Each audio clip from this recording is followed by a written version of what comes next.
ਵਾਹਿਗੁਰੂ ਜੀ ਕਾ ਖਾਲਸਾ ਵਾਹਿਗੁਰੂ ਜੀ ਕੀ ਫਤਿਹ। ਅਸਲਾਮ ਵਾਲੇਕਮ ਆਦਾਬ ਬਰਸਮਾਹਾਂ ਤੁਹਾਡੀ ਹੋਸਟ ਨੀਲਮ ਕੌਰ ਤੇ ਮੈਂ ਟੀਵੀ 84 ਦੇ ਸਾਰੇ ਦਰਸ਼ਕਾਂ ਤੇ ਸਰੋਤਿਆਂ ਨੂੰ ਜੀ ਆਇਆਂ ਕਹਿੰਦੀ ਆ ਪ੍ਰੋਗਰਾਮ ਸੱਚੋ ਸੱਚ ਵਿੱਚ ਜਿਹੜੇ ਇਸ ਪ੍ਰੋਗਰਾਮ ਨਾਲ ਦੇਸ਼ਾਂ ਵਿਦੇਸ਼ਾਂ ਤੋਂ ਜੁੜ ਚੁੱਕੇ ਨੇ। ਖਾਲਸਾ ਨਾਮ ਫੇਅਰ ਸੈਂਟਰ ਦੇ ਸੰਚਾਲਕ ਡਾਕਟਰ ਅਮਰਜੀਤ ਸਿੰਘ ਰੋਜ਼ਾਨਾ ਦੀ ਤਰ੍ਹਾਂ ਸਟੂਡੀਓ 'ਚ ਮੇਰੇ ਨਾਲ ਸ਼ਾਮਿਲ ਨੇ। ਉਹਨਾਂ ਨਾਲ ਗੱਲਬਾਤ ਕਰਕੇ ਅੱਜ ਦੇ ਅਹਿਮ ਇਸ਼ੂਜ਼ ਪਰ ਉਹਨਾਂ ਤੋਂ ਉਹਨਾਂ ਦੇ ਵਿਚਾਰ ਜਾਣਦੇ ਹਾਂ। ਜੀ ਡਾਕਟਰ ਸਾਹਿਬ ਵਾਹਿਗੁਰੂ ਜੀ ਕਾ ਖਾਲਸਾ ਵਾਹਿਗੁਰੂ ਜੀ ਕੀ ਫਤਿਹ। ਹਾਂਜੀ ਨੀਲਮ ਕੌਰ ਜੀ, ਤੁਹਾਨੂੰ ਵੀ ਤੇ ਦੁਨੀਆ ਭਰ 'ਚ ਬੈਠੇ ਸਾਡੇ ਬਹੁਤ ਹੀ ਪਿਆਰੇ ਸੋਹਣੇ ਸਿਆਣੇ ਟੀਵੀ 84 ਦੇ ਦਰਸ਼ਕਾਂ ਨੂੰ ਵੀ ਵਾਹਿਗੁਰੂ ਜੀ ਕਾ ਖਾਲਸਾ ਵਾਹਿਗੁਰੂ ਜੀ ਕੀ ਫਤਿਹ ਤੇ ਸਾਡੇ ਬਹੁਤ ਹੀ ਪਿਆਰੇ ਮੁਸਲਮਾਨ ਭੈਣਾਂ ਭਰਾਵਾਂ ਨੂੰ अस्सलाम वालेकुम। जी डॉक्टर साहब जी आया प्रोग्राम सचो सच में बहुत शुक्रिया जी। डॉक्टर साहब आज 22 सितंबर 2021 800 नानकशाही संमत 553 ਦਾ ਦਿਨ ਹੈ ਤੇ ਡਾਕਟਰ ਸਾਹਿਬ ਪ੍ਰੋਗਰਾਮ ਸ਼ੁਰੂ ਕਰਨ ਤੋਂ ਪਹਿਲਾਂ ਅਸੀਂ ਆਪਣੇ ਦਰਸ਼ਕਾਂ ਤੇ ਸਰੋਤਿਆਂ ਨੂੰ ਹਮੇਸ਼ਾ ਤਰ੍ਹਾਂ ਦੱਸੀ ਵਿਊਅਰਸ ਜੇ ਤੁਸੀਂ ਹੱਕ ਸੱਚ ਇਨਸਾਫ ਤੇ ਪੈਰਾ ਦਿਨ ਦਾ ਇੱਕ ਚੈਨਲ ਟੀਵੀ 84 ਨੂੰ ਦੇਖਣਾ ਚਾਹੁੰਦੇ ਹੋ ਤਾਂ ਤੁਸੀਂ ਦੇਖ ਸਕਦੇ ਹੋ spectrum cable, RCN cable, Bell Fibe cable in Canada, roku, Jadoo box, Oshawa, Facebook TV 84 ਦੀ ਐਪ ਰਾਹੀਂ online streaming and IP box ਤੇ ਤੁਸੀਂ ਟੀਵੀ 84 ਨੂੰ ਦੇਖ ਸਕਦੇ ਹੋ। ਵਿਊਅਰਸ ਜੇ ਤੁਸੀਂ ਟੀਵੀ 84 ਨਾਲ ਜਾਂ ਪ੍ਰੋਗਰਾਮ ਸੱਚੋ ਸੱਚ ਨਾਲ ਫੇਸਬੁੱਕ ਰਾਹੀਂ ਜੁੜੇ ਹੋ ਤਾਂ ਇਸ ਨੂੰ ਵੱਧ ਤੋਂ ਵੱਧ ਲਾਈਕ ਕਰੋ ਤੇ ਸ਼ੇਅਰ ਕਰੋ ਅਤੇ ਨਾਲ ਹੀ YouTube ਤੇ ਸਬਸਕ੍ਰਾਈਬ ਵੀ ਕਰੋ। ਇਹ ਵੀ ਦੱਸ ਦਿਓ ਕਿ ਤੁਸੀਂ ਟੀਵੀ 84 ਦੀ ਐਪ ਨੂੰ ਐਂਡਰੋਇਡ ਐਂਡ ਐਪ ਸਟੋਰ ਤੇ ਡਾਊਨਲੋਡ ਕਰਕੇ ਜੋ ਟੀਵੀ 84 ਦੀ ਲਾਈਵ ਸਟ੍ਰੀਮ ਹੈ ਉਸ ਨੂੰ ਤੁਸੀਂ 24 ਆਵਰਸ ਦੇਖ ਸਕਦੇ ਹੋ।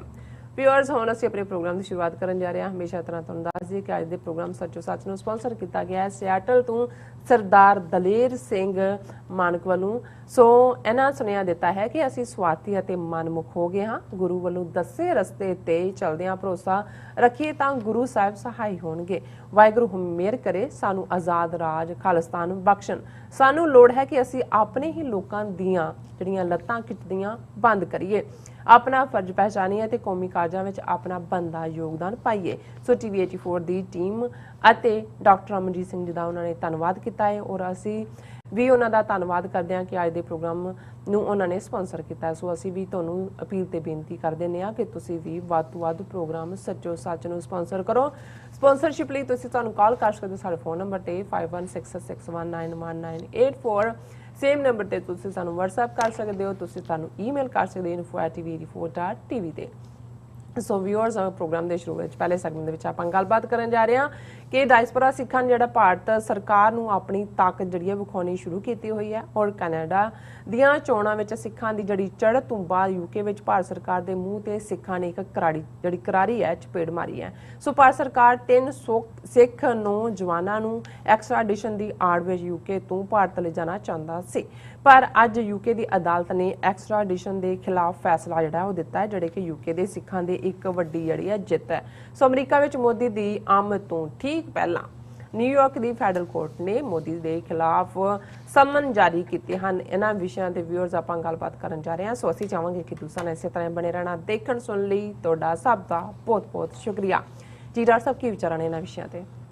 ਦੇਖੋ, ਅਸੀਂ ਕੱਲ ਜਦੋਂ ਗੱਲ ਕੀਤੀ ਕੈਨੇਡਾ ਦੀਆਂ ਚੋਣਾਂ ਦੇ ਹਵਾਲੇ ਨਾਲ ਜੀ ਕਿ ਕਿਵੇਂ ਸਿੱਖਾਂ ਨੇ ਆਪਣਾ ਪੋਲੀਟੀਕਲ ਮਸਲ ਫਲੈਕਸ ਕੀਤਾ ਹੈ, ਬਿਲਕੁਲ ਆਪਣੇ ਸਿਆਸੀ ਡੋਲੇ ਵਿਖਾਏ ਔਰ ਜ਼ਾਹਰ ਹੈ ਕਿ ਵੱਡੀ ਗਿਣਤੀ 'ਚ ਸਿੱਖ ਮੈਂਬਰ ਪਾਰਲੀਮੈਂਟ ਜਿਨ੍ਹਾਂ ਨੂੰ ਮੋਦੀ ਸਰਕਾਰ ਨੇ ਉਹਨਾਂ ਦੀ ਪਹਿਲੀ ਟਰਮ ਦੇ ਦੌਰਾਨ, ਹਾਲਾਂਕਿ 4 ਸਾਲ ਹੁੰਦੇ ਨੇ ਉਹਨਾਂ ਦੇ ਪੂਰੇ ਔਰ ਅਜੇ ਤਾਂ ਸਿਰਫ 2 ਸਾਲ ਰਹਿੰਦੇ ਸੀ ਚੋਣ ਨੂੰ, ਲੇਕਿਨ ਜਸਟਿਨ ਟਰੂਡੋ ਨੇ ਮਿਡ ਟਰਮ ਇਲੈਕਸ਼ਨ ਕਾਲ ਕੀਤੀ। ਪਰ ਕੋਵਿਡ ਤੋਂ ਪਹਿਲਾਂ ਜਦੋਂ ਜਸਟਿਨ ਟਰੂਡੋ ਭਾਰਤ ਦੇ ਦੌਰੇ ਤੇ ਜਾਂਦੇ ਨੇ ਔਰ ਹਰਜੀਤ ਸਿੰਘ ਸੱਜਣ ਪੰਜਾਬ ਜਾਂਦੇ ਨੇ ਤੇ ਕਿਉਂ ਜਿਹਾ ਵਰਤਾਰਾ ਭਾਰਤ ਸਰਕਾਰ ਨੇ ਕੀਤਾ, ਕਿਵੇਂ 16-17 ਸਿੱਖ ਮੈਂਬਰ ਪਾਰਲੀਮੈਂਟ ਜਿਹੜੇ ਕਿ ਪ੍ਰੀਵੀਅਸ ਪਾਰਲੀਮੈਂਟ ਸਨ ਉਹਨਾਂ ਨੂੰ ਖਾਲਿਸਤਾਨੀ ਕਲੱਬ ਕੀਤਾ, ਦਹਿਸ਼ਤਗਰਦ ਕਲੱਬ ਕੀਤਾ, ਪਾਕਿਸਤਾਨ ਦੇ ਨਾਲ ਜੋੜਨ ਦੀ ਕੋਸ਼ਿਸ਼ ਕੀਤੀ ਔਰ ਹੁਣ ਆਲਮੋਸਟ ਸਾਰੇ ਦੇ ਸਾਰੇ ਵਾਪਸ ਜਿੱਤ ਕੇ ਪਾਰਲੀਮੈਂਟ 'ਚ ਪਹੁੰਚੇ ਨੇ। ਹਰਜੀਤ ਸਿੰਘ ਸੱਜਣ ਵੀ ਜੇਤੂ ਰਹੇ ਨੇ ਔਰ ਖ਼ਾਸ ਤੌਰ ਤੇ ਜਗਮੀਤ ਸਿੰਘ ਜਿਨ੍ਹਾਂ ਨੂੰ ਭਾਰਤ ਦਾ ਵੀਜ਼ਾ ਡਿਨਾਈ ਕੀਤਾ ਹੋਇਆ, ਉਹ NDP ਪਾਰਟੀ ਦੇ ਲੀਡਰ ਦੇ ਤੌਰ ਤੇ ਉਹਨਾਂ ਨੇ ਆਪਣੀ ਪਾਰਟੀ ਦੀ ਸਟਰੈਂਥ ਵਧਾਈ ਹੈ ਔਰ ਅਸਲ ਕਿੰਗ ਮੇਕਰ ਉਹੀ ਨੇ, ਕਿਉਂਕਿ ਸਟਿਲ ਜਸਟਿਨ ਟਰੂਡੋ ਦੀ ਹਕੂਮਤ ਐਬਸੋਲੂਟ ਮੈਜੋਰਿਟੀ ਨਹੀਂ ਲੈ ਸਕੀ। ਸੋ ਅਸੀਂ ਕੈਨੇਡਾ 'ਚ ਸਿੱਖਾਂ ਦੇ ਪੋਲੀਟੀਕਲ ਮਸਲ ਦੀ ਗੱਲ ਕੀਤੀ, ਮਸਲ ਫਲੈਕਸਿੰਗ ਦੀ ਗੱਲ ਕੀਤੀ। ਸਾਡੇ ਬਹੁਤ ਸਾਰੇ ਪਾਕਿਸਤਾਨੀ ਭੈਣਾਂ ਭਰਾਵਾਂ ਨੇ ਮੁਬਾਰਕਬਾਦ ਵੀ ਦਿੱਤੀ ਹੈ ਔਰ ਉਹਨਾਂ ਨੇ ਖੁਸ਼ੀ ਦਾ ਇਜ਼ਹਾਰ ਕੀਤਾ ਹੈ ਕਿ ਕੈਨੇਡਾ ਵਰਗੇ ਮੁਲਕ 'ਚ ਆ ਕੇ ਜਿੱਥੇ ਕਿ ਇੱਕ ਜ਼ਮਾਨੇ 'ਚ ਕੌਮਾਗਾਟਾ ਮਾਰੂ ਵਰਗਾ ਵਾਕਿਆ ਹੁੰਦਾ ਹੈ, ਮੁੱਢਲੇ ਹੱਕ ਨਹੀਂ ਨੇ, 47 ਤੋਂ ਬਾਅਦ ਸਿਟੀਜ਼ਨਸ਼ਿਪ ਰਾਈਟ ਮਿਲਦੇ ਨੇ, ਔਰ ਕਿਵੇਂ ਇਹਨਾਂ ਸਾਰੇ ਸਾਲਾਂ 'ਚ ਸਿੱਖਾਂ ਨੇ, ਔਰ ਆਬਾਦੀ ਦੇ ਲਿਹਾਜ਼ ਨਾਲ ਕੋਈ 5-6 ਲੱਖ ਦੀ ਆਬਾਦੀ ਕੋ ਬਹੁਤ ਜ਼ਿਆਦਾ ਨਹੀਂ ਹੈ, ਲੇਕਿਨ ਉਹਨਾਂ ਨੇ ਆਪਣੀ ਤਾਕਤ, ਪਾਰਟਿਸਿਪੇਸ਼ਨ ਔਰ ਯੂਨਿਟੀ ਉਸ ਦਾ ਮੁਜ਼ਾਹਰਾ ਕੀਤਾ।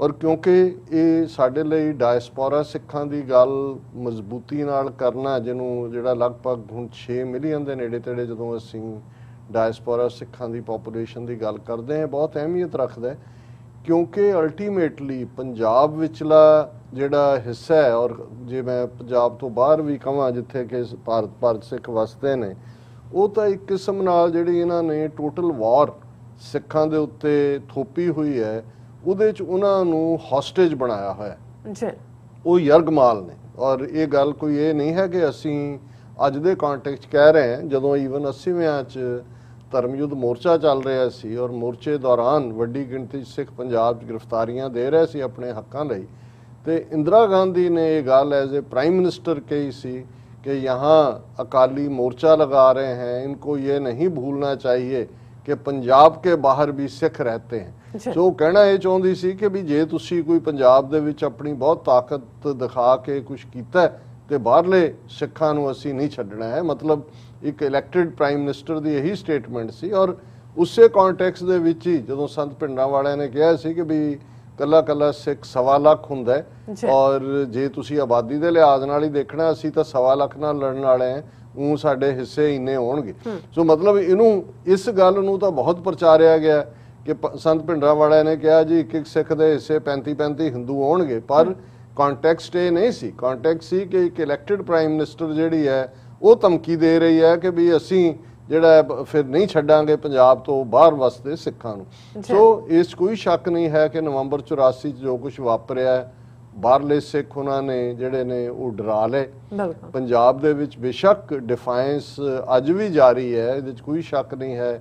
ਕਿਸਾਨ ਅੰਦੋਲਨ ਜਿਹੜਾ ਭਾਰਤ ਦੇ ਇਤਿਹਾਸ ਦਾ ਹੀ ਨਹੀਂ ਸ਼ਾਇਦ ਦੁਨੀਆ ਦੀਆਂ ਫਾਰਮਰ ਮੂਵਮੈਂਟਸ ਦਾ ਸਭ ਤੋਂ ਵੱਡਾ ਜਿਹੜਾ ਉਹ ਮੋਰਚਾ ਬਣ ਗਿਆ। ਅੱਜ 300 ਦਿਨ ਪੂਰੇ ਹੋ ਗਏ ਨੇ, और उहदे जे तुसी सारियां पिक्चर्स भी देखते हो, और जिहड़ी हकीकत है कि 80% तो ज़्यादा कंट्रीब्यूशन पंजाब दे सिखां दी है इहदे बारे। और साडे अपने जिहड़े कामरेडी किस्म दे लोग लीडरशिप च ने वो उहनूं भावें छुटियाउणा चाहण सिक्खी स्पिरिट नूं और निशान साहब नूं और राज करेगा खालसा नूं जां फतेह नूं जां जयकारे नूं, पर दुश्मन नूं कोई भुलेखा नहीं है कि भी वो किहदे खिलाफ लड़ रहे ने। वो ये लड़ाई सिख कौम दे खिलाफ ही लड़ रहे ने। लेकिन इस भी कोई शक नहीं है कि पंजाब पिछलियां 4 दहाइयां चों जिथे एक तो बाद एक नस्लकुशी की गई, हुण एक तो बाद एक सूबेदार बदल के एक कदे चंगी फील देने की कोशिश की जाती है, कदे कन्फ्यूज़ किया जाता है, कदे एक फ्यूचर दी उन्हां वल्लों एक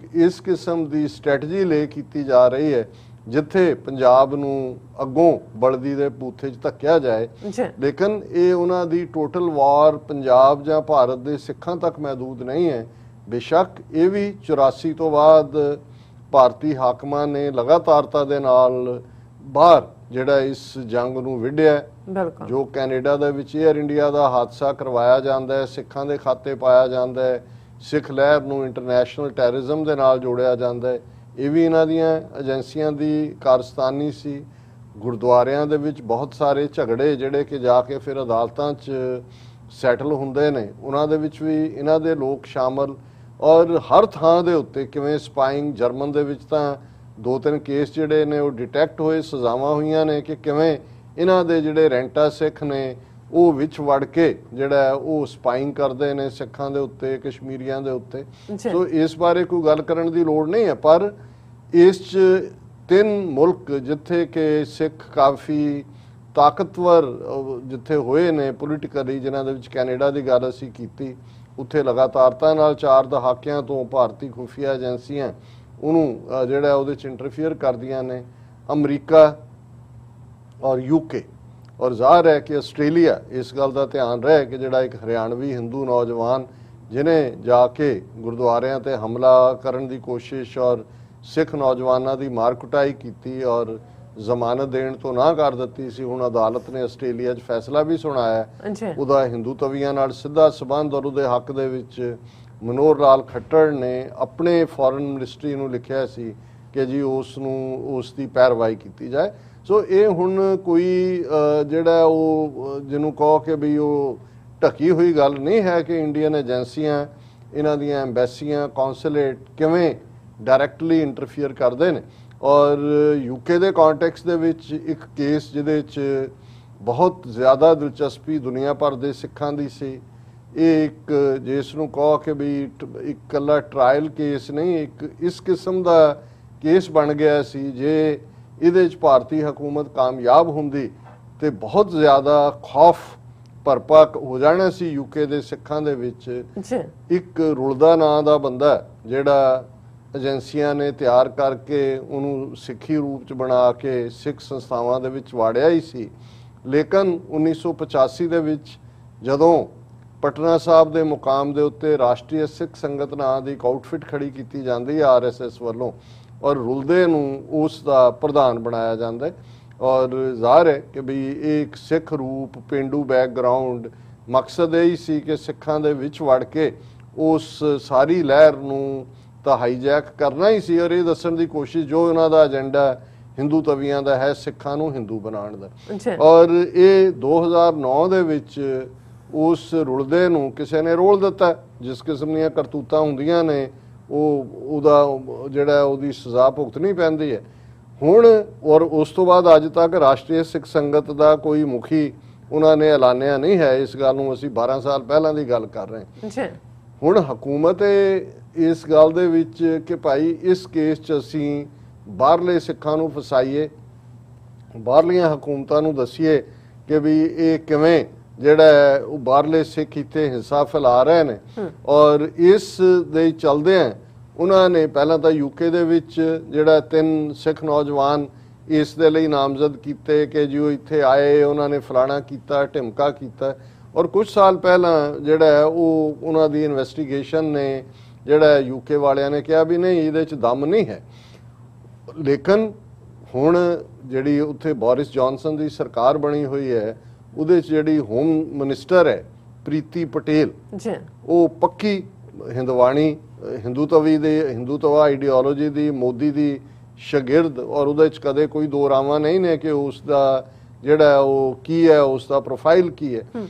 ਹੁਣ ਇੱਕ ਜਿਹੜਾ ਮੇਸ਼ਰ ਇੰਡੀਅਨ ਗਵਰਨਮੈਂਟ ਨੇ 84 ਤੋਂ ਬਾਅਦ ਹੀ ਜਿਨ੍ਹਾਂ ਮੁਲਕਾਂ ਦੇ ਨਾਲ ਉਹਨਾਂ ਦੀਆਂ ਨਹੀਂ ਵੀ ਸੀ ਐਕਸਟ੍ਰੈਡੀਸ਼ਨ ਟ੍ਰੀਟੀਆਂ, ਜਿਨ੍ਹਾਂ ਨੂੰ ਦੇਸ਼ ਕੀ ਉਹਨਾਂ ਦਾ ਪ੍ਰਤਿਆਨ ਸੰਧੀ ਕਹਿੰਦੇ ਨੇ, ਇਸ ਲਈ ਮੈਂ ਅੰਗਰੇਜ਼ੀ ਦਾ ਲਫ਼ਜ਼ ਐਕਸਟ੍ਰੈਡੀਸ਼ਨ ਜ਼ਿਆਦਾ ਕੰਫਰਟੇਬਲ ਹੁੰਦਾ ਕਿ ਵੀ ਉਹ ਸਾਈਨ ਕੀਤੀਆਂ। ਅਮਰੀਕਾ ਦੇ ਨਾਲ ਵੀ ਕੀਤੀ, ਹਾਲਾਂਕਿ 1930 ਦੀ ਇੱਕ ਟ੍ਰੀਟੀ ਸੀ, ਪਰ ਉਸ ਤੋਂ ਬਾਅਦ ਉਹਦੇ 'ਚ ਕੋਈ ਜਿਹੜਾ ਕਮਜ਼ੋਰੀਆਂ ਇਹਨਾਂ ਨੂੰ ਲੱਗੀਆਂ, ਇਹਨਾਂ ਨੇ ਕੀਤੀ। ਯੂਕੇ ਦੇ ਨਾਲ ਐਕਸਟ੍ਰੈਡੀਸ਼ਨ ਟ੍ਰੀਟੀ ਕੀਤੀ।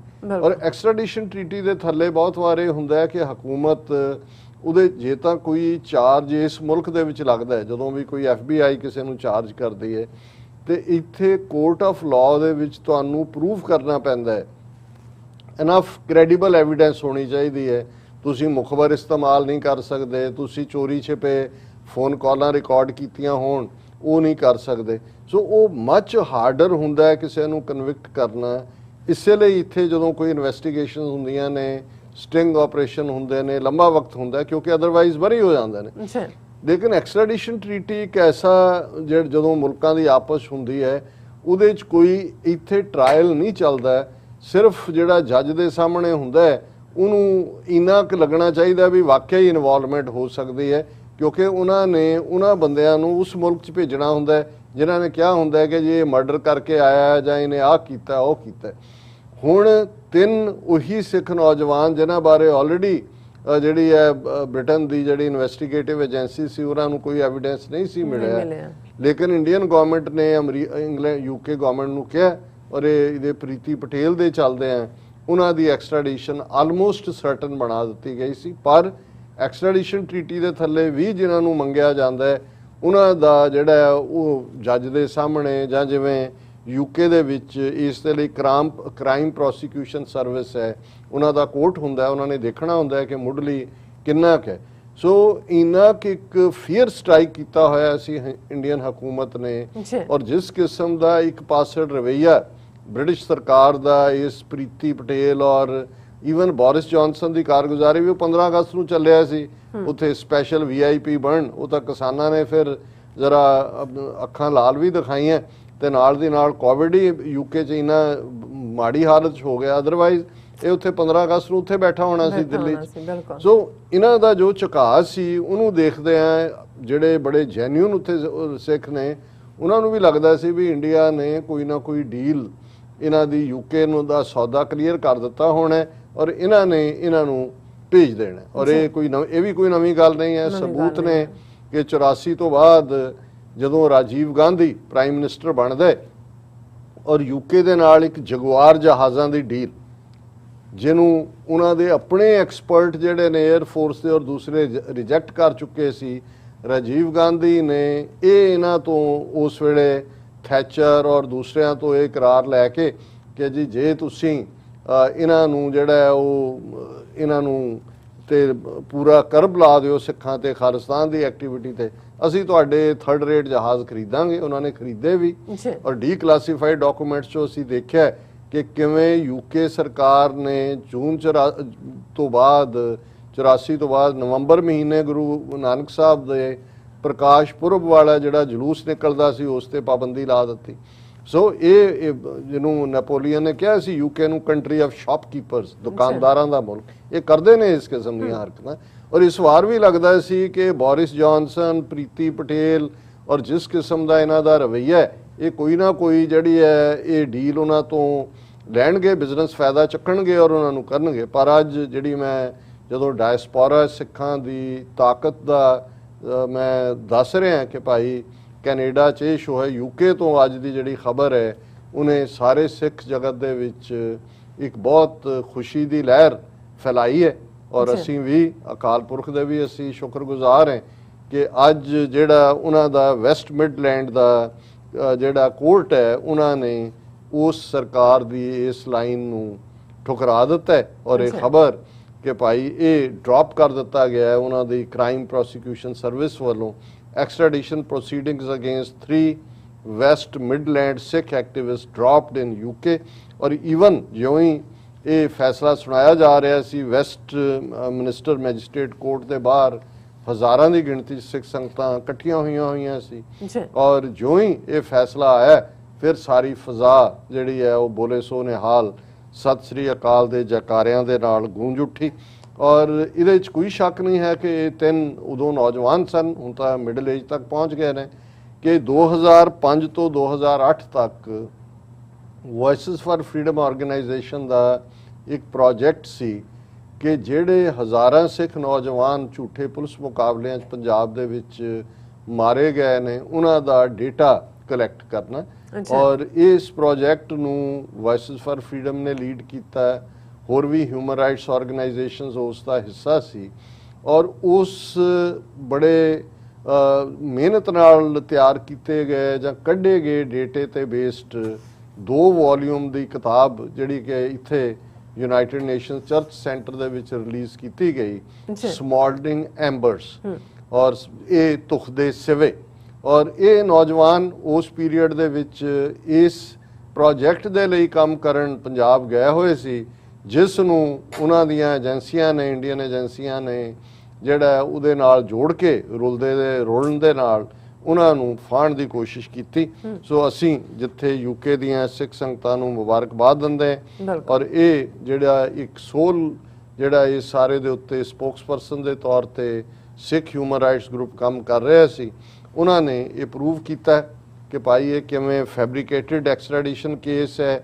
ਔਰ ਆਲਰੇਡੀ UK ਅਥਾਰਟੀਜ਼ ਨੇ 2010 ਦੇ ਵਿੱਚ ਜਦੋਂ ਕਿ ਇੰਡੀਅਨ ਗਵਰਨਮੈਂਟ ਨੇ ਇਹਨਾਂ ਵੱਲ ਉਂਗਲ ਕੀਤੀ ਸੀ, ਇਹਨੂੰ ਇਨਵੈਸਟੀਗੇਟ ਕਰਕੇ ਵਿਦਆਊਟ ਜਿਹੜਾ ਹੈ ਉਹ ਕਿਸੇ ਐਕਸ਼ਨ ਦੇ ਇਸ ਨੂੰ ਛੱਡ ਦਿੱਤਾ ਸੀ। ਸੋ ਅਸੀਂ ਸਮਝਦੇ ਹਾਂ ਵੀ ਇਹ ਇਕੱਲੀ UK ਦੇ ਸਿੱਖਾਂ ਦੀ ਵਿਕਟਰੀ ਨਹੀਂ ਹੈ, ਜਿੱਥੇ 3 ਉਹਨਾਂ ਗੁਰਸਿੱਖ ਪਰਿਵਾਰ ਜਿਨ੍ਹਾਂ ਦੇ ਨਹੀਂ ਸਾਰਿਆਂ ਦੇ ਉਹਨਾਂ ਨੂੰ ਇੱਕ ਰਾਹਤ ਮਿਲੀ ਹੈ। ਇਹਨੇ ਇਹ ਵੀ ਸਾਬਤ ਕੀਤਾ ਹੈ ਕਿ ਭਾਈ ਜਿਹੜੀ ਤਾਕਤ ਹੈ ਡਾਇਸਪੋਰਾ ਸਿੱਖਾਂ ਦੀ ਜੋ, ਔਰ ਇਸੇ ਤਰ੍ਹਾਂ ਪਹਿਲਾਂ ਅਸੀਂ ਦੇਖਦੇ ਹਾਂ ਕਿ ਪਰਮਜੀਤ ਸਿੰਘ ਜਿਹੜੇ ਯੂਕੇ 'ਚ ਸੀ, ਪੁਰਤਗਾਲ ਗਏ ਹੋਏ ਸੀ ਆਪਣੀ ਸਿੰਘਣੀ ਦੇ ਨਾਲ, ਉੱਥੇ ਉਹਨਾਂ ਨੇ ਉਹਨਾਂ ਨੂੰ ਐਕਸਟ੍ਰੈਡਾਈਟ ਕਰਨ ਦੀ ਕੋਸ਼ਿਸ਼ ਕੀਤੀ ਔਰ ਸਿਕਸ ਫਾਰ ਜਸਟਿਸ ਨੇ ਬੜੇ ਐਫਰਟ ਦੇ ਨਾਲ ਕਿਵੇਂ ਪੁਰਤਗਾਲ ਦੀ ਅਦਾਲਤ 'ਚ ਜਾ ਕੇ ਕੇਸ ਜਿੱਤਿਆ ਔਰ ਅੱਜ ਪਰਮਜੀਤ ਸਿੰਘ ਯੂਕੇ ਇੱਕ ਪ੍ਰੋਮੀਨੈਂਟ ਖਾਲਿਸਤਾਨੀ ਐਕਟਿਵਿਸਟ ਚਿਹਰਾ ਹੈ ਯੂਕੇ ਦੇ ਵਿੱਚ, ਜਿਹੜੇ ਮਿਹਨਤ ਦੇ ਨਾਲ ਖਾਲਿਸਤਾਨ ਦੇ ਲਈ ਕੰਮ ਕਰ ਰਹੇ ਨੇ। ਸੋ ਇਹ ਅਸੀਂ ਉੱਥੋਂ ਦੇ ਸਮੁੱਚੇ ਉਹਨਾਂ ਵੀਰਾਂ ਭੈਣਾਂ ਨੂੰ ਜਿਨ੍ਹਾਂ ਨੇ ਇਸ ਕੇਸ ਦੀ ਪੈਰਵਾਈ ਕੀਤੀ ਉਹਨਾਂ ਨੂੰ ਅਸੀਂ ਮੁਬਾਰਕਬਾਦ ਦਿੰਦੇ ਹਾਂ। ਔਰ ਗੱਲ ਹੁਣ ਅਸੀਂ ਅਮਰੀਕਾ ਦੀ ਕਰੀਏ। ਮੋਦੀ ਜਿਹੜਾ ਉੱਥੋਂ ਉੱਡ ਚੁੱਕਿਆ ਹੈ ਔਰ ਪਾਕਿਸਤਾਨ ਨੇ ਡਿਪਲੋਮੈਟਿਕ ਫੇਵਰ ਦਿੱਤੀ ਕਿਉਂਕਿ ਪਾਕਿਸਤਾਨ ਦੇ ਅਸਮਾਨਾਂ ਤੋਂ ਹੀ ਉੱਡ ਕੇ ਜਹਾਜ਼ ਨੇ ਆਉਣਾ, ਸੋ ਉਹਨਾਂ ਨੇ ਪਰਮਿਸ਼ਨ ਦਿੱਤੀ ਵੀ ਕੋਈ ਗੱਲ ਨਹੀਂ ਹੈ, ਮੋਦੀ ਉੱਡ ਸਕਦਾ ਹੈ ਸਾਡੇ ਅਸਮਾਨਾਂ ਚੋਂ, ਥੱਲੇ ਨਹੀਂ ਸੁੱਟਦੇ ਉਹਦੇ ਜਹਾਜ਼ ਨੂੰ। ਔਰ ਉਹ ਆਲਰੇਡੀ ਉਹਦੇ ਨਾਲ ਜਿਵੇਂ ਅਸੀਂ ਦੱਸਿਆ ਸੀ ਕਿ ਵੀ ਸ਼ੈਤਾਨ ਦਾ ਬੱਚਾ ਅਜੀਤ ਡੋਵਾਲ ਵੀ ਹੈ ਔਰ ਉਹਨਾਂ ਦਾ ਫੋਰਨ ਮਿਨਿਸਟਰ ਜੈ ਸ਼ੰਕਰ ਤਾਂ ਇੱਥੇ ਪਹਿਲਾਂ ਹੀ ਪਹੁੰਚਿਆ ਹੋਇਆ ਹੈ ਔਰ ਹਰਸ਼ਵਰਧਨ ਸ਼੍ਰਿੰਗਲਾ ਉਹਨਾਂ ਦਾ ਫੋਰਨ ਸੈਕਟਰੀ ਵੀ, ਤੇ ਬਾਕੀ ਫਿਰ ਜਿਹੜਾ ਗੋਦੀ ਮੀਡੀਆ ਹੈ ਉਹਨਾਂ ਦਾ ਜਹਾਜ਼ ਨਾਲ ਭਰਿਆ ਹੋਏਗਾ। ਸਾਰੇ ਦੇਖਦੇ ਆ ਅਰਨਾਬ ਗੋਸਵਾਮੀ ਵਰਗੇ ਜਿਹੜੇ ਔਰ ਉਹਨਾਂ ਦੀਆਂ 3-3 ਫੁੱਟੀਆਂ ਐਂਕਰਾਂ ਜਿਹੜੀਆਂ 6-6 ਫੁੱਟ ਉੜਕਦੀਆਂ ਨੇ ਉਹ ਵੀ ਨਾਲ ਹੋਣਗੇ। ਸੋ ਇੱਥੇ ਉਹਨਾਂ ਦੇ ਸਵਾਗਤ ਦੀ ਤਿਆਰੀ ਹੈ ਔਰ ਜ਼ਾਹਰ ਹੈ ਵੀ ਜਿਹੜਾ ਬਰਾਤ ਦੇ ਸਵਾਗਤ ਤੋਂ ਪਹਿਲਾਂ ਜਿਹੜਾ ਉਹ ਜਿਹੜੀ ਪਹਿਲਾ ਬਰਾਤ ਦਾ ਸਵਾਗਤ ਹੁੰਦਾ ਉਹ ਤਾਂ ਮਿਲਣੀ ਹੁੰਦੀ ਹੈ, ਤੇ ਉਹ ਸਿਕਸ ਫਾਰ ਜਸਟਿਸ ਨੇ ਅੱਜ ਮਿਲਣੀ ਵਾਲਾ ਜਿਹੜਾ ਸ਼ਗਨ ਕੰਬਲ ਹੈ ਉਹ ਇਹਨਾਂ ਨੂੰ ਭੇਟ ਕਰਤਾ। ਔਰ ਬਾਕੀ ਜਿੱਦਣ ਉਹਨੇ 24 ਤਰੀਕ ਨੂੰ ਬਾਈਡਨ ਨੂੰ ਮਿਲਣਾ ਹੈ ਔਰ ਕੁਆਡ ਦੀ ਸਮਿਟ ਹੈ, ਉਹ ਵਾਈਟ ਹਾਊਸ ਦੇ ਬਾਹਰ ਲਫੈਤ ਪਾਰਕ ਦੇ ਵਿੱਚ ਇੱਕ ਖੁੰਝਾ ਹੁਣ ਮਿਲ ਗਿਆ ਪ੍ਰੋਟੈਸਟ ਕਰਨ ਦੇ ਲਈ ਔਰ 12 ਤੋਂ 2 ਤੱਕ ਜਿਹੜਾ ਇਹ ਪ੍ਰੋਟੈਸਟ ਆਪਣੇ ਉਹਨਾਂ ਦਾ ਜਿਹੜੇ ਆਪਣੇ ਦਰ ਘਰ ਦੇ ਹਾਮੀ ਨੇ ਖਾਲਿਸਤਾਨੀ ਜਥੇਬੰਦੀਆਂ ਵੱਲੋਂ ਹੈ ਔਰ ਫਿਰ 2 ਤੋਂ 4 ਕਿਸਾਨੀ ਮੋਰਚੇ ਨਾਲ ਆਪਣੇ ਵਿਰੋਧ ਦਾ ਜਿਹੜਾ ਉਹਨਾਂ ਨਾਲ ਜਿਹੜੀ ਹੈ ਯਕਜਹਿਤੀ ਕਿਸਾਨੀ ਮੋਰਚੇ ਨਾਲ, ਪਰ ਸਰਕਾਰ ਦੇ ਖਿਲਾਫ ਵਿਰੋਧ ਦੇ ਲਈ 2 ਤੋਂ 4 ਪ੍ਰੋਟੈਸਟ ਹੋਏਗਾ। ਇਸੇ ਤਰ੍ਹਾਂ 25 ਤਰੀਕ ਨੂੰ ਸਵੇਰੇ 10 ਤੋਂ 12 ਤੱਕ ਜਿਹੜਾ ਔਰ 1 ਵਜੇ ਤੱਕ ਆਲਮੋਸਟ 9 ਵਜੇ ਦਾ ਟਾਈਮ ਹੈ ਕਿਉਂਕਿ ਇਹ ਟਾਈਮ ਹੈ ਜਦੋਂ ਮੋਦੀ ਨੇ ਐਡਰੈਸ ਕਰਨਾ UN ਜਨਰਲ ਅਸੈਂਬਲੀ ਨੂੰ। ਸੋ ਇਹਦੇ 'ਚ ਸਮੁੱਚੀਆਂ ਸਿੱਖ ਜਥੇਬੰਦੀਆਂ, ਈਸਟ ਕੋਸਟ ਸਿੱਖ ਕੋਆਰਡੀਨੇਸ਼ਨ ਕਮੇਟੀ ਜ਼ਾਹਰ ਹੈ ਸਿਕਸ ਫਾਰ ਜਸਟਿਸ ਲੀਡ 'ਚ ਹੈ ਇਹ ਪ੍ਰੋਟੈਸਟ ਹੈ। ਔਰ ਉਸ ਤੋਂ ਬਾਅਦ ਅੱਜ ਹੀ ਡਾਕਟਰ ਗੁਲਾਮ ਨਬੀ ਫਾਈ ਕਸ਼ਮੀਰੀ ਜਿਹੜੇ ਲੀਡਰ ਨੇ ਔਰ ਉਸ ਤੋਂ ਪਹਿਲਾਂ ਰਾਜਾ ਰਜ਼ਾਕ ਜੀ ਨੇ ਵੀ ਕਨਵੇ ਸਾਨੂੰ ਕੀਤਾ ਸੀ 1 ਤੋਂ 3 ਤੱਕ ਕਸ਼ਮੀਰੀਆਂ ਵੱਲੋਂ ਵੀ ਪ੍ਰੋਟੈਸਟ ਹੈ। ਔਰ ਇਹ ਚੰਗੀ ਗੱਲ ਹੈ ਕਿ ਸਾਰਾ ਦਿਨ ਫਜ਼ਾ ਦੇ ਵਿੱਚ ਇੰਡੀਆ ਆਊਟ ਆਫ ਖਾਲਿਸਤਾਨ ਔਰ ਇੰਡੀਆ ਆਊਟ ਆਫ ਕਸ਼ਮੀਰ ਗੂੰਜੇਗਾ। ਲੇਕਿਨ ਹੁਣ ਤੁਸੀਂ ਕਹੋਗੇ ਵੀ ਇਹ ਤਾਂ ਅਲਟੀਮੇਟਲੀ ਬਰਾਤ ਵਾਲੇ ਦਿਨ ਦੀ ਗੱਲ ਹੈ, ਫਾਈਨਲੀ ਜਦੋਂ ਅੰਦਰ ਲਗਾ ਲਿਆ ਵੀ ਮਿਲਣੀ 'ਚ ਕਿਹੜਾ ਕੰਬਲ ਪਾਇਆ, ਉਹ ਕੰਬਲ ਵੀ ਵੈਸੇ ਬੜਾ ਖੂਬਸੂਰਤ ਪਾਇਆ ਔਰ ਮੈਂ ਸਮਝਦਾ ਵੀ ਸਿਕਸ ਫਾਰ ਜਸਟਿਸ ਵਧਾਈ ਦੀ ਹੱਕਦਾਰ ਹੈ ਕਿ ਉਹਨਾਂ ਨੇ ਐਨ ਠੀਕ ਮੌਕੇ 17 ਸਤੰਬਰ ਨੂੰ ਨਿਊਯਾਰਕ ਦੇ federal court, Manhattan federal court ਦੇ ਵਿੱਚ ਇੱਕ ਕਲਾਸ ਕੇਸ ਸੂਟ ਮੋਦੀ ਦੇ ਖਿਲਾਫ।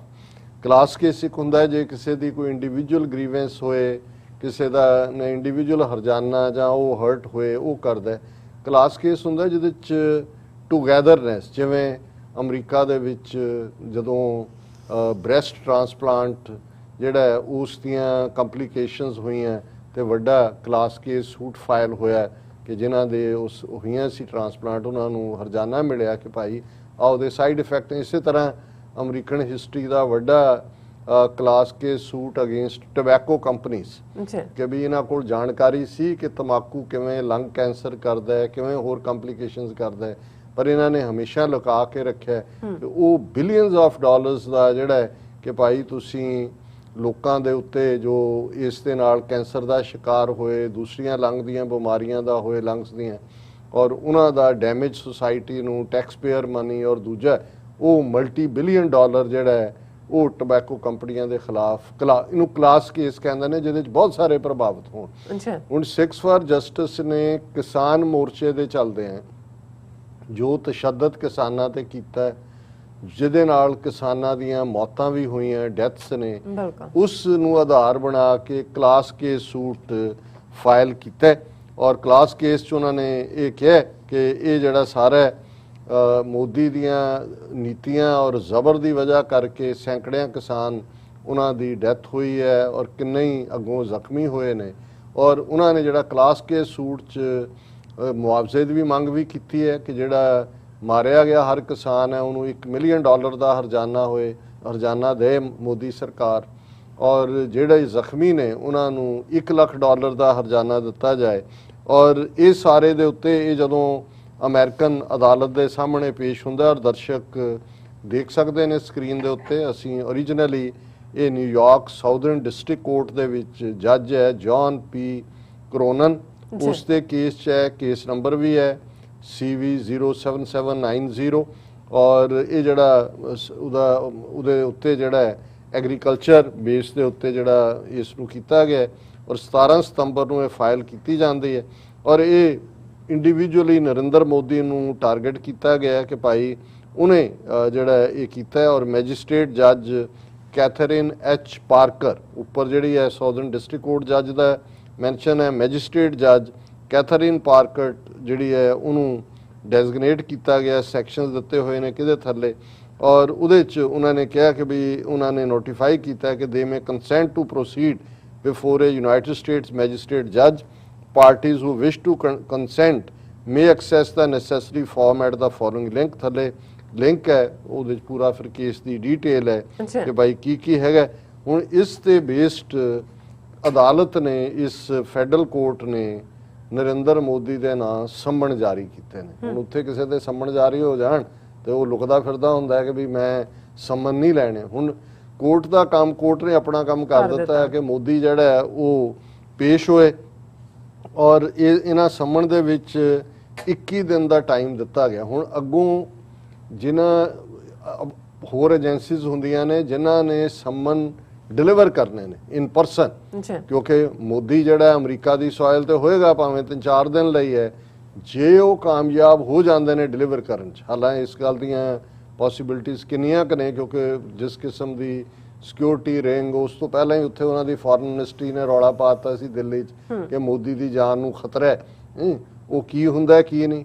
ਲੇਕਿਨ ਇਸ ਸਾਰੇ 'ਚ ਕਿ ਵੀ ਜੇ 21 ਦਿਨ ਲਈ ਔਰ ਜੇ US ਦਾ ਈਵਨ ਜਿਹੜਾ ਉਹਨੂੰ ਜਵਾਬ ਦੇਣਾ ਪਏਗਾ, ਉਹ ਭਾਵੇਂ ਜੇ ਨਹੀਂ ਵੀ ਹੋ ਸਕੇ ਫਿਰ ਇਹ ਕੋਸ਼ਿਸ਼ ਹੋਏਗੀ ਵੀ ਦਿੱਲੀ 'ਚ ਹੋਏ, ਜਿਵੇਂ ਸੋਨੀਆ ਗਾਂਧੀ ਦੇ ਵੇਲੇ ਵੀ ਇਸ ਕਿਸਮ ਦਾ ਕੇਸ ਫਾਈਲ ਕੀਤਾ ਗਿਆ ਸੀ। ਹਾਲਾਂਕਿ ਇਸ ਸਾਰੇ ਨੂੰ ਜਿਹੜਾ ਜੇ ਅਸੀਂ ਦੇਖੀਏ ਕਿ ਇਹ ਇੱਕ ਵੱਡੀ ਖਬਰ ਵੀ ਬਣਦੀ ਹੈ, ਪਰ ਇਹ ਇੱਕ ਡਾਇਸਪੋਰਾ ਸਿੱਖ ਕਿੱਥੇ ਇਹਨਾਂ ਦੀਆਂ ਏਜੰਸੀਆਂ ਔਰ ਦੂਸਰੀਆਂ ਐਕਸਟ੍ਰੈਡੀਸ਼ਨ ਟ੍ਰੀਟੀਆਂ ਵਰਗਿਆਂ ਦਾ ਸਹਾਰਾ ਲੈ ਕੇ ਇੱਥੋਂ ਦੇ ਸਿੱਖਾਂ ਦਾ ਜੀਣਾ ਹਰਾਮ ਕਰਨਾ ਚਾਹੁੰਦੀਆਂ ਨੇ ਔਰ ਉਹਨਾਂ ਦੀ ਆਵਾਜ਼ ਬੰਦ ਕਰਨਾ ਚਾਹੁੰਦੀਆਂ ਨੇ। ਪਰ ਅਸੀਂ ਇਹ ਕਹਿਣਾ ਚਾਹੁੰਦੇ ਹਾਂ ਕਿ ਇਹ ਮੋਦੀ ਜਿਹੜਾ ਇਸ ਤੋਂ ਪਹਿਲਾਂ ਮਾਰਚ 2020 ਚ ਆਇਆ ਹਿਊਸਟਨ ਦੇ ਵਿੱਚ, ਅਬ ਕੀ ਬਾਰ ਟਰੰਪ ਸਰਕਾਰ ਹੌਡੀ ਮੋਡੀ ਕੀਤਾ, ਔਰ ਦੂਸਰਾ ਔਰ ਅਸੀਂ ਇਹ ਸਮਝਦੇ ਹਾਂ ਵੀ ਇਹ ਤਾਂ ਕਲਾਸ ਕੇ ਸੂਟ ਕਿਸਾਨਾਂ ਦੇ ਮੁੱਦੇ ਤੇ ਹੈ।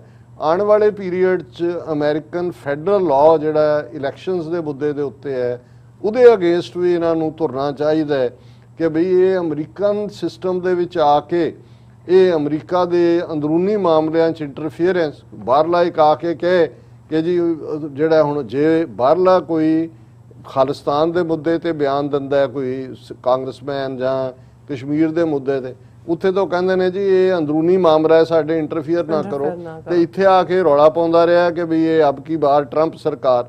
ਲੇਕਿਨ ਇਹ ਜਿਹੜਾ ਕਿਸਾਨ ਮੁੱਦੇ ਦੇ ਚੱਲਦੇ ਆ, ਜਦੋਂ ਕਿ ਪ੍ਰੋਟੈਸਟ ਵਾਈਟ ਹਾਊਸ ਦੇ ਬਾਹਰ ਵੀ ਹੋਏਗਾ, ਨਿਊਯਾਰਕ 'ਚ ਵੀ ਹੋਏਗਾ, ਆਲਰੇਡੀ ਜਿਹੜਾ ਫੈਡਰਲ ਕੋਰਟ ਵੱਲੋਂ ਮੈਨਹਟਨ ਦੀ ਇਹ ਜਿਹੜੇ ਜਾਰੀ ਕੀਤੇ ਗਏ ਸੰਮਣ ਨੇ, ਇਹ ਆਪਣੇ ਆਪ ਦੇ ਵਿੱਚ ਹੁਣ ਦੇਖਦੇ ਆ ਇੰਡੀਅਨ ਮੀਡੀਆ ਇਸ ਖਬਰ ਨੂੰ ਕਿਵੇਂ ਦਿੰਦਾ, ਗੋਲੀ ਕਰੇਗਾ ਮੋਸਟ ਲਾਈਕਲੀ। ਲੇਕਿਨ ਆਲਰੇਡੀ ਇਸ ਮੁੱਦੇ ਦੇ ਉੱਤੇ ਅੱਜ ਬੋਲ TV ਦੇ ਨੇ ਨਿਊ ਜਰਸੀ ਤੋਂ ਮਿਸਟਰ ਨਾਸਰ, ਉਹਨਾਂ ਦੀ ਵੀ ਮੈਨੂੰ ਕਾਲ ਆਈ, ਹੋਰ ਇਟਸ ਆਲਰੇਡੀ ਇਹ ਨਿਊਜ਼। ਸੋ ਮਤਲਬ ਇਹ ਹੈ ਇਹ ਆਲਰੇਡੀ ਜਿਹੜੀ ਹੈ ਮੋਦੀ ਦਾ, ਜਦੋਂ ਅਸੀਂ ਕਹਿੰਦੇ ਹਾਂ ਵੀ ਸਵਾਗਤ ਦੀਆਂ ਤਿਆਰੀਆਂ ਕਰ ਰਹੇ ਹਾਂ, ਇਹ ਮਿਲਣੀ ਦਾ ਕੰਬਲ ਜਿਹੜਾ ਹੈ ਇਹ ਮੋਦੀ ਨੂੰ ਦੇ ਦਿੱਤਾ ਗਿਆ। ਔਰ ਅਸੀਂ ਜਿੱਥੇ ਇਹ ਅਪੀਲ ਵੀ ਕਰਾਂਗੇ ਕਿ ਪ੍ਰੋਟੈਸਟ ਦੇ ਵਿੱਚ ਸ਼ਮੂਲੀਅਤ ਕਰਨ ਸਾਡੇ ਵੀਰ ਭੈਣ, ਉੱਥੇ ਜਿਵੇਂ ਤੁਸੀਂ ਸ਼ੁਰੂ ਦੇ ਵਿੱਚ ਹੀ ਦੱਸਿਆ ਸੀ ਕਿ ਅੱਜ ਦਾ programme sir Daler Singh Manak, ਸਿਐਟਲ based ਬੜੇ ਸੂਝਵਾਨ ਔਰ ਸੋਚਵਾਨ ਜੀ 2 ਦਿਨ ਉਹ ਮਿਲੇ, ਇੱਕ ਦਿਨ ਸ਼ਾਮ ਨੂੰ ਵੀ, ਬਿਲਕੁਲ ਅਗਲੇ ਦਿਨ ਵੀ ਜਿੱਥੇ ਮੈਂ ਠਹਿਰਿਆ ਸੀ ਉਹਨਾਂ ਦੇ ਘਰ ਵੀ ਮਿਲਣ ਆਏ ਔਰ ਲੰਬਾ ਵਕਤ ਇਹ ਜਿਹੜੇ ਨੇ ਗ੍ਰੀਸ ਦੇ ਵਿੱਚ ਵੀ ਰਹੇ ਔਰ ਉਹਨਾਂ ਦੀ ਗੱਲਬਾਤ ਗੁਫ਼ਤਗੂ ਬੜੀ ਸੰਜੀਦਾ ਔਰ ਉਹਨਾਂ ਨੇ ਜਿੱਥੇ ਆਪਣੇ ਐਕਸਪੀਰੀਐਂਸਿਸ ਦੱਸੇ ਉੱਥੋਂ ਦੇ ਇੱਥੋਂ ਦੇ, ਉੱਥੇ ਉਹਨਾਂ ਨੇ ਕਿਹਾ ਕਿ ਵੀ ਇੱਕ ਸਾਡੇ ਲੋਕਾਂ 'ਚ ਕਮਜ਼ੋਰੀ ਹੈ ਕਿ ਅਸੀਂ ਕਹਿੰਦੇ ਕੁਛ ਹੈ ਤੇ ਕਰਦੇ ਕੁਛ ਹੈ ਔਰ ਜੇ ਸਾਡਾ ਇਤਕਾਦ ਗੁਰੂ ਤੇ ਹੋਏ, ਵਿਸ਼ਵਾਸ ਗੁਰੂ ਤੇ ਹੋਏ ਔਰ ਇਸ ਗੱਲ ਦਾ ਸਾਨੂੰ ਯਕੀਨ ਹੈ ਕਿ ਖਾਲਿਸਤਾਨ ਤੋਂ ਬਿਨਾਂ ਤਾਂ ਕੋਈ ਹੁਣ ਰਹਿ ਹੀ ਨਹੀਂ ਗਈ ਸਾਡੇ ਕੋਲ ਆਪਸ਼ਨ, ਤੇ ਫਿਰ ਅਸੀਂ ਇਹ ਗੇਮਾਂ ਖੇਡਣੀਆਂ, ਕਿਤੇ ਕੁਛ ਕਹਿਣਾ ਕਿਤੇ ਕੁਛ ਕਹਿਣਾ, ਇਹਨੂੰ ਬੰਦ ਕਰੀਏ। ਬਿਲਕੁਲ ਔਰ ਜਿਹੜਾ ਅੱਡੀ ਗੱਡ ਕੇ ਖਾਲਿਸਤਾਨ ਦੇ ਲਈ ਔਰ ਉਹਦੇ ਲਈ ਮੀਡੀਆ ਦੀ ਕੀ ਇੰਪੋਰਟੈਂਸ ਹੈ ਉਹਨੂੰ ਸਮਝਦਿਆਂ ਉਹਨਾਂ ਨੇ TV 84 ਦੇ ਅੱਜ ਦੇ ਪ੍ਰੋਗਰਾਮ ਨੂੰ ਸਪਾਂਸਰ ਕੀਤਾ। ਸੋ ਅਸੀਂ ਵੀਰ ਦਲੇਰ ਸਿੰਘ ਮਾਨਕ ਜੀ ਦਾ ਤਹਿ ਦਿਲ ਤੋਂ ਧੰਨਵਾਦ ਕਰਦੇ ਹਾਂ ਜੀ ਰਾਜ ਸਾਹਿਬ, ਤੁਹਾਡਾ ਬਹੁਤ ਬਹੁਤ ਸ਼ੁਕਰੀਆ। ਤੁਸੀਂ ਆਪਣੇ ਵਿਚਾਰ ਸਾਡੇ ਦਰਸ਼ਕਾਂ ਨਾਲ ਸਾਂਝੇ ਕੀਤੇ ਨੇ। ਸਵਤਲਿਆਂ ਨੇ ਬ੍ਰੇਕ ਤੋਂ ਪਹਿਲਾਂ ਅਸੀਂ ਆਪਣੇ ਦਰਸ਼ਕਾਂ ਤੇ ਸਰੋਤਿਆਂ ਨੂੰ ਅਪੀਲ ਤੇ ਬੇਨਤੀ ਕਰਦੀ ਵਿਊਅਰਸ ਆ, ਜਿਸ ਤਰ੍ਹਾਂ ਕਿ ਤੁਸੀਂ ਜਾਣਦੇ ਹੋ ਕਿ TV 84 ਹੱਕ ਸੱਚ ਇਨਸਾਫ ਦੀ ਜਿਹੜੀ ਆਵਾਜ਼ ਹੈ ਉਹ ਬੁਲੰਦ ਕਰ ਰਿਹਾ। ਇਹ ਆਵਾਜ਼ ਤੁਹਾਡੇ ਪਿਆਰ ਸਦਕਾ, ਤੁਹਾਡੇ ਵਿਸ਼ਵਾਸ ਸਦਕਾ, ਤੁਹਾਡੇ ਡੋਨੇਸ਼ਨ ਸਦਕਾ ਹੀ ਹੋ ਰਹੀ ਹੈ। ਸੋ ਅਸੀਂ ਚਾਹਾਂਗੇ ਕਿ ਤੁਸੀਂ ਵੱਧ ਤੋਂ ਵੱਧ TV 84 ਦੀ ਮਾਈਕ ਸਹਾਇਤਾ ਕਰੋ। ਤੁਸੀਂ ਆਪਣੀ ਮਾਈਕ ਸਹਾਇਤਾ ਸਾਡੀ ਵੈਬਸਾਈਟ tv84.tv ਤੇ ਜਾ ਕੇ ਪੇਪਲ ਦੀ ਵਰਤੋਂ ਕਰਕੇ ਵਨ ਟਾਈਮ ਡੋਨੇਟ ਕਰ ਸਕਦੇ ਹੋ, ਮੰਥਲੀ ਡੋਨੇਟ ਵੀ ਕਰ ਸਕਦੇ ਹੋ। ਤੁਸੀਂ TV 84 ਦੇ ਨਾਮ ਤੇ ਚੈੱਕ ਬਣਾ ਕੇ ਸਾਨੂੰ ਮੇਲ ਵੀ ਕਰ ਸਕਦੇ ਹੋ ਸਾਡੇ ਇਸ ਪਤੇ ਤੇ 36-01 37th Avenue, Long Island City, New York 11101 USA, ਜਾਂ ਫਿਰ ਤੁਸੀਂ ਸਾਨੂੰ ਫੋਨ ਰਾਹੀਂ ਵੀ ਸੰਪਰਕ ਕਰ ਸਕਦੇ ਸਾਡੇ ਫੋਨ ਨੰਬਰ ਤੇ 5166191984। ਤੁਸੀਂ ਸਾਨੂੰ ਈਮੇਲ ਵੀ ਕਰ ਸਕਦੇ info@tv84.tv ਤੇ। ਅਸੀਂ ਤੁਹਾਡੇ ਤਹਿ ਦਿਲ ਤੋਂ ਸ਼ੁਕਰਗੁਜ਼ਾਰ ਹੋਵਾਂਗੇ। ਸੋ ਇੱਥੇ ਲੈਣੇ ਬ੍ਰੇਕ ਵਿਊਅਰਸ, ਤੁਸੀਂ ਸਾਨੂੰ ਇਸੇ ਤਰ੍ਹਾਂ ਬਣੇ ਰਹਿਣਾ। ਮਿਲਦੇ ਹਾਂ ਛੋਟੇ ਜਿਹੇ ਵਕਫੇ ਤੋਂ ਬਾਅਦ।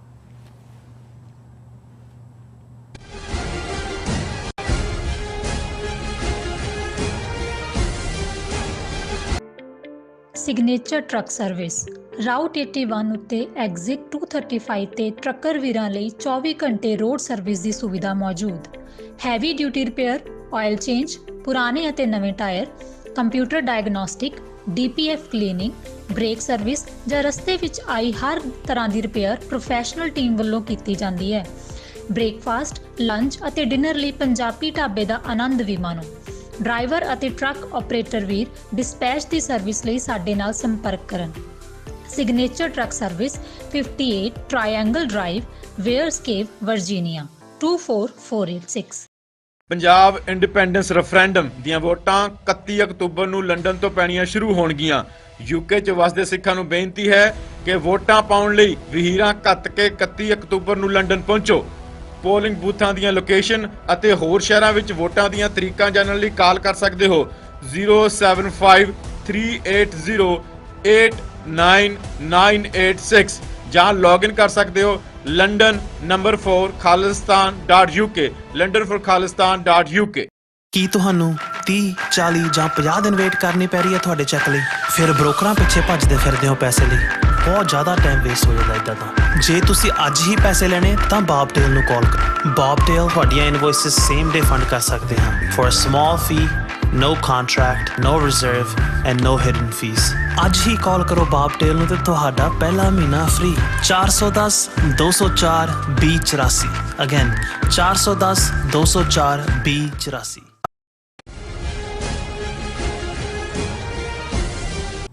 ਦਰਸ਼ਕੋ ਬ੍ਰੇਕ ਤੋਂ ਬਾਅਦ ਤੁਹਾਡਾ ਸਭ ਦਾ ਭਰਪੂਰ ਸਵਾਗਤ ਹੈ ਵਿਊਅਰਸ। ਜਿਸ ਤਰ੍ਹਾਂ ਕਿ ਅਸੀਂ ਜਾਣਦੇ ਹਾਂ ਕਿ UN ਅਸੈਂਬਲੀ ਸੈਸ਼ਨ ਜਿਹੜਾ ਹੈ ਸ਼ੁਰੂ ਹੋ ਚੁੱਕਾ ਹੈ। ਸੋ ਇਸ ਦੇ ਵਿੱਚ 194 ਦੇਸ਼ਾਂ ਦੇ ਜਿਹੜੇ ਨੁਮਾਇੰਦੇ ਨੇ ਉਹ UN ਨੂੰ ਜਿਹੜੇ ਸੰਬੋਧਨ ਕਰਨਗੇ। ਸੋ ਅਫਗਾਨਿਸਤਾਨ ਦੀ ਤਾਲਿਬਾਨ ਸਰਕਾਰ ਨੇ ਯੂਨਾਈਟਿਡ ਨੇਸ਼ਨਸ ਨੂੰ ਚਿੱਠੀ ਲਿਖ ਕੇ ਮੰਗ ਕੀਤੀ ਹੈ ਕਿ ਉਹਨਾਂ ਦੇ ਨੁਮਾਇੰਦੇ ਨੂੰ UN ਨੂੰ ਸੰਬੋਧਨ ਕਰਨ ਦਾ ਜਿਹੜਾ ਮੌਕਾ ਹੈ ਉਹ ਦਿੱਤਾ ਜਾਵੇ। ਚੀਨ, ਰੂਸ, ਪਾਕਿਸਤਾਨ ਵੱਲੋਂ ਤਾਲਿਬਾਨ ਸਰਕਾਰ ਨਾਲ ਗੁਫ਼ਤਗੂ ਜਾਰੀ ਹੈ। ਸੋ ਇਸ ਬਾਰੇ ਆਪਾਂ ਗੱਲਬਾਤ ਕਰਨ ਜਾ ਰਹੇ ਹਾਂ। ਸੋ ਅਸੀਂ ਚਾਹਾਂਗੇ ਕਿ ਤੁਸੀਂ ਸਾਡੇ ਨਾਲ ਇਸੇ ਤਰ੍ਹਾਂ ਬਣੇ ਰਹਿਣਾ। ਦੇਖਣ, ਸੁਣਨ, ਲਿਖਣ ਲਈ ਤੁਹਾਡਾ ਸਭ ਦਾ ਬਹੁਤ ਬਹੁਤ ਸ਼ੁਕਰੀਆ ਜੀ। ਡਾਕਟਰ ਸਾਹਿਬ ਕੀ ਵਿਚਾਰਾਂ ਨੇ? ਦੇਖੋ, ਅੱਜ ਕੱਲ ਦੁਨੀਆ ਭਰ ਦੇ ਵਿੱਚ ਜਿੱਥੇ ਜਿੱਥੇ ਵੀ ਮੀਡੀਆ ਚੈਨਲਸ ਔਰ ਬੇਸ਼ੱਕ ਈਵਨ ਸੋਸ਼ਲ ਮੀਡੀਆ ਤੇ ਵੀ ਕਾਫੀ ਚਰਚਾ ਯੂਨਾਈਟਿਡ ਨੇਸ਼ਨਸ ਜਨਰਲ ਅਸੈਂਬਲੀ ਦੇ ਸੈਸ਼ਨ ਨੂੰ ਲੈ ਕੇ ਹੈ। ਅਸੀਂ ਕੱਲ ਜਿੱਥੇ ਬਾਈਡਨ ਦਾ ਐਡਰੈਸ ਔਰ ਚਾਈਨੀਜ਼ ਪ੍ਰੈਜ਼ੀਡੈਂਟ ਸ਼ੀ ਜਿਨਪਿੰਗ ਦਾ ਮੈਸੇਜ ਉਸ ਤੋਂ ਬਾਅਦ ਉਹ ਇਨ ਪਰਸਨ ਨਹੀਂ ਆਏ, ਉਸ ਨੂੰ ਡਿਸਕਸ ਕੀਤਾ ਸੀ। ਸਾਡੇ ਬਹੁਤ ਸਾਰੇ ਵਿਊਅਰਸ ਨੇ ਉਸ ਨੂੰ ਪਸੰਦ ਕੀਤਾ ਕਿਉਂਕਿ ਜਿੱਥੇ ਅਸੀਂ ਲੋਕਲ ਰੀਜਨਲ ਪੋਲਿਟਿਕਸ ਦੀ ਗੱਲ ਕਰਦੇ ਹਾਂ ਕਿ ਸਾਡੇ ਖਿੱਤੇ 'ਚ ਕੀ ਵਾਪਰਦਾ ਹੈ। ਪੰਜਾਬ ਜ਼ਾਹਰ ਹੈ ਭਾਰਤੀ ਕਬਜ਼ੇ ਵਾਲਾ ਪੰਜਾਬ ਸਾਡਾ ਫੋਕਸ ਹੁੰਦਾ ਆਲਵੇਜ਼, ਔਰ ਅਲਟੀਮੇਟ ਖਾਲਿਸਤਾਨ ਦਾ ਲੱਗਾ ਝੰਡਾ ਰੋਜ਼ਾਨਾ ਸੁਨੇਹਾ ਦੇ ਰਿਹਾ ਹੁੰਦਾ ਹੈ ਕਿ ਵੀ ਸਾਡੀ ਮੰਜ਼ਿਲੇ ਮਕਸੂਦ ਕੀ ਹੈ। ਪਰ ਇਨ ਆਈਸੋਲੇਸ਼ਨ ਤਾਂ ਅਸੀਂ ਨਹੀਂ ਰਹਿੰਦੇ। ਦੁਨੀਆ ਦੇ ਵਿੱਚ ਜਿਹੜੀਆਂ ਤਬਦੀਲੀਆਂ ਹੋ ਰਹੀਆਂ ਨੇ ਆਉਣ ਵਾਲੇ ਪੀਰੀਅਡ 'ਚ ਹੋਣਗੀਆਂ, ਵੱਡੀਆਂ ਤਾਕਤਾਂ ਕੀ ਰੁਖ ਕਰਦੀਆਂ ਨੇ, ਔਰ ਉਹ ਵਨ ਬੈਲਟ ਵਨ ਰੋਡ ਦੇ ਹਵਾਲੇ ਨਾਲ ਹੋਏ। ਹੁਣ ਜੇ ਚੀਨ ਦੇ ਸਾਹਮਣੇ ਚੈਲੰਜਸ ਭਾਵੇਂ এনवायरमेंट ਕਲਾਈਮੇਟ ਦੇ ਨੇ, ਉਹਨਾਂ ਨੇ ਕਿਹਾ ਜੀ ਅਸੀਂ ਉਸ ਬੈਲਟ ਵੇ ਜਾਂ ਉਸ ਰੋਡ ਦੇ ਉੱਤੇ ਕੋਈ ਵੀ ਕੋਲ ਰਿਲੇਟਡ, ਕਿਉਂਕਿ এনवायरमेंट ਦੀ ਸਫਾਈ ਇਹ ਸਭ ਤੋਂ ਵੱਡੀ ਪੋਲਿਊਸ਼ਨ ਨੂੰ ਲੈ ਕੇ ਹੈ, ਉਹਨਾਂ ਨੇ ਕਿਹਾ ਜੀ ਐਸਾ ਕੋਈ ਨਹੀਂ ਹੋਏਗਾ। ਸੋ ਮਤਲਬ ਇਹ ਹੈ ਵੀ ਹਰ ਡਿਵੈਲਪਮੈਂਟ ਇੱਕ ਚੀਜ਼ ਇੱਕ ਮਹਿਕਮਾ ਦੂਜੇ ਨੂੰ ਪ੍ਰਭਾਵਿਤ ਕਰਦਾ ਹੀ ਕਰਦਾ, ਔਰ ਅਸੀਂ ਸਾਰੇ ਹੀ ਐਜ਼ ਏ ਹਿਊਮਨ ਬੀਇੰਗ ਇਸ ਪਲੈਨਟ ਦੇ ਉੱਤੇ ਜਿਹੜੇ ਆ ਇੱਕ ਦੂਸਰੇ ਨਾਲ ਬੱਝੇ ਹੋਏ ਆ। ਕੋਵਿਡ-19 ਤੋਂ ਬਿਹਤਰ ਹੋਰ ਕੋਈ ਉਦਾਹਰਣ ਨਹੀਂ ਹੈ ਕਿ ਉਹਨੂੰ ਤੁਸੀਂ ਉਹਨੇ ਕਿਹੜਾ ਜਿਹੜੀ ਵਾਇਰਸ ਹੈ ਉਹਨੇ ਕੋਈ ਵੀਜ਼ਾ ਲੈਣਾ ਸੀ, ਕਿਵੇਂ ਉਹ ਫੈਲੀ, ਕਿਵੇਂ ਹਰ ਇੱਕ ਨੇ ਆਪਣੀਆਂ ਕੰਧਾਂ ਵੀ ਖੜੀਆਂ ਕੀਤੀਆਂ। ਇਹਦੇ ਬਾਵਜੂਦ ਫਿਰ ਉਹਦੇ ਇਲਾਜ ਲਈ ਜੇ ਵੈਕਸੀਨੇਸ਼ਨ ਦੀ ਗੱਲ ਆਈ ਤੇ ਜ਼ਾਹਰ ਹੈ ਕਿ ਵੀ ਵੈਕਸੀਨੇਸ਼ਨ ਨੂੰ ਲੈ ਕੇ ਕਿਵੇਂ ਵਰਲਡ ਹੈਲਥ ਆਰਗੇਨਾਈਜੇਸ਼ਨ ਜਾਂ ਅਮਰੀਕਾ ਨੇ ਅੱਜ ਕਿਹਾ ਅਸੀਂ ਇੰਨੇ ਮਿਲੀਅਨ ਡੋਜ਼ਸ ਹੋਰ ਦਿਆਂਗੇ to the African countries to the. So ਮਤਲਬ ਇਹ ਹੈ ਵੀ ਅਸੀਂ ਕਿਸੇ ਪਾਸਿਓਂ ਦੇਖੀਏ, ਹੈਲਥ ਦੇਖੀਏ, ਇਕੋਨਮੀ ਦੇਖੀਏ, ਜੇ ਡਾਲਰ ਦਾ ਭਾਅ ਡਿੱਗਦਾ ਹੈ ਜਾਂ ਡਾਲਰ ਦਾ ਭਾਅ ਚੜ੍ਹਦਾ ਹੈ, ਦੁਨੀਆ 'ਚ ਕਿੰਨੇ ਲੋਕ ਭੁੱਖੇ ਸੌਣਗੇ ਤੇ ਕਿੰਨੇ ਰੱਜ ਕੇ ਖਾਣਗੇ, ਇਹਦੇ ਨਾਲ ਜੁੜਿਆ ਹੋਇਆ ਹੈ। ਇਸੇ ਤਰ੍ਹਾਂ ਜੰਗਾਂ ਦਾ ਮਾਮਲਾ ਹੈ, ਜੇ ਜੰਗਾਂ ਹੁੰਦੀਆਂ ਰਹੀਆਂ ਨੇ, ਪ੍ਰੋਕਸੀ ਵਾਰਸ ਹੋਣ, ਕਿਵੇਂ ਲੋਕ ਸਫਰ ਕਰਦੇ ਨੇ। ਅਫਗਾਨਿਸਤਾਨ ਦੇ ਹਵਾਲੇ ਨਾਲ ਅਸੀਂ ਦੇਖਦੇ ਵੀ ਬਹੁਤਿਆਂ ਨੂੰ ਤਾਂ ਇਹ ਹੈ ਜੀ ਉਹਨਾਂ ਨੇ ਕੀ ਕੀਤਾ, ਤਾਲਿਬਾਨ ਕੀ ਕਰਨਗੇ। ਲੇਕਿਨ ਜਿਹੜਾ ਸਭ ਤੋਂ ਵੱਡਾ ਫਿਕਰ ਯੂਨਾਈਟਿਡ ਨੇਸ਼ਨਸ ਦੇ ਫੂਡ ਪ੍ਰੋਗਰਾਮ ਨੂੰ ਸੀ ਕਿ ਵੀ ਇਹ 1/3 ਜਿਹੜੇ ਅਫਗਾਨ ਨੇ ਜੇ ਉਹਨਾਂ ਨੂੰ ਬਾਹਰਲੀ ਏਡ ਨਾ ਮਿਲੀ ਤੇ ਉਹ ਤਾਂ ਭੁੱਖ ਨਾਲ ਮਰ ਜਾਣਗੇ। ਔਰ ਦੁਨੀਆ ਨੇ ਇਹਦੇ ਬਾਵਜੂਦ ਕਿ ਤਾਲਿਬਾਨ ਦੇ ਉੱਤੇ ਇੱਕ ਪ੍ਰੈਸ਼ਰ ਵੀ ਉਹਨਾਂ ਨੇ ਰੱਖਣ ਦੀ ਕੋਸ਼ਿਸ਼ ਕੀਤੀ, ਪਰ ਉਹਨਾਂ ਨੇ ਫੂਡ ਪ੍ਰੋਗਰਾਮ ਦੇ ਲਈ ਤਾਂ ਕਿ ਕੋਈ ਭੁੱਖਾ ਨਾ ਮਰੇ ਉਹਨਾਂ ਨੇ ਲਿਬਰਲੀ ਡੋਨੇਟ ਕੀਤਾ। ਹੁਣ ਪੋਲੀਟੀਕਲੀ ਬਹੁਤ ਖਬਰਾਂ ਤਾਂ ਕਿਉਂਕਿ UN ਦੇ ਸੈਸ਼ਨ ਦੇ ਨਾਲ ਖਬਰਾਂ ਇੱਧਰ ਚਲੀਆਂ ਗਈਆਂ, ਔਰ ਜ਼ਾਹਰ ਹੈ ਕਿ ਅਫਗਾਨਿਸਤਾਨ ਤਾਂ ਅਜੇ ਵੀ ਇਨ ਦਾ ਆਈ ਆਫ ਦਾ ਸਟਾਰਮ ਹੈ। ਔਰ ਜਦੋਂ ਮੋਦੀ ਨੇ ਮਿਲਣਾ ਬਾਈਡਨ ਨੂੰ 1 to 1, ਉਹਦੇ ਵਿੱਚ ਮੇਨ ਇਸ਼ੂ ਹੀ ਕਿਉਂਕਿ ਜਿਵੇਂ ਅਸੀਂ ਕੱਲ ਵੀ ਗੱਲ ਕੀਤੀ ਸੀ ਕਿ ਆਕਸ ਡੀਲ ਜਿਹੜੀ ਕਿ ਆਸਟ੍ਰੇਲੀਆ, UK, ਅਮਰੀਕਾ ਦੀ ਹੋਈ, ਉਹਨੇ ਕੁਆਡ ਦੀ ਫੂਕ ਕੱਢ ਦਿੱਤੀ ਹੈ। ਸੋ ਕੁਆਡ ਦੀ ਸਮਿਟ ਜਿਹੜੀ ਉਹਨਾਂ ਨੇ ਇਨ ਪਰਸਨ ਕਰਨੀ ਹੈ, ਪਹਿਲਾਂ ਹੀ ਵਰਚੁਅਲ ਹੋਈ ਮਾਰਚ ਦੇ ਮਹੀਨੇ, ਉਹ ਕੋਈ ਬਹੁਤਾ ਮਤਲਬ ਨਹੀਂ ਰੱਖਦੀ। ਪਰ ਸਭ ਤੋਂ ਅਹਿਮੀਅਤ ਵਾਲੀ ਗੱਲ ਹੋਏਗੀ ਕਿ ਅਫਗਾਨਿਸਤਾਨ ਦੇ ਮੁੱਦੇ ਦੇ ਉੱਤੇ ਜਿਹੜਾ ਉਹ ਭਾਰਤ ਔਰ ਅਮਰੀਕਾ ਕੀ ਡੀਲ ਬਣਾਉਂਦੇ ਨੇ, ਕੀ ਭਾਰਤ ਖੁੱਲ੍ਹੇਆਮ ਉਹਨਾਂ ਨੂੰ ਬੇਸਿਸ ਪ੍ਰੋਵਾਈਡ ਕਰਦਾ ਹੈ। ਕਿਉਂਕਿ ਹੁਣ ਤਾਂ ਅਮਰੀਕਾ ਤਾਂ ਚਲੋ ਫਿਜ਼ੀਕਲੀ ਬਾਹਰ ਨਿਕਲਿਆ ਹੀ ਆ, ਭਾਰਤ ਤਾਂ ਹਰ ਤਰੀਕੇ ਨਾਲ ਹੀ ਉੱਥੋਂ ਅਫਗਾਨਿਸਤਾਨ 'ਚੋਂ ਬਾਹਰ ਨਿਕਲਿਆ। ਹੁਣ ਇੱਕ ਪਾਸੇ ਜਦੋਂ ਅਸੀਂ ਚੀਨ ਦੇ ਹਵਾਲੇ ਨਾਲ ਦੇਖਦੇ ਹਾਂ, ਡਿਪਲੋਮੇਸੀ ਇੱਕ ਆਪਣਾ ਰੁਖ ਅਖਤਿਆਰ ਕਰ ਰਹੀ ਹੈ, ਲੇਕਿਨ ਅਫਗਾਨਿਸਤਾਨ ਆਪਣੇ ਆਪ ਦੇ ਵਿੱਚ ਵੀ ਇੱਕ ਜਿਹਨੂੰ ਕਹੋ ਕਿ ਡਿਪਲੋਮੈਟਿਕ ਰੱਸਾਕਸ਼ੀ ਬਣ ਗਈ। ਇੱਕ ਪਾਸੇ ਅਮਰੀਕਾ, ਭਾਰਤ ਜਾਂ ਇਹਨਾਂ ਦਾ ਉਹ ਬਲਾਕ, ਉਹਦੇ 'ਚ ਹਾਲਾਂਕਿ ਯੂਰਪੀਅਨ ਬਲਾਕ ਜਿਹੜਾ ਉਹ ਫੁੱਲੀ ਅਮਰੀਕਾ ਦੇ ਨਾਲ ਨਹੀਂ, ਉਹਨਾਂ ਨੇ ਆਪਣੇ ਤੌਰ ਦੇ ਉੱਤੇ ਵੀ ਆਪਣੇ ਚੈਨਲ ਖੋਲ੍ਹੇ ਹੋਏ ਨੇ। ਲੇਕਿਨ ਦੂਸਰੇ ਪਾਸੇ ਜਿਹੜਾ ਪਾਵਰਫੁਲ ਬਲਾਕ ਇਸ ਵੇਲੇ ਜਿਹਦੀ ਮੋਰ ਅਹਿਮੀਅਤ ਹੈ ਕਿਉਂਕਿ ਖਿੱਤੇ 'ਚ ਹੈ, ਉਹਦੇ 'ਚ ਚੀਨ, ਰੂਸ, ਪਾਕਿਸਤਾਨ, ਈਰਾਨ, ਉਜ਼ਬੇਕਿਸਤਾਨ ਔਰ ਇੱਕ ਜਿਹੜਾ ਕਿਉਂਕਿ ਇਹ ਤਿੰਨਾਂ ਦੀ ਜਦੋਂ ਅਸੀਂ ਮੀਟਿੰਗ ਦੀ ਗੱਲ ਕਰਦੇ ਹਾਂ, ਤੁਰਕਮਾਨਿਸਤਾਨ ਵੀ ਔਰ Uzbekistan, Tajikistan, Iran, Pakistan, China, ਇਹ ਇੱਕ ਅੱਡ ਬਲਾਕ ਬਣ ਕੇ ਨਿਊ ਗਰੁੱਪਿੰਗ ਇਹਨੂੰ ਕਿਹਾ ਜਾ ਰਿਹਾ। ਉਹਨਾਂ ਨੇ ਅਫਗਾਨਿਸਤਾਨ ਦੇ ਜਿਹੜੇ ਹੈ ਉਹਨਾਂ ਦੇ ਫੋਰਨ ਮਿਨਿਸਟਰ ਸਮੇਤ ਇਸ ਸਾਰੇ ਗਰੁੱਪ ਨੇ ਵਰਚੁਅਲ ਜਿਹੜੀ ਹੈ ਉਹ ਕਾਨਫਰੰਸ ਕੀਤੀ ਹੈ।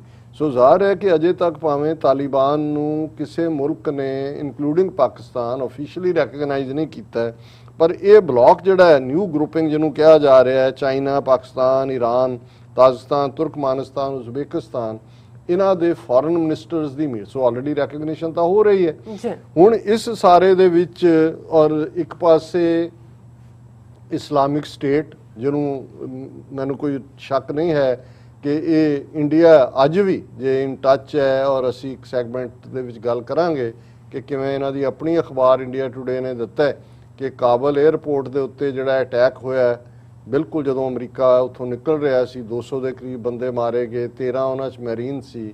ਉਹਨਾਂ ਦੇ ਵਿੱਚ ਜਿਹੜਾ ਸੁਸਾਈਡ ਬੰਬਰ ਸੀ ਉਹ ਆਲਰੇਡੀ 5 ਸਾਲ ਪਹਿਲਾਂ ਭਾਰਤ ਦੀ ਜੇਲ੍ਹ ਦੇ ਵਿੱਚ ਰਿਹਾ ਸੀ। ਸੋ ਇਸ ਦੇ ਉੱਤੇ ਅਸੀਂ ਗੱਲ ਕਰਾਂਗੇ ਵੇਰ ਵਿੱਚ। ਸੋ ਹੁਣ ਅਸੀਂ ਇਹ ਖਬਰਾਂ ਭਾਵੇਂ ਬਹੁਤੀਆਂ ਨਹੀਂ ਆ ਰਹੀਆਂ, ਜਲਾਲਾਬਾਦ ਔਰ ਉਸ ਖਿੱਤੇ ਦੇ ਵਿੱਚ ਇਸਲਾਮਿਕ ਸਟੇਟ ਖੁਰਾਸਾਨੀ ਜਿਹਨੂੰ ਕਿਹਾ ਜਾਂਦਾ ਹੈ ਉਹਨਾਂ ਦੇ ਹਮਲੇ ਹੋ ਰਹੇ ਨੇ, ਤਾਲਿਬਾਨ ਦੇ ਆਫੀਸ਼ੀਅਲਸ ਦੇ ਉੱਤੇ ਵੀ, ਉਹਨਾਂ ਤੇ ਵੀ। ਸੋ ਇਹ ਇੰਡੀਆ ਇਹਨੂੰ ਕਿਵੇਂ ਐਨਕਰੇਜ ਕਰ ਰਿਹਾ ਹੈ ਜਾਂ ਕੀ ਖੇਡ ਹੈ, ਲੇਕਿਨ ਇਸ ਸਾਰੇ ਦੇ ਚੱਲਦੇ ਆ ਜਿੱਥੇ ਅਸੀਂ ਸਮਝਦੇ ਹਾਂ ਕਿ ਅਫਗਾਨਿਸਤਾਨ ਦੀ ਤਾਲਿਬਾਨ ਹਕੂਮਤ ਉਹ ਉਹਨਾਂ ਗੱਲਾਂ ਦਾ ਧਿਆਨ ਰੱਖੇਗੀ ਜਿਹੜੀਆਂ ਪਾਕਿਸਤਾਨ ਦੇ ਵੀ ਇਮਰਾਨ ਖਾਨ ਹੋਰਾਂ ਨੇ 2 ਦਿਨ ਪਹਿਲਾਂ BBC ਨੂੰ ਇੰਟਰਵਿਊ ਦਿੰਦਿਆਂ ਕਿਹਾ ਵੀ ਅਸੀਂ ਰੈਕਗਨਾਈਜ਼ ਕਰਾਂਗੇ, ਪਰ ਗਵਰਨਮੈਂਟ ਵੀ ਆਲ ਇਨਕਲੂਸਿਵ ਹੋਏ, ਸਾਰੀਆਂ ਧਿਰਾਂ ਨੂੰ ਨਾਲ ਲਓ। ਵਿਮਨ ਐਜੂਕੇਸ਼ਨ, ਉਹਨਾਂ ਨੇ ਕਿਹਾ ਵੀ ਜੇ ਤੁਸੀਂ ਬੱਚੀਆਂ ਨੂੰ ਐਜੂਕੇਸ਼ਨ ਤੋਂ ਵਿਰਵਾ ਰੱਖਦੇ ਹੋ ਇਹ ਅਨ ਇਸਲਾਮਿਕ ਹੈ।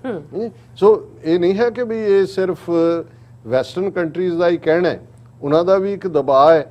ਔਰ ਇਸ ਸਾਰੇ ਦੇ ਚੱਲਦੇ ਆ ਆਲ ਇਨਕਲੂਸਿਵ ਕਰਨ ਦੇ ਲਈ ਜਿਹੜੀ ਖਬਰ ਇਸ ਹਵਾਲੇ ਨਾਲ ਵੀ ਹੈ ਕਿ ਇਹਨਾਂ ਦੇਸ਼ਾਂ ਦੇ ਨੁਮਾਇੰਦੇ ਜਿਨ੍ਹਾਂ 'ਚ ਚਾਈਨਾ, ਰਸ਼ੀਆ ਔਰ ਪਾਕਿਸਤਾਨ, ਉਹਨਾਂ ਨੇ ਅੱਜ ਹੀ ਬੀਤੇ ਕੱਲ ਉੱਥੇ ਆਲਰੇਡੀ ਕਿਉਂਕਿ ਟਾਈਮ ਡਿਫਰੈਂਸ ਹੈ, ਉਹਨਾਂ ਨੇ ਹਾਮਿਦ ਕਰਜ਼ਾਈ ਜਿਹੜਾ ਪਹਿਲਾਂ ਰਿਹਾ ਅਫਗਾਨਿਸਤਾਨ ਦਾ ਪ੍ਰਾਈਮ ਮਿਨਿਸਟਰ, ਇਹਦੇ ਤੋਂ ਅਸ਼ਰਫ ਗਨੀ ਤੋਂ ਪਹਿਲਾਂ, ਔਰ ਅਬਦੁੱਲਾ ਜਿਹੜਾ ਅਸ਼ਰਫ ਗਨੀ ਦੇ ਨਾਲ ਬਰਾਬਰ ਦਾ ਹੱਕਦਾਰ, ਉਹਨਾਂ ਦੇ ਨਾਲ ਕਾਬਲ ਦੇ ਵਿੱਚ ਮੁਲਾਕਾਤ ਕੀਤੀ ਹੈ। ਸੋ ਆਲਰੇਡੀ ਡਿਪਲੋਮੈਟਿਕ ਐਕਟੀਵਿਟੀ ਚੱਲ ਰਹੀ ਹੈ। ਪਰ UN ਜਨਰਲ ਅਸੈਂਬਲੀ ਦੇ ਹਵਾਲੇ ਨਾਲ ਜਿਹੜੀ ਦਿਲਚਸਪ ਗੱਲ ਹੋਈ ਹੈ ਕਿ ਅਫਗਾਨਿਸਤਾਨ ਦੀ ਤਾਲਿਬਾਨ ਗਵਰਨਮੈਂਟ ਨੇ ਮਿਸਟਰ ਸੁਹੇਲ ਸ਼ਾਹੀਨ ਜਿਹੜੇ ਦੋਹਾ ਦੇ ਵਿੱਚ ਕਤਰ 'ਚ ਜ਼ਾਹਰ ਜਿੱਥੇ ਗੱਲਬਾਤ ਹੋਈ, ਇਹੀ ਚਿਹਰਾ ਬਹੁਤੀ ਦੁਨੀਆ ਨੇ ਦੇਖਿਆ ਤਾਲਿਬਾਨ ਦਾ, ਕਿਉਂਕਿ ਇਹ ਸਪੋਕਸਪਰਸਨ ਸਨ, ਸਪੋਕਸਮੈਨ ਰਹੇ ਔਰ ਸਾਰੀ ਜਿਹੜੀ ਦੁਨੀਆ ਨੂੰ। ਔਰ ਜਦੋਂ ਭਾਰਤ ਨੇ ਰੌਲਾ ਪਾਇਆ ਕਿ ਜੀ ਉੱਥੇ ਜਿਹੜਾ ਉਹ ਕਸ਼ਮੀਰ ਦੇ ਮੁੱਦੇ ਤੇ ਕੋਈ ਇੰਟਰਵੀਨ ਨਾ ਕਰੇ, ਕੋਈ ਦੂਜਾ ਨਾ ਕਰੇ, ਔਰ ਇਹੀ ਸੁਹੇਲ ਸ਼ਾਹੀਨ ਨੇ, ਇਹਨਾਂ ਨੇ ਜਦੋਂ ਗੁਰਦੁਆਰੇ ਦੇ ਉੱਤੇ ਹਮਲੇ ਦੀ ਖਬਰ ਇੰਡੀਅਨ ਮੀਡੀਆ ਨੇ ਲਾਈ ਕਿ ਜੀ ਦੇਖੋ ਨਿਸ਼ਾਨ ਸਾਹਿਬ ਕੱਟ ਦਿੱਤਾ ਹੈ ਔਰ ਉੱਥੇ ਇਹ ਕੀਤਾ ਹੈ, ਉਹਨੇ ਫੌਰਨ ਸੁਹੇਲ ਸ਼ਾਹੀਨ ਨੇ ਜਿਹੜਾ ਉਹ ਪ੍ਰੈਸ ਕਾਨਫਰੰਸ ਕਰਕੇ ਕਿਹਾ ਸੀ ਕਿ ਬਿਲਕੁਲ ਨਹੀਂ, ਔਰ ਅਸੀਂ ਹਰ ਧਰਮ ਦਾ ਔਰ ਸਿੱਖ ਮਜ਼ਹਬ ਦਾ ਵੀ ਜਿਹੜਾ ਉਹਨਾਂ ਨੂੰ ਫਰੀडम ਹੈ ਕਿ ਉਹ ਆਪਣੀ ਮਜ਼ਹਬੀ ਆਜ਼ਾਦੀ ਨੂੰ ਮਾਣ ਸਕਣ, ਔਰ ਇਹ ਖਬਰ ਝੂਠੀ ਹੈ। ਨਾਲ ਹੀ ਜਦੋਂ ਫਿਰ ਉਹਨਾਂ ਨੇ ਇੰਡੀਆ ਨੇ ਕਿਹਾ ਜੀ ਤਾਲਿਬਾਨ ਇਹ ਗਰੰਟੀ ਕਰੇ ਕਿ ਜੋ ਇੰਡੀਅਨ ਮਾਮਲਿਆਂ 'ਚ ਨਹੀਂ, ਉਹਨੇ ਕਿਹਾ ਜੀ ਜੇ ਤੁਸੀਂ ਇਹ ਸਿੱਖ ਇਸ਼ੂ ਹੋਏ ਜਾਂ ਦੂਸਰੇ ਮਾਈਨੋਰਿਟੀਜ਼ ਦਾ ਹੋਏ ਸਾਨੂੰ ਕਹਿ ਸਕਦੇ ਹੋ ਜਾਂ ਸਾਡੇ ਤੇ ਦਬਾਅ ਬਣਾ ਸਕਦੇ ਹੋ, ਤੇ ਅਸੀਂ ਮੁਸਲਮਾਨ ਹੋਣ ਦੇ ਨਾਤੇ ਕਸ਼ਮੀਰ ਜਾਂ ਭਾਰਤ ਦੇ ਮੁਸਲਮਾਨਾਂ ਦੇ ਮੁੱਦੇ ਤੇ ਗੱਲ ਕਿਉਂ ਨਹੀਂ ਕਰ ਸਕਦੇ। ਸੋ ਮਤਲਬ ਬਹੁਤ ਆਰਟੀਕੂਲੇਟ ਜਿਹੜਾ ਸੁਹੇਲ ਸ਼ਾਹੀਨ ਹੈ। ਔਰ ਅੱਜ ਤਾਲਿਬਾਨ ਦੀ ਹਕੂਮਤ ਨੇ ਬੀਤੇ ਕੱਲ ਉਹਨਾਂ ਨੇ ਕਿਹਾ ਕਿ ਸੁਹੇਲ ਸ਼ਾਹੀਨ ਜਿਹੜੇ ਸਾਡੇ ਦੋਹਾ ਬੇਸ ਸਪੋਕਸਮੈਨ ਨੇ, ਉਹਨਾਂ ਨੂੰ ਅਸੀਂ ਯੂਨਾਈਟਿਡ ਨੇਸ਼ਨਸ ਦੇ ਵਿੱਚ ਅਫਗਾਨਿਸਤਾਨ ਦਾ ਐਂਬੈਸਡਰ ਲਾ ਰਹੇ। ਹੁਣ ਮਾਨਤਾ ਤਾਂ ਕਿਸੇ ਦੇਸ਼ ਨੇ ਦਿੱਤੀ ਨਹੀਂ ਹੈ, ਪਰ ਗੱਲ ਉਹਨਾਂ ਨੇ ਉੱਪਰੋਂ ਥੱਲੀ 2 ਚਿੱਠੀਆਂ ਉਹਨਾਂ ਨੇ ਉਹਨਾਂ ਦੀ ਫੋਰਨ ਮਿਨਿਸਟਰੀ ਜਿਹਨੂੰ ਮਿਸਟਰ ਮੁਤਾਕੀ ਜਿਹੜੇ ਫੋਰਨ ਮਿਨਿਸਟਰ ਨੇ, ਉਹਨਾਂ ਨੇ ਇਹ ਕਿਹਾ ਵੀ ਜਿਹੜਾ ਆਲਰੇਡੀ ਅਸ਼ਰਫ ਗਨੀ ਸਰਕਾਰ ਦਾ ਇੱਥੇ ਬਣਾਇਆ ਹੋਇਆ UN 'ਚ ਐਂਬੈਸਡਰ ਸੀ ਗੁਲਾਮ ਈਸਾ ਕਾਜ਼ੀ, ਉਹਨੂੰ ਅਸੀਂ ਕੱਢ ਦਿੱਤਾ ਔਰ ਇਹ ਜਿਹੜਾ ਸਾਡੇ ਨੇ ਹੁਣ ਇਹ ਮਿਸਟਰ ਸ਼ਾਹੀਨ ਸਾਡੇ ਜਿਹੜੇ ਨੇ ਉਹ ਐਂਬੈਸਡਰ ਨੇ। ਔਰ ਉਹਨਾਂ ਨੇ ਕਿਹਾ ਵੀ ਜਿਹੜਾ ਅਫਗਾਨਿਸਤਾਨ ਦਾ ਸਲੋਟ ਹੈ ਜਿਹਦੇ ਰਾਹੀਂ ਉਹਨਾਂ ਦਾ ਨੁਮਾਇੰਦਾ ਐਡਰੈਸ ਕਰੇਗਾ, ਜਿਵੇਂ ਸਾਰੇ ਮੁਲਕਾਂ ਦਾ ਅਸੀਂ ਕਿਹਾ ਸੀ ਕਿ ਬਈ A to Z ਤੱਕ ਜਿਹੜਾ ਉਹ ਐਲਫਾਬੈਟਿਕਲੀ ਹੁੰਦਾ ਔਰ 27 ਸਤੰਬਰ ਨੂੰ ਅਫਗਾਨਿਸਤਾਨ ਦਾ ਸਲੋਟ ਹੈ। ਉਹਨਾਂ ਨੇ ਕਿਹਾ ਜੀ ਸਾਡੇ ਸੁਹੇਲ ਸ਼ਾਹੀਨ ਜਿਹੜੇ ਨੇ ਉਹ ਰਿਪਰੈਜ਼ੈਂਟ ਕਰਦੇ ਨੇ ਅਫਗਾਨਿਸਤਾਨ ਨੂੰ ਔਰ ਉਹਨਾਂ ਨੂੰ ਮੌਕਾ ਦਿੱਤਾ ਜਾਏ ਕਿ ਉਹ ਐਡਰੈਸ ਕਰਨ। ਹੁਣ ਇੱਕ ਬੜਾ ਸੀਰੀਅਸ ਇਸ਼ੂ ਆ ਗਿਆ ਕਿਉਂਕਿ ਇੱਕ ਇਹਨਾਂ ਦੀ 9 ਮੈਂਬਰੀ ਕ੍ਰੀਡੈਂਸ਼ੀਅਲ ਕਮੇਟੀ ਉਹਨੂੰ ਕਹਿੰਦੇ ਨੇ ਔਰ ਯੂਜੂਅਲੀ ਅਕਤੂਬਰ ਜਾਂ ਨਵੰਬਰ ਮਹੀਨੇ 'ਚੋਂ ਡਿਸਾਈਡ ਕਰਦੇ ਨੇ ਕਿ ਜੀ ਕਿਹੜੇ ਮੁਲਕ ਦਾ ਕੀ ਵਕਤ, ਕੀ ਸਲੋਟ, ਕੀ ਰੈਕਗਨੀਸ਼ਨ ਹੈ। ਹੁਣ ਅਫਗਾਨਿਸਤਾਨ ਮੁਲਕ ਤਾਂ ਹੈ ਬਿਲਕੁਲ, ਉਹਨਾਂ ਦਾ ਆਲਰੇਡੀ ਅਸ਼ਰਫ ਗਨੀ ਹਕੂਮਤ ਦਾ ਬਣਾਇਆ ਐਂਬੈਸਡਰ ਇੱਥੇ ਬਿਠਾਇਆ ਹੋਇਆ, ਲੇਕਿਨ ਅਸ਼ਰਫ ਗਨੀ ਦੀ ਹਕੂਮਤ ਤਾਂ ਹੈ ਨਹੀਂ। ਅਫਗਾਨਿਸਤਾਨ ਪ੍ਰੈਕਟੀਕਲੀ ਜਿਹੜਾ ਉਹ ਤਾਲਿਬਾਨ ਦੇ ਕਬਜ਼ੇ 'ਚ ਹੈ। ਹੁਣ ਤਾਲਿਬਾਨ ਨੂੰ ਦੁਨੀਆ ਇੰਗੇਜ ਵੀ ਕਰਨਾ ਚਾਹੁੰਦੀ ਹੈ, ਸ਼ਰਤਾਂ ਵੀ ਰੱਖਣਾ ਚਾਹੁੰਦੀ। ਉਹਨਾਂ ਨੇ ਕਿਹਾ ਜੀ ਠੀਕ ਹੈ ਅਸੀਂ ਆਪਣਾ ਜਿਹੜਾ ਸਾਡਾ ਨੁਮਾਇੰਦਾ ਜਿਹੜੇ ਨੇ ਮਿਸਟਰ ਸੁਹੇਲ ਸ਼ਾਹੀਨ ਉਹ ਐਡਰੈਸ ਕਰਨਗੇ। ਔਰ ਇਹ ਜਿਹੜੀ 9 ਮੈਂਬਰੀ ਕ੍ਰੈਡੈਂਸ਼ੀਅਲ ਕਮੇਟੀ ਹੈ ਇਸ ਦੇ ਵਿੱਚ ਅਮਰੀਕਾ ਵੀ ਹੈ, ਚੀਨ ਵੀ ਹੈ, ਰੂਸ ਵੀ ਹੈ। ਸੋ ਹੁਣ ਐਮਰਜੈਂਸੀ ਮੀਟਿੰਗ ਦਾ ਅਜੇ ਸੱਦੀ ਨਹੀਂ ਹੈ ਉਹਨਾਂ ਨੇ, ਪਰ ਇਹ ਇੱਕ ਇਸ ਮਾਮਲੇ ਦੇ ਵਿੱਚ ਇਹ ਇਸ ਗੱਲ ਦੀ ਪੋਸੀਬਿਲਿਟੀ ਹੈ ਕਿ ਵੀ ਉਹ ਮੀਟਿੰਗ ਜ਼ਰੂਰ ਕਰਨਗੇ। ਹੋ ਸਕਦਾ ਹੈ ਉਹਨਾਂ ਨੂੰ ਇਸ ਵਾਰ ਉਹਨਾਂ ਨੂੰ ਵੀ ਮੌਕਾ ਨਾ ਦੇਣ ਜਾਂ ਈਵਨ ਇਹਨਾਂ ਦੇ ਨੁਮਾਇੰਦੇ ਨੂੰ ਵੀ ਨਾ ਕਹਿਣ ਜਾਂ ਕੀ ਐਡਜਸਟਮੈਂਟ ਹੁੰਦੀ ਹੈ। ਔਰ ਇਹਦੇ ਵਿੱਚ ਮਿਸਟਰ ਗੁਟਰੇਸ ਨੇ ਇਸ ਦੇ ਉੱਤੇ ਕਿਹਾ ਕਿ mister Guterres has said that Taliban's desire for international recognition is the only leverage other countries have to press for inclusive government and respect for rights, particularly for women and fathers। ਹੁਣ ਇਹ ਵੀ ਸਮਝਦੇ ਨੇ ਕਿ ਵੀ ਜੇ ਅਸੀਂ ਇਸ ਸਾਰੇ ਨੂੰ ਬਿਲਕੁਲ ਉਹਨਾਂ ਦੀ ਬਾਂਹ ਛਿੜਕ ਦਿੱਤੀ ਤੇ ਫਿਰ ਉਹ ਕਹਿਣਗੇ ਵੀ ਠੀਕ ਹੈ, ਫਿਰ ਅਸੀਂ ਆ ਜਾਂਦੇ ਹਾਂ ਆਪਣੀ ਆਈ ਤੇ ਜੋ ਪਹਿਲਾਂ ਕਰਦੇ ਰਹੇ। ਹੁਣ ਤਾਂ ਉਹ ਉਹਨਾਂ ਦੇ ਜਿਹੜੇ ਮਿੱਤਰ ਨੇ ਕਹਿਣ ਦੀ ਕੋਸ਼ਿਸ਼ ਕਰ ਰਹੇ ਨੇ ਨਹੀਂ ਜੀ ਸੁਧਰ ਰਹੇ ਨੇ ਫਿਰ ਕਹਿੰਦੇ ਵੀ ਠੀਕ ਹੈ, ਜੇ ਹੁਣ ਤੁਸੀਂ ਸਾਨੂੰ ਨਹੀਂ ਕਿਸੇ ਪਾਸਿਓਂ ਕਰਨਾ ਫਿਰ ਅਸੀਂ ਤੁਹਾਨੂੰ ਉਹੀ ਬਣ ਕੇ ਦਿਖਾਵਾਂਗੇ ਜਿਹੜੇ ਉਹ ਹੁੰਦੇ ਸੀ ਅਸੀਂ। ਸੋ ਇਸ ਸਾਰੇ ਦੇ ਚੱਲਦੇ ਆ ਹੁਣ ਇਹ ਵੀ ਇੱਕ ਦਿਲਚਸਪ ਸਿਚੁਏਸ਼ਨ ਹੈ ਔਰ ਅਸੀਂ ਇਹ ਆਸ ਕਰਦੇ ਹਾਂ ਕਿਉਂਕਿ ਅਫਗਾਨਿਸਤਾਨ ਦੇ ਨਾਲ ਸਿਰਫ ਅਫਗਾਨ ਲੋਕਾਂ ਦਾ ਜਾਂ ਲਗਭਗ 40 ਮਿਲੀਅਨ 4 ਕਰੋੜ ਲੋਕਾਂ ਦੀਆਂ ਜ਼ਿੰਦਗੀਆਂ ਹੀ ਨਹੀਂ ਜੁੜੀਆਂ ਹੋਈਆਂ, ਉਸ ਖਿੱਤੇ ਦਾ ਅਮਨ ਵੀ ਜੁੜਿਆ ਹੋਇਆ। ਹੁਣ ਜੇ ਚੀਨ ਦੇ ਹਵਾਲੇ ਨਾਲ ਕਹਿਣਾ ਹੋਏ ਤੇ ਚਾਈਨਾ ਦੀ ਜਿਹੜੀ ਹੈਵੀ ਇਨਵੈਸਟਮੈਂਟ ਲਗਭਗ 400 ਬਿਲੀਅਨ ਤੋਂ ਜ਼ਿਆਦਾ ਪਹੁੰਚ ਜਾਣੀ ਹੈ ਜਦੋਂ ਤੱਕ ਉਹਨਾਂ ਦਾ one belt one road project ਮੁਕੰਮਲ ਹੋਣਾ, ਉਹ ਅਫਗਾਨਿਸਤਾਨ ਚੋਂ ਗੁਜ਼ਰਨੇ। ਫਿਰ ਅਫਗਾਨਿਸਤਾਨ ਦੇ ਆਪਣੇ ਮਸਾਇਲ ਜਿਹੜੇ ਨੇ ਔਰ ਜੇ ਵਰਲਡ ਪਾਵਰਸ ਨੇ ਇਹਨਾਂ ਦੀ ਬਾਂਹ ਨਾ ਫੜੀ ਤੇ ਆਲਰੇਡੀ ਅਸੀਂ ਕਿਹਾ ਵੀ ਇਸਲਾਮਿਕ ਸਟੇਟ ਵੱਲੋਂ ਜਲਾਲਾਬਾਦ ਔਰ ਦੂਸਰੇ ਥਾਂ ਤੇ ਹਮਲੇ ਤੇਜ਼ ਹੋ ਰਹੇ ਨੇ, ਫਿਰ ਉਹ ਵੀ ਇਹ ਕਹਿਣਗੇ ਔਰ ਇਹ ਫਿਰ ਇਹਨਾਂ ਨੂੰ ਵੀ ਸਮਝ ਹੋਣੀ ਚਾਹੀਦੀ ਹੈ ਵੀ ਚਲੋ ਤਾਲਿਬਾਨ ਨਾਲ ਤਾਂ ਕਿਸੇ ਲੈਵਲ ਤੇ ਨੈਗੋਸ਼ੀਏਸ਼ਨ ਅਮਰੀਕਾ ਨੇ ਕੀਤੀ, ਅੱਜ ਵੀ ਦੁਨੀਆ ਦੇ ਦੇਸ਼ਾਂ ਦੇ ਨਾਲ ਮੁਲਕਾਂ ਦੇ ਨਾਲ ਉਹਨਾਂ ਨੇ ਆਪਣਾ ਕਮਿਊਨੀਕੇਸ਼ਨ ਚੈਨਲ ਖੋਲ੍ਹੇ ਹੋਏ ਨੇ। ਅਮਰੀਕਾ ਨੇ ਆਪਣੀ ਫੌਜ ਔਰ ਸਿਵਲੀਅਨ 1.5 ਲੱਖ ਤੋਂ ਜ਼ਿਆਦਾ ਲੋਕ ਸੇਫਲੀ ਜਿਹੜਾ ਉਹ 31 ਅਗਸਤ ਤੱਕ ਉੱਥੋਂ ਨਿਕਲੇ ਔਰ ਤਾਲਿਬਾਨ ਨੇ ਆਪਣਾ ਜੋ ਇਸ ਕਿਸਮ ਦਾ ਉਹਨਾਂ ਦਾ ਇਕਰਾਰਨਾਮਾ ਸੀ ਉਹਨੂੰ ਫੁੱਲਫਿਲ ਕੀਤਾ। ਸੋ ਅਸੀਂ ਸਮਝਦੇ ਹਾਂ ਵੀ ਇਸ ਨੂੰ ਵੀ ਜਿਹੜਾ ਉਹਨਾਂ ਦੀ ਯੂਨਾਈਟਿਡ ਨੇਸ਼ਨਸ ਨੂੰ ਐਡਰੈਸ ਕਰਨ ਦੀ ਲਾਈਨ ਹੈ, ਜੇ ਇਸ ਦੇ ਵਿੱਚ ਉਹਨਾਂ ਨੂੰ ਮੌਕਾ ਮਿਲ ਜਾਂਦਾ ਹੈ, ਉਹਨਾਂ ਦੀ ਜਿਹੜੀ ਕ੍ਰੈਡੈਂਸ਼ੀਅਲ ਕਮੇਟੀ ਜਿਹੜੀ ਹੈ ਨਾਂ ਕਲੀਅਰ ਕਰ ਦਿੰਦੀ ਹੈ ਤੇ ਇਹ ਇੱਕ ਪੋਜ਼ਿਟਿਵ ਸਟੈਪ ਹੋਏਗਾ। ਔਰ ਮੈਂ ਸਮਝਦਾ ਵੀ ਜਿਵੇਂ ਮਿਸਟਰ ਐਂਟੋਨੀਓ ਗੁਟਰੇਸ ਨੇ ਕਿਹਾ ਕਿ ਇਹ ਫਿਰ ਲੀਵਰੇਜ ਵੀ ਹੋਏਗਾ, ਜਦੋਂ ਤੁਸੀਂ ਦੁਨੀਆ ਦੇ ਸਾਹਮਣੇ ਆਉਂਦੇ ਹੋ ਤੇ ਫਿਰ ਤੁਸੀਂ ਜਵਾਬਦੇਹ ਵੀ ਹੁੰਦੇ ਹੋ। ਤੇ ਜੇ ਤੁਸੀਂ ਉਹਨਾਂ ਨੂੰ ਕੱਟ ਕਰਕੇ ਕਹਿੰਦੇ ਹੋ ਨਹੀਂ ਅਸੀਂ ਤਾਂ ਅਸ਼ਰਫ ਗਨੀ ਦਾ ਇਹਨੂੰ ਕਰਨਾ, ਫਿਰ ਉਹ ਤਾਂ ਉਹਦੇ ਤਾਂ ਆਪਣੇ ਪੱਲੇ ਕੁਛ ਨਹੀਂ, ਉਹ ਤਾਂ ਵਿਚਾਰਾ ਆਪ ਦੋਹਾ ਕਤਰ ਦੇ ਵਿੱਚ ਲੁੱਕ ਕੇ ਬੈਠਾ ਹੋਇਆ, ਉਹਦਾ ਨੁਮਾਇੰਦਾ ਇੱਥੇ ਜੋ ਕਹੇਗਾ ਉਹ ਡਿਲੀਵਰ ਕਿੱਥੋਂ ਕਰਾਏਗਾ ਕਿਉਂਕਿ ਪੱਲੇ ਤਾਂ ਹੈ ਨਹੀਂ ਕੁਛ ਵੀ। ਸੋ ਅਸੀਂ ਹੋਪ ਕਰਦੇ ਹਾਂ ਕਿ ਵੀ ਅਫਗਾਨਿਸਤਾਨ ਦੇ ਵਿੱਚ ਅਮਨ ਪਰਤੇਗਾ, ਤਾਲਿਬਾਨ ਵੀ ਜਿਹੜਾ ਉਹ ਵਕਤ ਦੇ ਮਿਜ਼ਾਜ ਨੂੰ ਵੀ ਸਮਝਣਗੇ, ਆਪਣੇ ਲੋਕਾਂ ਦੇ ਦਰਦ ਨੂੰ ਵੀ। ਬਹੁਤ ਜ਼ਿਆਦਾ ਸਫਰਿੰਗ ਇਹਨਾਂ 4 ਦਹਾਈਆਂ ਚ ਅਫਗਾਨ ਲੋਕਾਂ ਨੇ ਸਹੀ ਹੈ, ਮਿਲੀਅਨਸ ਮਰੇ ਨੇ, ਮਿਲੀਅਨਸ ਜ਼ਖਮੀ ਨੇ, ਘਰੋਂ ਬੇਘਰ ਨੇ ਔਰ ਇਹ ਸਾਰਾ ਜੇ ਸਭ ਕੁਝ ਅਮਨ ਅਮਾਨ ਨਾਲ ਹੁੰਦਾ ਔਰ ਪਾਕਿਸਤਾਨ ਇਹਦੇ ਚ ਬੇਸ਼ੱਕ ਪਾਕਿਸਤਾਨ ਨੂੰ ਇੰਡੀਆ ਦੀ ਵਜ੍ਹਾ ਕਰਕੇ ਬਾਈਡਨ ਐਡਮਿਨਿਸਟ੍ਰੇਸ਼ਨ ਨੇ ਜਿਹੜਾ ਉਹ ਅਜੇ ਤੱਕ ਉਹਦਾ ਬਣਦਾ ਮਾਨ ਸਨਮਾਨ ਤਾਂ ਦੂਰ ਦੀ ਗੱਲ, ਕਿਸ ਕਿਸਮ ਦਾ ਜਿਹੜਾ ਸਾਰਾ ਪਾਰਟ ਬਰਾਬਰ ਕੀਤਾ ਜਾ ਰਿਹਾ ਇਹਨਾਂ ਵੱਲੋਂ ਕਿ ਈਵਨ ਜੇ ਨਿਊਜ਼ੀਲੈਂਡ ਨੇ ਉਹਨਾਂ ਦੀ ਕ੍ਰਿਕਟ ਟੀਮ ਪਾਕਿਸਤਾਨ 'ਚ ਪਹੁੰਚੀ ਹੋਈ ਸੀ ਔਰ ਐਨ ਸ਼ੁਰੂ ਹੋਣ ਤੋਂ ਪਹਿਲਾਂ ਜਦੋਂ ਕਿ ਕ੍ਰਿਕਟ ਮੈਚ ਸ਼ੁਰੂ ਹੋਣੇ ਸੀ ਉਹਨਾਂ ਦੀਆਂ ਜਿਹੜੀਆਂ ਏਜੰਸੀਆਂ ਨੂੰ ਇੰਟੈਲੀਜੈਂਸ ਏਜੰਸੀਆਂ ਨੂੰ ਕਿਨੇ ਰੋਕ ਦਿੱਤਾ ਕਿ ਜੀ ਕ੍ਰਿਕਟ ਟੀਮ ਦੇ ਉੱਤੇ ਹਮਲਾ ਹੋ ਸਕਦਾ ਹੈ। ਅੱਜ ਜਿਹੜੇ ਉਹਨਾਂ ਦੇ ਮਿਨਿਸਟਰ ਨੇ ਫਵਾਦ ਚੌਧਰੀ ਇਮਰਾਨ ਖਾਨ ਹਕੂਮਤ ਦੇ, ਉਹਨਾਂ ਨੇ ਤਾਂ ਕਿਹਾ ਜੀ ਕਿ ਇੰਡੀਆ ਇਹਦੇ ਲਈ ਜ਼ਿੰਮੇਵਾਰ ਹੈ, ਉਹਨਾਂ ਨੇ ਮਿਸ ਇਨਫੋਰਮੇਸ਼ਨ ਦਿੱਤੀ। ਪਰ ਮੈਨੂੰ ਲੱਗਦਾ ਵੀ ਇਸ ਨਾਲੋਂ ਮੱਚ ਮੋਰ ਕੁਝ ਹੋਰ ਹੈ। ਇਹ ਨਹੀਂ ਹੈ ਵੀ ਨਿਊਜ਼ੀਲੈਂਡ ਜਾਂ ਜਿਹੜੀ ਹਕੂਮਤ ਹੈ ਉਹ ਕਿਸੇ ਦੇ ਕਹਿ ਤੇ ਕਿਸੇ ਨੇ ਈਮੇਲ ਲਿਖ ਦਿੱਤੀ ਕਰ ਦੇ। ਔਰ ਕਿਉਂਕਿ ਇਸ ਤੋਂ ਬਾਅਦ ਨਿਊਜ਼ੀਲੈਂਡ ਦੀ ਟੀਮ ਨੇ ਆਪਣਾ ਟੂਰ ਗਈ ਹੋਈ ਟੀਮ ਵਾਪਸ ਆਈ, ਫਿਰ ਇੰਗਲੈਂਡ ਨੇ UK ਨੇ ਜਿਹੜਾ ਉਹਨਾਂ ਦੀ ਟੀਮ ਨੇ ਵੀ ਜਾਣਾ ਸੀ ਉਹਨਾਂ ਨੇ ਵੀ ਕੈਂਸਲ ਕਰ ਦਿੱਤਾ। ਇਹ ਵੀ ਕਿਹਾ ਜਾ ਰਿਹਾ ਕਿ ਜਿਹੜੀ ਇਹ 5i ਇੰਟੈਲੀਜੈਂਸ ਗਰੁੱਪ ਹੈ ਅਮਰੀਕਾ UK कैनेडा, न्यूजीलैंड और फ्रांस वाला शायद इन्होंने कहा कि भी कोई पॉसिबल थ्रैट है। हालांकि थ्रैट ਨੂੰ ਕੋਈ ਇਹ ਵੀ ਨਹੀਂ ਹੈ ਵੀ ਨਕਾਰਿਆ ਜਾ ਸਕਦਾ ਹੈ, ਕਿਉਂਕਿ ਜਦੋਂ ਕਿਸੇ ਖਿੱਤੇ ਦੇ ਵਿੱਚ ਮਲਟੀਪਲ ਨੇਸ਼ਨਸ ਦਾ ਇੰਟਰਸਟ ਔਰ ਉਹਨਾਂ ਦੀਆਂ ਇੰਟੈਲੀਜੈਂਸ ਏਜੰਸੀਆਂ ਔਰ ਉਹਨਾਂ ਦੇ ਫੀਲੇ ਕੰਮ ਕਰ ਰਹੇ ਹੁੰਦੇ ਨੇ ਤੇ ਫਿਰ ਕੁਝ ਵੀ ਐਕਸਪੈਕਟਡ ਹੈ।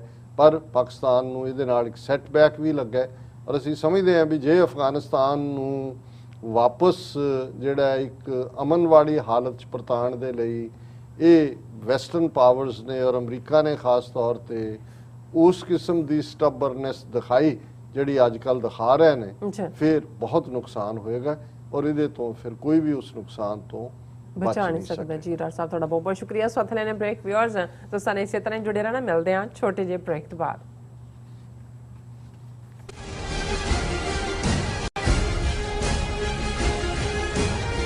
ਕੀ ਤੁਸੀਂ ਰੋਜ਼ਾਨਾ ਕੰਮ ਤੇ ਆਪਣਾ ਵਧੇਰੇ ਸਮਾਂ ਬਿਤਾਉਣ ਤੋਂ ਪਰੇਸ਼ਾਨ ਹੋ? ਆਪਣੀ ਪੂੰਜੀ ਨੂੰ ਕੰਮ ਤੇ ਲਗਾਓ, ਸਾਡੇ ਨਾਲ ਇਨਵੈਸਟ ਕਰੋ। ਅਸੀਂ ਤੁਹਾਡੀ ਪੂੰਜੀ ਤੋਂ ਤੁਹਾਡੇ ਲਈ ਵਧੇਰੇ ਪੈਸੇ ਬਣਾ ਸਕਦੇ ਹਾਂ। ਅਸੀਂ ਪ੍ਰਾਈਵੇਟ ਇਕੁਇਟੀ ਇਨਵੈਸਟਮੈਂਟ ਫਰਮ ਹਾਂ ਤੇ ਕਮਰਸ਼ੀਅਲ ਰੀਅਲ ਏਸਟੇਟ ਵਿੱਚ ਮਾਹਿਰ ਹਾਂ।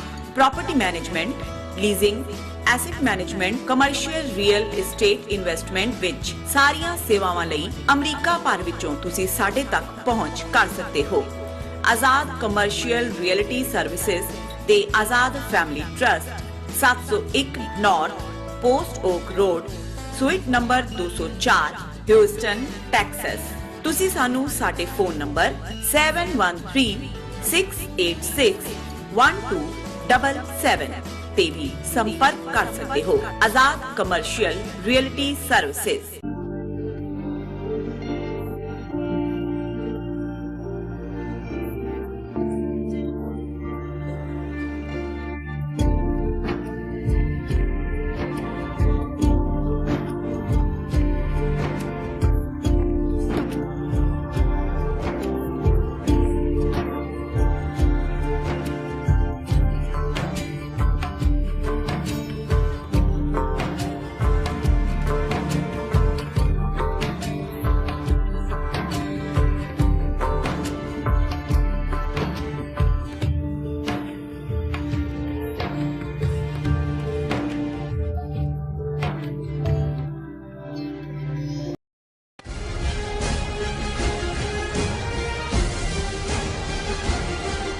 Viewers welcome back to program. So viewers ਹੁਣ ਆਪਾਂ ਗੱਲਬਾਤ ਕਰਨ ਜਾ ਰਹੇ ਹਾਂ ਜੰਮੂ ਕਸ਼ਮੀਰ ਦੇ ਹਵਾਲੇ ਨਾਲ ਕਿ ਜੰਮੂ ਕਸ਼ਮੀਰ ਦੀ ਸਾਬਕਾ ਚੀਫ ਮਿਨਿਸਟਰ ਮਹਿਬੂਬਾ ਮੁਫਤੀ ਦਾ ਕਹਿਣਾ ਹੈ ਕਿ ਬੀਜੇਪੀ ਨੇ ਜੰਮੂ ਕਸ਼ਮੀਰ ਨੂੰ ਵੇਚਣ ਤੇ ਲਾਇਆ ਹੋਇਆ ਹੈ ਤੇ ਵੋਟਾਂ ਲੈਣ ਲਈ ਤਾਲਿਬਾਨ ਅਤੇ ਪਾਕਿਸਤਾਨ ਦਾ ਰੋਲਾ ਪਾਇਆ ਜਾ ਰਿਹਾ ਹੈ। ਸੋ ਇਸ ਬਾਰੇ ਆਪਾਂ ਵਿਚਾਰ ਚਰਚਾ ਕਰਨ ਜਾ ਰਹੇ ਹਾਂ। ਸੋ ਅਸੀਂ ਚਾਹਾਂਗੇ ਕਿ ਤੁਸੀਂ ਨਾਲ ਇਸੇ ਤਰ੍ਹਾਂ ਬਣੇ ਰਹਿਣਾ। ਦੇਖਣ ਸੁਣਨ ਲਿਖਣ ਲਈ ਤੁਹਾਡਾ ਸਭ ਦਾ ਬਹੁਤ ਬਹੁਤ ਸ਼ੁਕਰੀਆ।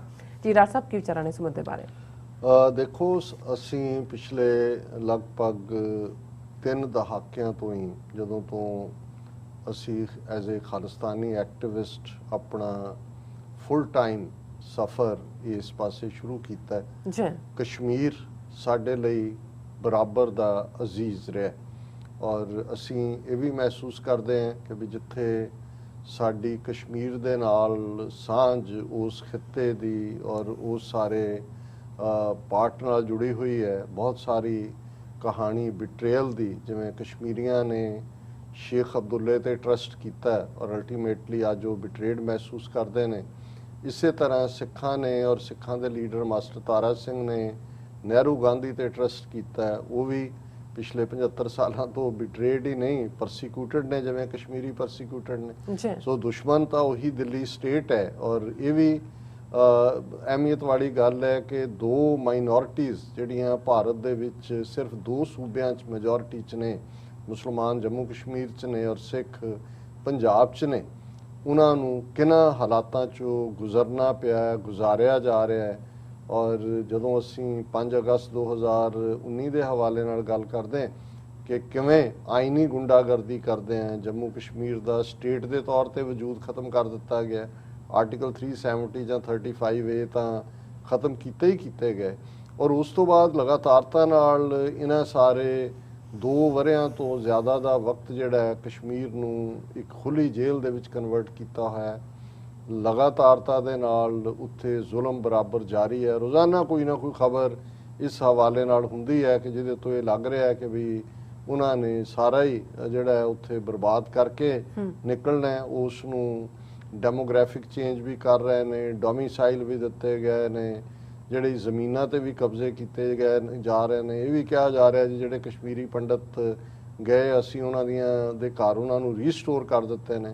ਸੋ ਜ਼ਾਹਰ ਹੈ ਕੋਈ ਤੇ ਨਹੀਂ ਸੀ ਛੱਡ ਕੇ ਗਏ, ਵੇਚ ਕੇ ਗਏ ਹੋਣਗੇ। ਸੋ ਕਿਵੇਂ ਉਹਨਾਂ ਨੂੰ ਵਾਪਸ ਜਿਹੜਾ ਉੱਥੇ ਲਿਆਣਾ ਇੱਕ ਵੱਖਰੀ ਗੱਲ ਹੈ, ਲੇਕਿਨ ਰੀਸਟੋਰ ਕਰਨ ਦਾ ਮਤਲਬ ਇਹ ਹੈ ਕਿ ਉਹਨਾਂ ਨੂੰ ਇਹ ਕਹਿ ਕੇ ਜੀ ਜੋ ਤੁਸੀਂ ਜਿਹੜਾ ਕੀਮਤ ਪਹਿਲਾਂ ਲਈ ਉਹ ਤੁਸੀਂ ਵਾਪਸ ਨਹੀਂ ਕਰਨੀ। ਸੋ ਇਸ ਕਿਸਮ ਦਾ ਬਹੁਤ ਸਾਰਾ ਕੁਝ ਚੱਲ ਰਿਹਾ ਹੈ। ਔਰ ਹੁਣ ਵੀ ਜਦੋਂ ਕਿ ਯੂਨਾਈਟਿਡ ਨੇਸ਼ਨਸ ਜਨਰਲ ਅਸੈਂਬਲੀ ਦਾ ਸੈਸ਼ਨ ਹੈ 2019 ਦੇ ਵਿੱਚ, ਜਦੋਂ ਇਹ ਉਹਨਾਂ ਨੇ ਆਈਨੀ ਗੁੰਡਾਗਰਦੀ ਅਗਸਤ 'ਚ ਕੀਤੀ ਸੀ, ਜ਼ਾਹਰ ਇਸ ਸੈਸ਼ਨ ਤਾਂ ਸਪਟੈਂਬਰ 'ਚ ਹੁੰਦਾ, ਉਦੋਂ ਪ੍ਰਾਈਮ ਮਿਨਿਸਟਰ ਇਮਰਾਨ ਖਾਨ ਜਿਨ੍ਹਾਂ ਦੀ ਬੜੀ ਬੁਲੰਦ ਆਵਾਜ਼ UN ਜਨਰਲ ਅਸੈਂਬਲੀ ਦੇ ਵਿੱਚ ਸੁਣੀ ਗਈ, ਉਹਨਾਂ ਨੇ ਜਿੱਥੇ ਮੋਦੀ ਰਜੀਮ ਨੂੰ ਨਾਜ਼ੀ ਰਜੀਮ ਦੇ ਨਾਲ ਜਿਹੜਾ ਹੈ ਉਹ ਕੰਪੇਅਰ ਕੀਤਾ ਸੀ, ਉੱਥੇ ਉਹਨਾਂ ਨੇ ਸਿੱਖਾਂ ਦੀ ਪਰਸੀਕਿਊਸ਼ਨ ਦੀ ਗੱਲ ਵੀ ਕੀਤੀ ਸੀ।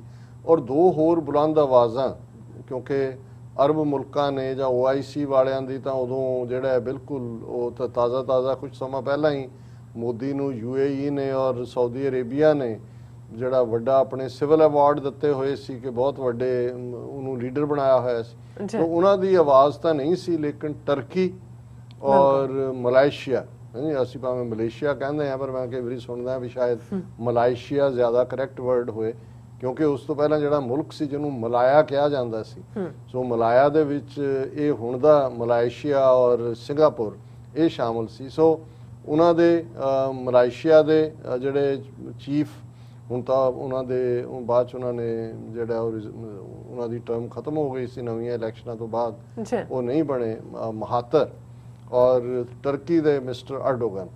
ਸੋ ਫਿਰ 2020 'ਚ ਤਾਂ ਕੋਵਿਡ ਦੀ ਭੇਟ ਚੜ ਗਿਆ ਇਹ ਸੈਸ਼ਨ ਵੀ, ਜਿੱਥੇ ਬਾਕੀ ਕੁਝ ਚੜਿਆ। ਹੁਣ ਜਿਹੜਾ ਹੈ ਉਹ ਇਹ ਐਕਸਪੈਕਟਡ ਸੀ ਕਿ ਵੀ ਕੌਣ ਕੀ ਕਹੇਗਾ।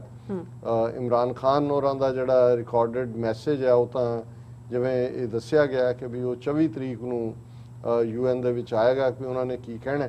ਔਰ ਆਲਰੇਡੀ ਟਰਕੀ ਦੇ ਜਿਹੜੇ ਮਿਸਟਰ ਅਰਡੋਗਨ ਪ੍ਰੈਜ਼ੀਡੈਂਟ ਨੇ ਉਹਨਾਂ ਦੀ ਤਕਰੀਰ ਹੋਈ ਹੈ UN ਦੇ ਵਿੱਚ, ਔਰ ਉਹਦੇ 'ਚ ਉਹਨਾਂ ਨੇ ਕਸ਼ਮੀਰ ਦੇ ਮੁੱਦੇ ਨੂੰ ਜਿਹੜਾ ਹਾਈਲਾਈਟ ਕੀਤਾ। ਔਰ ਅੱਜ ਹੀ ਸਾਨੂੰ ਮੈਸੇਜ ਡਾਕਟਰ ਗੁਲਾਮ ਫਾਈ ਜਿਹੜੇ ਕਸ਼ਮੀਰ ਅਮਰੀਕਨ ਕੌਂਸਲ ਦੇ ਪ੍ਰੈਜ਼ੀਡੈਂਟ ਸੀ, ਹੁਣ ਉਹਨਾਂ ਨੇ ਇੱਕ ਹੋਰ ਕਸ਼ਮੀਰ ਅਵੇਅਰਨੈਸ ਆਰਗੇਨਾਈਜੇਸ਼ਨ ਬਣਾਈ ਹੋਈ ਹੈ, ਉਹਨਾਂ ਦਾ ਮੈਸੇਜ ਵੀ ਸੀ। ਔਰ ਅਸੀਂ ਜਿਵੇਂ ਪਹਿਲੇ ਸੈਗਮੈਂਟਸ ਮੈਂਸ਼ਨ ਵੀ ਕੀਤਾ ਕਿ ਕਸ਼ਮੀਰੀਆਂ ਵੱਲੋਂ ਜਿੱਦਣ ਮੋਦੀ ਨੇ ਐਡਰੈਸ ਕਰਨਾ ਹੈ 25 ਤਰੀਕ ਸੈਚਰਡੇ 1 ਤੋਂ 3 ਵਜੇ ਤੱਕ ਪ੍ਰੋਟੈਸਟ ਹੈ, ਉਹਨਾਂ ਨੇ ਸਾਨੂੰ ਜੁਆਇਨ ਕਰਨ ਲਈ ਕਿਹਾ ਸੀ। ਅਸੀਂ ਕਿਹਾ ਜੀ ਅਸੀਂ ਆਪਣੇ ਸਾਥੀਆਂ ਸਹਿਤ ਸ਼ਾਮਲ ਹੋਵਾਂਗੇ। ਔਰ ਉਹਨਾਂ ਨੇ ਵੀ ਮਿਸਟਰ ਅਰਦੋਗਨ ਦੀ ਸਪੀਚ ਜਿਹੜੀ ਟਰਕਿਸ਼ ਪ੍ਰੈਜ਼ੀਡੈਂਟ ਦੀ ਸੀ ਉਸ ਦਾ ਹਵਾਲਾ ਦਿੱਤਾ ਹੈ, ਔਰ ਉਹਦੇ 'ਚ ਉਹਨਾਂ ਨੇ ਆਪਣੀ ਸਪੀਚ ਇਸ ਵਾਰ ਫੇਰ ਜਿਹੜਾ ਹੈ ਕਸ਼ਮੀਰ ਦੇ ਹਵਾਲੇ ਨਾਲ ਜਿਹੜਾ ਉਹਨਾਂ ਦਾ ਐਗਜ਼ੈਕਟ ਕਮੈਂਟ ਹੈ। ਔਰ ਇਹ ਜਿਹੜਾ ਉਹਨਾਂ ਨੇ ਕਿਹਾ ਕਿ we maintain our stance in favor of solving the ongoing problem in Kashmir for 74 years through dialogue between the parties and within the framework of relevant United Nations resolution. ਜ਼ਾਹਰ ਹੈ ਰਾਈਟ ਆਫ ਸੈਲਫ ਡਿਟਰਮੀਨੇਸ਼ਨ ਹੈ, UN ਦਾ resolution ਹੈ। ਉਹਨਾਂ ਨੇ ਕਿਹਾ ਵੀ ਅਸੀਂ ਉਸੇ ਹੀ stand ਤੇ ਖੜੇ ਹਾਂ ਕਿ ਜਿਹੜੀ 74 ਸਾਲਾਂ ਤੋਂ ਖੜੀ ਕੀਤੀ ਗਈ ਕਸ਼ਮੀਰ ਦੀ ਪ੍ਰੋਬਲਮ ਹੈ, ਇਹ ਜਿਹੜੀਆਂ ਸੰਬੰਧਿਤ ਧਿਰਾਂ ਨੇ, ਜ਼ਾਹਰ ਹੈ ਇੰਡੀਆ, ਪਾਕਿਸਤਾਨ ਔਰ ਕਸ਼ਮੀਰੀ ਲੋਕ, ਔਰ ਅਲਟੀਮੇਟਲੀ ਜਿਹੜਾ UN ਦਾ ਰੈਜ਼ੋਲੂਸ਼ਨ ਹੈ ਉਹਨਾਂ ਦੇ ਮੁਤਾਬਕ ਹੀ ਹੱਲ ਕੀਤਾ ਜਾਏ। ਔਰ ਇਸ ਦੇ ਉੱਤੇ ਜਿਹੜਾ ਭਾਰਤ ਦੀ ਸਰਕਾਰ ਨੇ ਆਪਣਾ ਤਿੱਖਾ ਰਿਐਕਸ਼ਨ ਦਿੱਤਾ। ਉਹਨਾਂ ਨੇ ਕਿਹਾ ਕਿ ਵੀ ਅਰਡੋਗਨਸ remarks reflected neither an understanding of history nor of the conduct of diplomacy and that they would have strong implication on India's ties with Turkey. ਅੱਗੇ ਉਹਨਾਂ ਨੇ ਤੁਹਾਨੂੰ ਕਿਹੜੇ ਫੁੱਲ ਪਾਏ ਹੋਏ ਨੇ ਜਿਹੜੇ ਉਹ ਤੁਸੀਂ ਮੋੜ ਦਿਓਗੇ ਉਹਨਾਂ ਦੇ ਦਿੱਤੇ। ਉਹਨੇ ਕਿਹਾ ਜੀ ਇਹ ਜਿਹੜਾ ਇਹ ਉਹਦਾ ਮਤਲਬ ਹੈ ਵੀ ਅਰਡੋਗਨ ਨੂੰ ਹਿਸਟਰੀ ਦਾ ਪਤਾ ਨਹੀਂ, ਤੁਹਾਡੇ ਤੋਂ ਝੂਠਾ ਕੋਈ ਨਹੀਂ ਹੈ, ਤੁਸੀਂ ਤੁਹਾਡੀ 1000 ਸਾਲ ਦੀ ਜੁੱਤੀਆਂ ਖਾਣ ਦੀ ਹਿਸਟਰੀ ਤੁਰਕ ਬਹੁਤ ਚੰਗੀ ਤਰ੍ਹਾਂ ਜਾਣਦੇ ਨੇ। ਔਰ ਜੇ ਤੁਸੀਂ ਹਿਸਟਰੀ ਦੇਖਣੀ ਹੈ ਤਾਂ ਫਿਰ ਕੱਢ ਲਓ, ਚੰਗੇਜ਼ ਖਾਨ ਤਾਂ ਨਹੀਂ ਸੀ ਆਇਆ ਉਧਰ ਵੱਲ ਕਿ ਭਾਈ ਉਸ ਤੋਂ ਬਾਅਦ ਤੈਮੂਰ ਔਰ ਫਿਰ ਉਸ ਦਾ ਅੱਗੋਂ ਗ੍ਰੇਟ ਗ੍ਰੈਂਡਸਨ ਬਾਬਰ, ਔਰ ਇਹ ਸਾਰੀ ਤੁਸੀਂ ਤੁਰਕਾਂ ਦੀ ਹਿਸਟਰੀ ਜਿਹੜੀ ਆ ਦੇਖ ਲਓ। ਤੇ ਉਹਨੂੰ ਉਹ ਕਹਿ ਰਹੇ ਨੇ ਅਰਦੋਗਨ ਨੂੰ ਵੀ ਇਹਨੂੰ ਇਹ ਹਿਸਟਰੀ ਦਾ ਨਹੀਂ, neither an understanding of the history nor the conduct of diplomacy. ਤੁਹਾਡੇ ਨੁਮਾਇੰਦੇ UN ਦੇ ਵਿੱਚ ਭੌਂਕ ਕੇ ਪਾਕਿਸਤਾਨ ਦੀ ਖਿਲਾਫਤ, ਦੂਸਰਿਆਂ ਦੀ, ਸਭ ਤੋਂ ਵੱਡੇ ਤੁਸੀਂ ਸਰਗਣੇ ਹੋ ਦਹਿਸ਼ਤਗਰਦੀ ਦੇ, ਤੇ ਤੁਸੀਂ ਉਹਨਾਂ ਨੂੰ ਕਹਿ ਰਹੇ ਹੋ ਜੀ ਡਿਪਲੋਮੈਸੀ ਨਹੀਂ ਹੈ। ਕਿਉਂ ਨਹੀਂ ਹੈ? UN ਦੇ ਜਿਹੜੇ ਰੈਜ਼ੋਲੂਸ਼ਨ ਨੇ ਉਹ ਕੋਈ ਕੱਛ ਦੇ ਵਿੱਚ ਜਿਹੜਾ ਉਹ ਕੀ ਉਹਨੂੰ ਕਹਿੰਦੇ ਹੁੰਦੇ ਨੇ, ਉਹ ਲੱਡੂ ਕੀ, ਉਹ ਭੇਲੀ ਜਿਹੜੀ ਹੈ ਉਹ ਭੋਰਨ ਵਾਂਗ ਤਾਂ ਨਹੀਂ ਹੈਗੇ। ਉਹ ਪਬਲਿਕ ਰੈਕਡ ਜਦੋਂ ਕੋਈ ਯੂਨਾਈਟਿਡ ਨੇਸ਼ਨਸ ਦੀ ਸਿਕਿਉਰਿਟੀ ਕੌਂਸਲ ਜਾਂ UN ਰੈਜ਼ੋਲੂਸ਼ਨ ਹੁੰਦਾ ਹੈ, ਇਹਦਾ ਮਤਲਬ ਇਹ ਹੁੰਦਾ ਵੀ ਉਸ ਰੈਜ਼ੋਲੂਸ਼ਨ ਦੇ ਉੱਤੇ ਬੋਲਣ ਦਾ ਸਾਰੇ ਜਿਹੜੇ ਮੈਂਬਰ ਨੇ UN ਦੇ ਉਹਨਾਂ ਨੂੰ ਹੱਕ ਹੈ। ਸੋ ਜਦੋਂ ਐਰਡੋਗਨ ਨੇ ਕਹਿ ਰਹੇ ਨੇ ਕਿ ਕਸ਼ਮੀਰ ਦੇ ਵਿੱਚ ਜਿਹੜੀ ਪ੍ਰੋਬਲਮ 74 ਸਾਲਾਂ ਤੋਂ ਲਟਕ ਰਹੀ ਹੈ, ਇਹ ਗੱਲਬਾਤ ਰਾਹੀਂ ਔਰ ਜਿਹੜੇ UN ਜਨਰਲ ਅਸੈਂਬਲੀ ਦੇ ਜਾਂ ਸਿਕਿਉਰਿਟੀ ਕੌਂਸਲ ਦੇ ਰੈਜ਼ੋਲੂਸ਼ਨ ਨੇ ਉਹਨਾਂ ਦੀ ਰੌਸ਼ਨੀ 'ਚ ਕੀਤਾ ਜਾਏ, ਉਹਨਾਂ ਨੇ ਕੋਈ ਡਿਪਲੋਮੈਟਿਕ ਨਾਰਮ ਜਿਹੜਾ ਉਹ ਫਲਾਊਟ ਨਹੀਂ ਕੀਤਾ। ਹੁਣ ਇਸ ਸਾਰੇ ਦੇ ਉੱਤੇ ਕਿਉਂਕਿ ਇਹ ਤਾਂ ਆਉਣ ਵਾਲੇ ਪੀਰੀਅਡ 'ਚ ਹੋਰ ਵੀ ਗੱਲਬਾਤ 24-25 ਤੱਕ ਪਹੁੰਚਦਿਆਂ ਹੋਏਗੀ, ਲੇਕਿਨ ਮੈਂ ਸਮਝਦਾ ਵੀ ਭਾਵੇਂ ਮਹਿਬੂਬਾ ਮੁਫਤੀ ਔਰ ਇਹਦੇ ਪਿਓ ਨੇ ਇੱਕ ਵੱਡੀ ਗਲਤੀ ਕੀਤੀ ਸੀ ਕਿ BJP ਨੂੰ ਨਾਲ ਲਾਇਆ, ਉਹਨਾਂ ਨਾਲ ਮਿਲ ਕੇ ਸਰਕਾਰ ਬਣਾਈ। ਮਹਿਬੂਬਾ ਮੁਫਤੀ ਨੇ BJP ਦੇ ਨਿਰਮਲ ਸਿੰਘ ਨੂੰ ਆਪਣੇ ਨਾਲ ਡਿਪਟੀ ਚੀਫ ਮਿਨਿਸਟਰ ਬਣਾਇਆ, ਜੰਮੂ ਦਾ ਡੋਗਰਾ, ਔਰ ਕਿਵੇਂ ਫਿਰ ਉਹਨਾਂ ਨੇ ਇਹਦੀ ਸਰਕਾਰ ਵੀ ਡਿਸਮਿਸ ਕੀਤੀ, ਇਹਨੂੰ ਵੀ ਜਿਹੜਾ ਹਾਊਸ ਅਰੈਸਟ ਰੱਖਿਆ, ਔਰ ਜਿਹੜਾ ਅੱਜ ਜੰਮੂ ਕਸ਼ਮੀਰ ਦਾ ਕੀ ਹਾਲ ਕੀਤਾ ਹੈ। ਪਰ ਇਹਦੇ 'ਚ ਕੋਈ ਸ਼ੱਕ ਨਹੀਂ ਹੈ ਕਿ ਮਹਿਬੂਬਾ ਮੁਫਤੀ ਉਸ ਸਾਰੀ ਲੋਕਾਂ ਦੀ ਨਬਜ਼ ਨੂੰ ਸਮਝਦੀ ਹੈ। ਆਉਣਾ ਤਾਂ ਇਹਨਾਂ ਨੇ ਅਖੀਰ ਚੋਣਾਂ ਜਾਂ ਦੁਬਾਰਾ, ਔਰ ਫਿਰ ਇਹਨਾਂ ਪਾਵਰ ਤੋਂ ਤਾਂ ਨਹੀਂ ਦੂਰ ਰਹਿਣਾ ਚਾਹੁੰਦੇ। ਪਰ ਕਈ ਵਾਰੀ ਜਦੋਂ ਕੋਈ ਕਿਸੇ ਖੈਮੇ 'ਚ ਬੈਠਾ ਵੀ ਲੋਕਾਂ ਦੀ ਤਰਾਸਦੀ ਨੂੰ ਆਰਟੀਕੂਲੇਟ ਕਰਦਾ ਹੈ ਤੇ ਸਾਡਾ ਫਰਜ਼ ਹੁੰਦਾ ਵੀ ਉਹਦਾ ਨੋਟਿਸ ਲਿਆ ਜਾਏ। ਔਰ ਮਹਿਬੂਬਾ ਮੁਫਤੀ ਨੇ ਦੀਆਂ 2 ਸਟੇਟਮੈਂਟਸ ਜਿਹੜੀਆਂ ਨੇ ਇਸ ਪੀਰੀਅਡ ਦੇ ਵਿੱਚ ਆਈਆਂ ਨੇ, ਪਹਿਲੀ ਤਾਂ ਇਹ ਹੈ ਕਿ BJP has put Jammu and Kashmir on sale, divided people on religious lines. ਔਰ ਉਹਨਾਂ ਨੇ ਕਿਹਾ ਕਿ we claims all big projects including mining contracts have been allotted to outsiders. ਅਸੀਂ ਆਲਰੇਡੀ ਗੱਲ ਕੀਤੀ ਹੈ ਕਿ ਕਿਵੇਂ ਉਹ ਸਭ ਕੁਝ ਹੀ ਬਾਹਰਲਿਆਂ ਦੇ ਹਵਾਲੇ। ਉਹਨਾਂ ਨੇ ਕਿਹਾ ਵੀ ਉਹਨਾਂ ਨੇ ਜੰਮੂ ਕਸ਼ਮੀਰ ਨੂੰ ਵੇਚਣਾ ਲਾਇਆ ਹੋਇਆ ਔਰ ਲੋਕਾਂ ਨੂੰ ਮਜ਼ਹਬੀ ਜਿਹੜਾ ਲਾਈਨ ਦੇ ਉੱਤੇ ਡਿਵਾਈਡ ਕੀਤਾ ਜਾ ਰਿਹਾ। ਔਰ ਉਹਨਾਂ ਨੇ ਇਹ ਕਿਹਾ ਕਿ ਵੀ ਇਹ ਜਿਹੜਾ Kashmir has been put on sale by the government for the people from outside. ਔਰ ਉਹਨਾਂ ਨੇ ਕਿਹਾ ਕਿ ਵੀ ਇਹ ਸਾਨੂੰ ਉਸ ਹੱਦ ਤੱਕ ਲਿਜਾਣਾ ਚਾਹੁੰਦੇ ਨੇ ਕਿ ਅਸੀਂ ਦੂਸਰਿਆਂ ਦੇ ਉੱਤੇ ਜਿਹੜਾ ਉਹ ਨਿਰਭਰ ਹੋਈਏ। The contracts of liquor business under the excise policy have been given to outsiders. Liquor will be consumed by the people of Jammu and Kashmir, but the profit will go to the outsiders. ਕਿ ਸ਼ਰਾਬ ਦੇ ਠੇਕੇ ਪਹਿਲਾਂ ਖੋਲਣ ਦੀ line, ਠੇਕੇ ਬਾਹਰਲਿਆਂ ਨੂੰ ਦਿਓ, ਉਹਨਾਂ ਨੂੰ ਸ਼ਰਾਬੀ ਕਰੋ, ਪਰ ਉਹਨਾਂ ਦੀ ਜਿਹੜੀ ਜੇਬ 'ਚੋਂ ਪੈਸੇ ਜਾਣੇ ਨੇ ਔਰ ਜਿਹੜਾ ਸਰਕਾਰ ਨੂੰ ਵੀ ਟੈਕਸ ਮਿਲਣਾ ਹੈ ਉਹਦਾ ਫਾਇਦਾ ਦੂਸਰੇ ਚੁੱਕਣ। ਔਰ ਨਾਲ ਦੀ ਨਾਲ ਉਹਨਾਂ ਨੇ ਜਿਹੜੀ ਹੈ ਬੰਦ ਦੀ ਕਾਲ ਦਿੱਤੀ ਹੋਈ ਹੈ। ਅੱਜ ਜਦੋਂ ਅਸੀਂ ਗੱਲਬਾਤ ਕਰ ਰਹੇ ਹਾਂ ਜੰਮੂ ਦੇ ਵਪਾਰੀਆਂ ਨੇ, ਜਿਹਦੇ 'ਚ ਉਹਨਾਂ ਨੇ ਕਿਹਾ ਵੀ ਜਿਹੜੀਆਂ ਰਿਲਾਇੰਸ ਰਿਟੇਲ ਸਟੋਰਸ ਜਿਹੜੇ ਨੇ ਹੁਣ ਉਹੀ ਅੰਬਾਨੀ, ਅਡਾਨੀ, ਪਤੰਜਲੀ ਉੱਥੇ ਵਾੜ ਦਿੱਤੇ ਨੇ। ਪੂਰੀ ਇੱਕ ਰੀਟੇਲ ਚੇਨ ਜਿਹੜੀ ਹੈ ਰਿਲਾਇੰਸ ਦੀ ਕਸ਼ਮੀਰ 'ਚ ਖੋਲ੍ਹਣ ਦੀ ਲਾਈਨ ਹੈ। ਔਰ ਹਾਲਾਂਕਿ ਉੱਥੇ ਛੋਟੇ ਦੁਕਾਨਦਾਰ ਤਾਂ ਜ਼ਿਆਦਾ ਹਿੰਦੂ ਹੋਣਗੇ, ਉਹਨਾਂ ਨੇ ਬੰਦ ਦੀ ਕਾਲ ਦਿੱਤੀ ਹੈ, ਉਹਨੂੰ ਸਪੋਰਟ ਕੀਤਾ ਹੈ ਮਹਿਬੂਬਾ ਮੁਫਤੀ ਨੇ। ਉਹਨਾਂ ਨੇ ਕਿਹਾ ਕਿ we what we have in the country now BJP government is selling to corporate houses in Jammu and Kashmir as well। और उन्होंने ये सारा कुछ किया कि whatever investments we got earlier have also been destroyed। Industries have gone back after closing their ventures here। और कल्ला ही नहीं, उन्होंने एक और firm statement है कि BJP uses Taliban Pakistan to garner votes। कि वोटां लैण लई उन्होंने कहा कि भी she accused BJP of playing politics over the issues of Taliban, Afghanistan and Pakistan to garner votes, and alleged that 7-year rule of Saffron Party had brought miseries to the people of the country and left J&K destroyed। कि भी ये मुल्क दे लोकां नूं भी इन्हें 7 साल 2014 ਦਾ ਆਇਆ ਹੋਇਆ कि भाई लोग तो दुखी ने। और नाल दी नाल उन्होंने कहा कि भी उन्होंने she taunted her critics and said the mere mention of Taliban or the party's vision of self rule makes her anti-national and triggers debates and discussions even as the focus should have been the ongoing agitation of farmers, inflation and other issues of public importance. ਉਹ ਕਹਿੰਦੇ ਜਦੋਂ ਮੈਂ ਕੋਈ ਗੱਲ ਤਾਲਿਬਾਨ ਦੀ ਅਜੇ mention ਹੀ ਕਰਦੀ ਹਾਂ ਤੇ ਮੇਰੇ ਤੇ ਐਂਟਾਈ ਨੈਸ਼ਨਲ ਲੇਬਲ ਲੱਗ ਜਾਂਦਾ ਵੀ ਤੁਸੀਂ ਇਹਦੇ ਤੇ ਵੰਡ ਰਹੇ ਹੋ। ਚਾਹੀਦਾ ਤਾਂ ਇਹ ਹੈ ਵੀ ਤੁਸੀਂ ਗੱਲ ਕਰੋ ਫਾਰਮਰਸ ਦੇ ਨਾਲ ਕੀ ਹੋ ਰਿਹਾ, ਮਹਿੰਗਾਈ ਕਿਸ ਕਦਰ ਹੈ ਔਰ ਲੋਕਾਂ ਦੀਆਂ ਬਾਕੀ ਪ੍ਰੋਬਲਮਸ ਕੀ ਨੇ। ਸੋ ਅਸੀਂ ਸਮਝਦੇ ਹਾਂ ਵੀ ਇਸ ਵੇਲੇ ਜੰਮੂ ਕਸ਼ਮੀਰ ਉਸੇ ਹੀ ਤਾਕਤ ਦੀ, ਜ਼ੁਲਮ ਦੀ, ਅੰਨੀ ਦਹਿਸ਼ਤਗਰਦੀ ਜਿਹੜੀ ਸਟੇਟ ਟੈਰਰਿਜ਼ਮ ਹੈ ਉਹਦੀ ਚੱਕੀ 'ਚ ਪਿਸ ਰਿਹਾ। ਅਸੀਂ ਪੰਜਾਬ ਦੇ ਵਿੱਚ 84 ਤੋਂ ਲੈ ਕੇ ਹੁਣ ਤੱਕ ਇੱਕ ਦਹਾਈ ਪੂਰਾ ਉਸ ਜ਼ੁਲਮ ਨੂੰ ਸਿਆ ਹੋਇਆ। ਇਸ ਲਈ ਅਸੀਂ ਕਸ਼ਮੀਰੀਆਂ ਨਾਲ ਸਿਰਫ ਸਿੰਪੈਥੀ ਨਹੀਂ ਕਰਦੇ, ਅਸੀਂ ਐਮਪੈਥੀ ਰੱਖਦੇ ਹਾਂ। ਅਸੀਂ ਉਹਨਾਂ ਦੇ ਦਰਦ ਨੂੰ ਮਹਿਸੂਸ ਕਰਦੇ ਹਾਂ ਔਰ ਅਸੀਂ ਸਮਝਦੇ ਹਾਂ ਵੀ ਅਲਟੀਮੇਟਲੀ ਦਰਿਆਏ ਜਮਨਾ ਤੋਂ ਵਾਘਾ ਤੱਕ ਇੰਡੀਪੈਂਡੈਂਟ ਸੋਵਰਨ ਨੇਸ਼ਨ ਖਾਲਿਸਤਾਨ ਹੋਣ ਚਾਹੇਗਾ। ਅਸੀਂ ਇੰਡੀਅਨ ਆਰਮੀ ਜੈਕਬੂਟ ਤੋਂ ਛੁਟਕਾਰਾ ਪਾਵਾਂਗੇ। ਇਸੇ ਤਰ੍ਹਾਂ ਜੰਮੂ ਕਸ਼ਮੀਰ ਦੇ ਲੋਕ ਵੀ ਭਾਰਤੀ ਜੂਲੇ 'ਚੋਂ ਨਿਕਲ ਕੇ ਰਾਈਟ ਆਫ ਸੈਲਫ ਡਿਟਰਮੀਨੇਸ਼ਨ ਦੇ ਥੱਲੇ ਆਪਣੀ ਕਿਸਮਤ ਆਪ ਘੜਨ ਦਾ ਹੱਕ ਹਾਸਲ ਕਰਨਗੇ।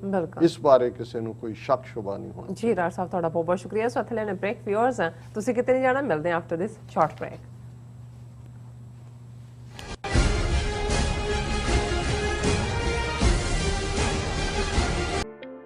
ਸਿਗਨੇਚਰ ਟਰੱਕ ਸਰਵਿਸ ਰਾਊਟ 81 ਉੱਤੇ ਐਗਜ਼ਿਟ 235 ਤੇ ਟਰੱਕਰ ਵੀਰਾਂ ਲਈ 24 ਘੰਟੇ ਰੋਡ ਸਰਵਿਸ ਦੀ ਸੁਵਿਧਾ ਮੌਜੂਦ। Heavy duty repair, oil change, ਪੁਰਾਣੇ ਅਤੇ ਨਵੇਂ tyre, computer diagnostic, DPF cleaning, brake service ਜਾਂ ਰਸਤੇ ਵਿੱਚ ਆਈ ਹਰ ਤਰ੍ਹਾਂ ਦੀ ਰਿਪੇਅਰ ਪ੍ਰੋਫੈਸ਼ਨਲ ਟੀਮ ਵੱਲੋਂ ਕੀਤੀ ਜਾਂਦੀ ਹੈ। ਬ੍ਰੇਕਫਾਸਟ, ਲੰਚ ਅਤੇ ਡਿਨਰ ਲਈ ਪੰਜਾਬੀ ਢਾਬੇ ਦਾ ਆਨੰਦ ਵੀ ਮਾਣੋ। ਡਰਾਈਵਰ ਅਤੇ ਟਰੱਕ ਆਪਰੇਟਰ ਵੀਰ ਡਿਸਪੈਚ ਦੀ ਸਰਵਿਸ ਲਈ ਸਾਡੇ ਨਾਲ ਸੰਪਰਕ ਕਰਨ। Signature truck Service 58 Triangle Drive, Weyers Cave, Virginia 24486। ਕੀ ਤੁਸੀਂ ਰੋਜ਼ਾਨਾ ਕੰਮ ਤੇ ਆਪਣਾ ਵਧੇਰੇ ਸਮਾਂ ਬਿਤਾਉਣ ਤੋਂ ਪਰੇਸ਼ਾਨ ਹੋ? ਆਪਣੀ ਪੂੰਜੀ ਨੂੰ ਕੰਮ ਤੇ ਲਗਾਓ, ਸਾਡੇ ਨਾਲ ਇਨਵੈਸਟ ਕਰੋ। ਅਸੀਂ ਤੁਹਾਡੀ ਪੂੰਜੀ ਤੋਂ ਤੁਹਾਡੇ ਲਈ ਵਧੇਰੇ ਪੈਸੇ ਬਣਾ ਸਕਦੇ ਹਾਂ। ਅਸੀਂ ਪ੍ਰਾਈਵੇਟ ਇਕੁਇਟੀ ਇਨਵੈਸਟਮੈਂਟ ਫਰਮ ਹਾਂ ਤੇ ਕਮਰਸ਼ੀਅਲ ਰੀਅਲ ਏਸਟੇਟ ਵਿੱਚ ਮਾਹਿਰ ਹਾਂ। Property management, leasing, asset management, commercial real estate investment ਵਿੱਚ ਸਾਰੀਆਂ ਸੇਵਾਵਾਂ ਲਈ ਅਮਰੀਕਾ ਭਰ ਵਿੱਚੋਂ ਤੁਸੀਂ ਸਾਡੇ ਤੱਕ ਪਹੁੰਚ ਕਰ ਸਕਦੇ ਹੋ। ਆਜ਼ਾਦ ਕਮਰਸ਼ੀਅਲ ਰੀਅਲਟੀ ਸਰਵਿਸਿਜ਼ ਤੇ Azad family trust, 701 North Post Oak Road, suite number 204, Houston, Texas. ਤੁਸੀਂ ਸਾਨੂੰ ਸਾਡੇ ਫੋਨ ਨੰਬਰ 7136861277 ਤੇ ਵੀ ਸੰਪਰਕ ਕਰ ਸਕਦੇ ਹੋ। Azad commercial realty services.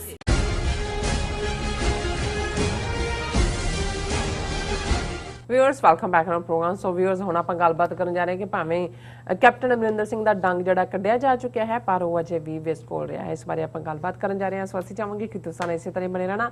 ਦੇਖਣ ਸੁਣ ਲਈ ਲਿਖਣ ਲਈ ਤੁਹਾਡਾ ਸਭ ਦਾ ਬਹੁਤ ਬਹੁਤ ਸ਼ੁਕਰੀਆ। ਜੀ ਰਾਜ ਸਾਹਿਬ ਕੀ ਕਹਿਣਾ ਚਾਹੋਗੇ? ਦੇਖੋ, ਇਹ ਕੱਲੀ ਸਾਡੀ ਜ਼ਬਾਨ 'ਚ ਹੀ ਨਹੀਂ, ਦੁਨੀਆ ਦੀਆਂ ਲੈਂਗੁਏਜਸ 'ਚ ਹੀ ਜਿਹੜਾ ਸੱਪ ਨਾਲ ਸੰਬੰਧਿਤ ਜਿੱਥੇ ਸੱਪ ਦਾ ਖੌਫ ਹੈ, ਔਰ ਵੈਸੇ ਤਾਂ ਇਹ ਕਹਾਣੀ ਬਹੁਤ ਪੁਰਾਣੀ ਚਲੀ ਜਾਂਦੀ ਹੈ। ਉਹ ਜਿਹੜਾ ਰੱਬ ਦਾ ਗਾਰਡਨ, ਈਡਨ ਗਾਰਡਨ ਜਿਹਨੂੰ ਕਿਹਾ ਜਾਂਦਾ ਸੀ, ਜਿਹਦੇ 'ਚੋਂ ਫਿਰ ਆਦਮ ਨੂੰ ਔਰ ਹਵਾ ਨੂੰ ਜਿਹੜਾ ਉਹ ਕੱਢਿਆ ਗਿਆ, ਕਿ ਉੱਥੇ ਵੀ ਕਹਿੰਦੇ ਨੇ ਆ ਕੇ ਸੱਪ ਨੇ ਉਹਨੂੰ ਕਿਹਾ ਵੀ ਖਾ ਲਓ ਇਹ ਫਰੂਟ ਜਿਹੜਾ ਮਨਾ ਕੀਤਾ ਰੱਬ ਨੇ, ਬਹੁਤ ਮਿੱਠਾ ਹੈ, ਇਹ ਤੁਹਾਨੂੰ ਜਾਣ ਕੇ ਰੋਕਿਆ। ਲੇਕਿਨ ਇਸ ਵੀ ਕੋਈ ਸ਼ੱਕ ਨਹੀਂ ਹੈ ਕਿ ਦੁਨੀਆ ਦੇ ਵਿੱਚ ਜਿੰਨੇ ਸੱਪ ਨੇ, ਜਿਨ੍ਹਾਂ ਦੇ ਵਿੱਚ ਜਿੰਨੇ ਵੀ ਉਹਨਾਂ ਦੇ ਸਪੀਸ਼ੀਜ਼ ਨੇ, ਕਿਤੇ ਕਿਤੇ ਵੀ ਜ਼ਹਿਰ ਤਾਂ ਹੁੰਦਾ ਪਰ ਸਾਰੇ ਮੈਜੋਰਟੀ ਸਨੇਕ ਜਿਹੜੇ ਨੇ ਉਹ ਉਨੇ ਪੋਇਜ਼ਨਸ ਨਹੀਂ ਹੁੰਦੇ ਜਿੰਨਾ ਖੜਪਾ ਜਾਂ ਜਿਹਨੂੰ ਸਕੋਰਪੀਅਨ ਔਰ ਦੂਸਰਾ ਕਹਿੰਦੇ ਨੇ। ਪਰ ਲੋਕ ਅਖਾਣਾਂ ਦੇ ਵਿੱਚ, ਕਹਾਵਤਾਂ ਦੇ ਵਿੱਚ ਜਿਹੜਾ ਬੰਦਾ ਜ਼ਹਿਰੀਲਾ ਮਨ ਰੱਖਦਾ ਹੋਏ, ਹੁਣ ਜ਼ਹਿਰ ਹੈ, ਜ਼ਹਿਰ ਤਾਂ ਜ਼ਹਿਰ ਹੀ ਹੈ ਕਿਉਂਕਿ ਜ਼ਹਿਰ ਮਾਰਦਾ ਹੈ ਤੇ ਅੰਮ੍ਰਿਤ ਜਿਵਾਂਦਾ ਹੈ। ਸੋ ਜਿਹੜਾ ਮਿੱਠਾ ਬੋਲਣ ਵਾਲਾ ਹੋਏ, ਭਲਾ ਹੋਏ, ਉਸ ਨੂੰ ਅਸੀਂ ਜਿਹੜਾ ਉਸ ਦੇ ਬੋਲਾਂ ਨੂੰ ਵੀ ਕਹਿੰਦੇ ਆ ਵੀ ਇਹਦੇ ਅੰਮ੍ਰਿਤ ਵਰਗੇ ਬੋਲ ਨੇ, ਮਿੱਠੇ ਬੋਲ ਨੇ। ਔਰ ਜਿਹਦੀ ਜ਼ਹਿਨੀਅਤ ਦੇ ਵਿੱਚ ਜਿਹੜਾ ਉਹ ਨਫ਼ਰਤ ਹੋਏ, ਕਿਉਂਕਿ ਨਫ਼ਰਤ ਨੂੰ ਵੀ ਜਦੋਂ ਇਹ ਕਿਹਾ ਜਾਂਦਾ ਹੈ ਕਿ ਇਹ ਨਫ਼ਰਤ ਦਾ ਜ਼ਹਿਰ ਫੈਲਾ ਰਹੇ ਨੇ, ਸੋ ਜ਼ਾਹਰ ਹੈ ਕਿ ਨਫ਼ਰਤ ਆਪਣੇ ਆਪ ਦੇ ਵਿੱਚ ਇੱਕ ਜ਼ਹਿਰ ਹੈ। ਕਿਉਂਕਿ ਜਿਵੇਂ ਜ਼ਹਿਰ ਕਿਸੇ ਚੀਜ਼ ਨੂੰ ਜਦੋਂ ਬਾਡੀ ਦੇ ਅੰਦਰ ਜਾਂਦਾ ਹੈ ਉਸ ਨੂੰ ਉਹ ਡਿਸਟਰੋਏ ਕਰਦਾ ਹੈ, ਮਾਰਦਾ ਹੈ ਬੰਦੇ ਨੂੰ। ਇਸੇ ਤਰ੍ਹਾਂ ਨਫ਼ਰਤ ਵੀ ਮਾਰਦੀ ਹੈ। ਅੱਛਾ ਤੇ ਜਿਹੜੇ ਨਫ਼ਰਤ ਫਿਰ ਫੈਲਾਉਂਦੇ ਨੇ ਉਹ ਨਫ਼ਰਤ ਦੇ ਵਣਜਾਰੇ, ਉਹ ਜ਼ਹਿਰ ਦੇ ਵਪਾਰੀ ਉਹਨਾਂ ਨੂੰ ਕਿਹਾ ਜਾਂਦਾ ਹੈ। ਬਿਲਕੁਲ। ਹੁਣ ਇਹ RSS ਦੀ ਆਈਡੀਓਲੋਜੀ ਦੀ ਜੇ ਗੱਲ ਕਰੀਏ ਤੇ ਇਹ ਜ਼ਹਿਰ ਦੇ ਵਪਾਰੀ ਨੇ, ਨਫ਼ਰਤ ਦਾ ਜ਼ਹਿਰ ਇਹਨਾਂ ਨੇ ਚਾਰ ਚਫੇਰੇ ਜਿਹੜਾ ਹੈ ਉਸ ਨੂੰ ਸਟੇਟ ਲੈਵਲ ਦੇ ਉੱਤੇ ਉਸ ਦੀ ਮਾਰਕੀਟਿੰਗ ਕੀਤੀ ਜਾ ਰਹੀ ਹੈ। ਘਟਨਾਕ੍ਰਮ ਤੁਸੀਂ ਚਾਰ ਚਫੇਰੇ ਦੇਖਦੇ ਹੋ। ਔਰ ਇਸ ਸਾਰੀ ਜ਼ਹਿਰ ਦਾ ਬੇਸ 4000 ਸਾਲ ਪਹਿਲਾਂ ਜਦੋਂ ਰਿਗਵੇਦ ਰਾਹੀਂ ਔਰ ਬਾਅਦ ਚ ਮਨੂ ਸਮ੍ਰਿਤੀ ਔਰ ਦੂਸਰਿਆਂ ਰਾਹੀਂ ਕਾਸਟ ਸਿਸਟਮ, ਵਰਣ ਆਸ਼ਰਮ, ਵਰਣ ਕਲਰ ਨੂੰ ਕਹਿੰਦੇ ਨੇ ਕਿ ਵੀ ਡਿਵੀਜ਼ਨ ਬੇਸਡ ਔਨ ਕਲਰ, ਹਮਲਾਵਰ ਐਰੀਅਨ, ਚੌੜਾ ਮੱਥਾ, ਗੋਰਾ ਰੰਗ, ਲੰਬਾ ਨੱਕ, ਔਰ ਦੂਸਰਿਆਂ ਨੂੰ ਦਰਾਵੜਨ ਜਿਹੜੇ ਸੀ ਉਹਨਾਂ ਨੂੰ ਸ਼ੂਦਰ ਬਣਾਇਆ। ਸੋ ਇਹ ਜ਼ਾਤ ਪਾਤ ਦਾ ਨਫ਼ਰਤ ਭਰਿਆ ਜ਼ਹਿਰ ਔਰ ਇਹ ਵਰਣ ਆਸ਼ਰਮ ਔਰ ਸੈਗਰੀਗੇਸ਼ਨ ਔਰ ਅਪਾਰਥਾਈਡ, ਇਹਦਾ ਹਿਊਮਨ ਹਿਸਟਰੀ ਦੇ ਵਿੱਚ ਭਾਵੇਂ ਸਲੇਵਰੀ ਜਾਂ ਅਪਾਰਥਾਈਡ ਸਾਊਥ ਅਫਰੀਕਾ ਦੇ ਹਵਾਲੇ ਨਾਲ ਹੁੰਦਾ ਹੈ, ਇੱਥੇ ਸੈਗਰੀਗੇਸ਼ਨ ਹੁੰਦੀ ਹੈ, ਉਹਦਾ ਕੋਈ ਤੋੜ ਨਹੀਂ ਹੈ। ਸੋ ਅਸੀਂ ਇਹ ਦੇਖਦੇ ਹਾਂ ਵੀ ਕਿਉਂਕਿ ਇਹ ਖੁਦ ਇਸ ਸਾਰੇ ਦੇ ਨਾਲ ਜੁੜੇ ਹੋਏ ਲੋਕ ਨੇ, ਉਸ ਦਾ ਇਹ ਵਪਾਰ ਕਰਨ ਵਾਲੇ ਨੇ। ਤੇ ਅਸੀਂ ਜਦੋਂ ਚੇਂਜ ਆਫ ਗਾਰਡ ਦੀ ਗੱਲ ਕੀਤੀ ਪੰਜਾਬ ਦੇ ਹਵਾਲੇ ਨਾਲ ਕਿ ਭਾਈ ਉਹਨਾਂ ਨੇ ਕਿਵੇਂ ਏਜੰਸੀਆਂ ਦਾ ਅੱਗੋਂ ਇਹਦੇ ਚੋਂ ਕੀ ਅਨਫੋਲਡ ਹੋਏਗਾ ਇਹ ਆਉਣ ਵਾਲੇ ਪੀਰੀਅਡ 'ਚ ਦੇਖਿਆ ਜਾਏਗਾ। ਪਰ ਚਰਨਜੀਤ ਸਿੰਘ ਚੰਨੀ ਦਾ ਚੀਫ ਮਿਨਿਸਟਰ ਬਣਾਇਆ ਜਾਣਾ, ਕਾਂਗਰਸ ਹਾਈ ਕਮਾਂਡ ਦਾ ਫੈਸਲਾ, 60 ਤੋਂ ਜ਼ਿਆਦਾ MLA ਨੇ ਲਿਖਿਆ, ਔਰ ਜਿਹੜੀ ਮੀਟਿੰਗ ਫਿਰ ਉਹਨਾਂ ਦੀ ਹਾਈ ਕਮਾਂਡ ਨੇ ਉਹਨਾਂ ਦੇ ਆਬਜ਼ਰਵਰਸ ਦੇ ਥੱਲੇ ਰੱਖੀ, 80 MLA ਨੇ ਕਾਂਗਰਸ ਦੇ, ਉਹਨਾਂ ਚੋਂ 78 ਉਹਦੇ 'ਚ ਹਾਜ਼ਰ ਸੀ, ਜਿਹਦੇ 'ਚ ਕਿ ਉਹਨਾਂ ਨੇ ਸਾਰੀ ਜਿਹੜੀ ਫੈਸਲਾ ਲੈਣ ਦੀ ਹੈ ਤਾਕਤ ਉਹ ਸੋਨੀਆ ਗਾਂਧੀ ਨੂੰ ਦਿੱਤੀ ਔਰ ਉਹਨਾਂ ਨੇ ਚਰਨਜੀਤ ਸਿੰਘ ਚੰਨੀ ਨੂੰ ਬਣਾਇਆ। ਹੁਣ ਤੁਸੀਂ ਇੱਕ ਪਾਸੇ ਤਾਂ ਬ੍ਰਾਹਮਣਵਾਦ ਦੀ ਖੇਡ ਦੇਖੋ ਕਿ ਇੱਕਦਮ ਮੀਡੀਆ 'ਚ ਔਰ ਅਜੇ ਵੀ ਚਰਚਾ ਹੋ ਰਹੀ ਹੈ, ਦਲਿਤ ਚੀਫ ਮਿਨਿਸਟਰ, ਦਲਿਤ ਪੰਜਾਬ ਦਾ ਕਾਸਟ ਸਿਸਟਮ, ਕੋਈ ਦਲਿਤ ਪਹਿਲਾਂ ਨਹੀਂ ਬਣਿਆ ਸੀ, ਕਿਉਂ ਨਹੀਂ ਬਣਿਆ। ਦੂਜਾ ਇਹ ਭੁੱਲ ਗਏ ਕਿ ਵੀ ਆਪਣਾ ਉਹਨਾਂ ਦਾ ਕੀ ਹਾਲ ਹੈ। ਜਦੋਂ ਅਸੀਂ ਇਹ ਗੱਲ ਵੀ ਕਰ ਰਹੇ ਹਾਂ, ਇੱਕ ਖਬਰ ਜਿਹੜੀ ਅੱਜ ਦੇ ਮੀਡੀਆ 'ਚ ਸੀ, ਕਰਨਾਟਕਾ ਦਲਿਤ family ਫਾਈਨਡ ₹23,000 after their toddler son enters temple. 2-year-old was taken to Hanuman temple by his father on his birthday in Kopal district. ਹੁਣ ਖਬਰ ਇਹ ਹੈ ਕਿ ਇਹ ਕੋਪਾਲ ਡਿਸਟ੍ਰਿਕਟ ਦੇ ਵਿੱਚ ਇੱਕ ਹਨੂਮਾਨ ਦਾ ਮੰਦਿਰ ਹੈ। ਇੱਕ ਗਰੀਬ ਦਲਿਤ ਪਰਿਵਾਰ ਜਿਹਦਾ 2 ਸਾਲ ਦਾ ਬੱਚੇ ਦਾ ਜਨਮ ਦਿਨ ਮਨਾਉਣ ਲਈ ਉਹਨਾਂ ਨੇ ਮਾਪਿਓ ਨੇ ਜਿਹੜਾ ਇਹ ਸੋਚਿਆ, ਔਰ ਉਸ ਮੰਦਿਰ ਦੇ ਵਿੱਚ ਦਲਿਤਾਂ ਦੀ ਜਿਹੜੀ ਹੈ, ਹਨੂਮਾਨ ਦਾ ਮੰਦਿਰ ਹੈ, ਦਲਿਤਾਂ ਦੀ ਐਂਟਰੀ ਬੰਦ ਹੈ। ਉਹਨੇ ਕਿਹਾ ਚਲੋ ਕੋਈ ਨਹੀਂ, ਅੰਦਰ ਨਾ ਸਹੀ, ਅਸੀਂ ਬਾਹਰ ਹੀ ਮੰਦਿਰ ਦੇ ਖਲੋ ਕੇ ਆਪਣੇ ਬੱਚੇ ਨੂੰ ਉਹ ਨਾਲ ਲੈ ਗਿਆ ਕਿ ਜੀ ਅਸੀਂ ਪ੍ਰੇ ਕਰਾਂਗੇ ਹਨੂਮਾਨ ਤੋਂ ਕਿ ਵੀ ਬੱਚੇ ਨੂੰ ਜਿਹੜਾ ਉਹ ਲੰਮੀ ਉਮਰ ਮਿਲੇ। ਔਰ ਜਦੋਂ ਉਹ ਅੱਖਾਂ ਬੰਦ ਕਰਕੇ ਪ੍ਰੇ ਕਰ ਰਿਹਾ ਸੀ, ਬੱਚੇ ਨੂੰ ਵੀ ਕਿਹਾ ਹੋਣਾ, ਟੌਡਲਰ 2 ਸਾਲ ਦਾ, ਉਹ ਖਿਸ ਕੇ ਜਿਹੜਾ ਉਹ ਅੰਦਰ ਚਲਾ ਗਿਆ ਜਿਹੜਾ। ਔਰ ਉਦੋਂ ਹੀ ਜਿਹੜਾ ਮੰਦਿਰ ਦੇ ਪੁਜਾਰੀ ਪੰਡਤਾਂ ਨੇ ਚੀਕ ਚਿਹਾੜਾ ਪਾ ਦਿੱਤਾ, ਪਿੰਡ ਦੇ ਲੋਕ ਇਕੱਠੇ ਹੋ ਗਏ, ਉਹ ਸਾਰੇ ਬੱਚੇ ਨੂੰ ਜਿਹੜਾ ਉਹ ਇਹ ਕਿ ਵੀ ਉਹਨਾਂ ਨੇ ਪੋਲਿਊਟ ਕਰਤਾ। ਔਰ ਉਹਨਾਂ ਨੇ ਸਾਰੇ ਪਿੰਡ ਵਾਲਿਆਂ ਨੇ ਇਕੱਠੇ ਹੋ ਉਹਨਾਂ ਨੇ ਕਿਹਾ ਜੀ ਮੰਦਿਰ ਇਹ ਪੋਲਿਊਟ ਹੋ ਗਿਆ, ਇਹਦਾ ਪਿਊਰੀਫਿਕੇਸ਼ਨ ਜਿਹੜਾ ਹੁਣ ਕਰਨਾ ਹੈ, ਜੋ ਵੀ ਯੱਗ ਉਹਦਾ 23,000 ਰੁਪਇਆ ਖਰਚ ਹੋਣਾ ਹੈ। ਔਰ ਉਹਦੇ ਪਿਓ ਨੂੰ ਕਿਹਾ ਕਿ ਵੀ ਇਹ ਤੂੰ ਹੁਣ ਪੇ ਕਰ, ਔਰ ਤਾਂ ਹੀ ਅਸੀਂ ਜਿਹੜਾ ਅਦਰਵਾਈਜ਼ ਤੁਹਾਨੂੰ ਪਿੰਡ ਚੋਂ ਅਸੀਂ ਕੱਢ ਦੇਵਾਂਗੇ। ਹੁਣ ਇਸ ਖਬਰ ਨੇ ਚਾਰ ਚਫੇਰੇ ਖਬਰ ਹੈ, ਇਹ ਕਰਨਾਟਕਾ 'ਚ ਹੋ ਰਿਹਾ ਹੈ, ਉਹੀ ਸੂਬੇ ਨੇ ਜਿਨ੍ਹਾਂ 'ਚ BJP ਦੀ ਹਕੂਮਤ ਹੈ। ਹੁਣ ਉੱਥੇ ਇਹ ਹਾਲ ਹੈ, ਯੋਗੀ ਆਦਿੱਤਿਆਨਾਥ ਕੀ ਕਰ ਰਿਹਾ UP ਦੇ ਵਿੱਚ, ਬਾਕੀ ਸੂਬਿਆਂ 'ਚ ਕੀ ਹੁੰਦਾ ਹੈ। ਕਈ ਥਾਂ ਤੇ ਜਿਹੜੀ ਹੈ ਬਰਾਤ 'ਚ ਘੋੜੀ ਤੇ ਨਹੀਂ ਚੜ ਸਕਦਾ ਦਲਿਤ, ਕਿੰਨੀਆਂ ਕਹਾਣੀਆਂ ਇਸ ਦੇ ਉੱਤੇ ਨੇ।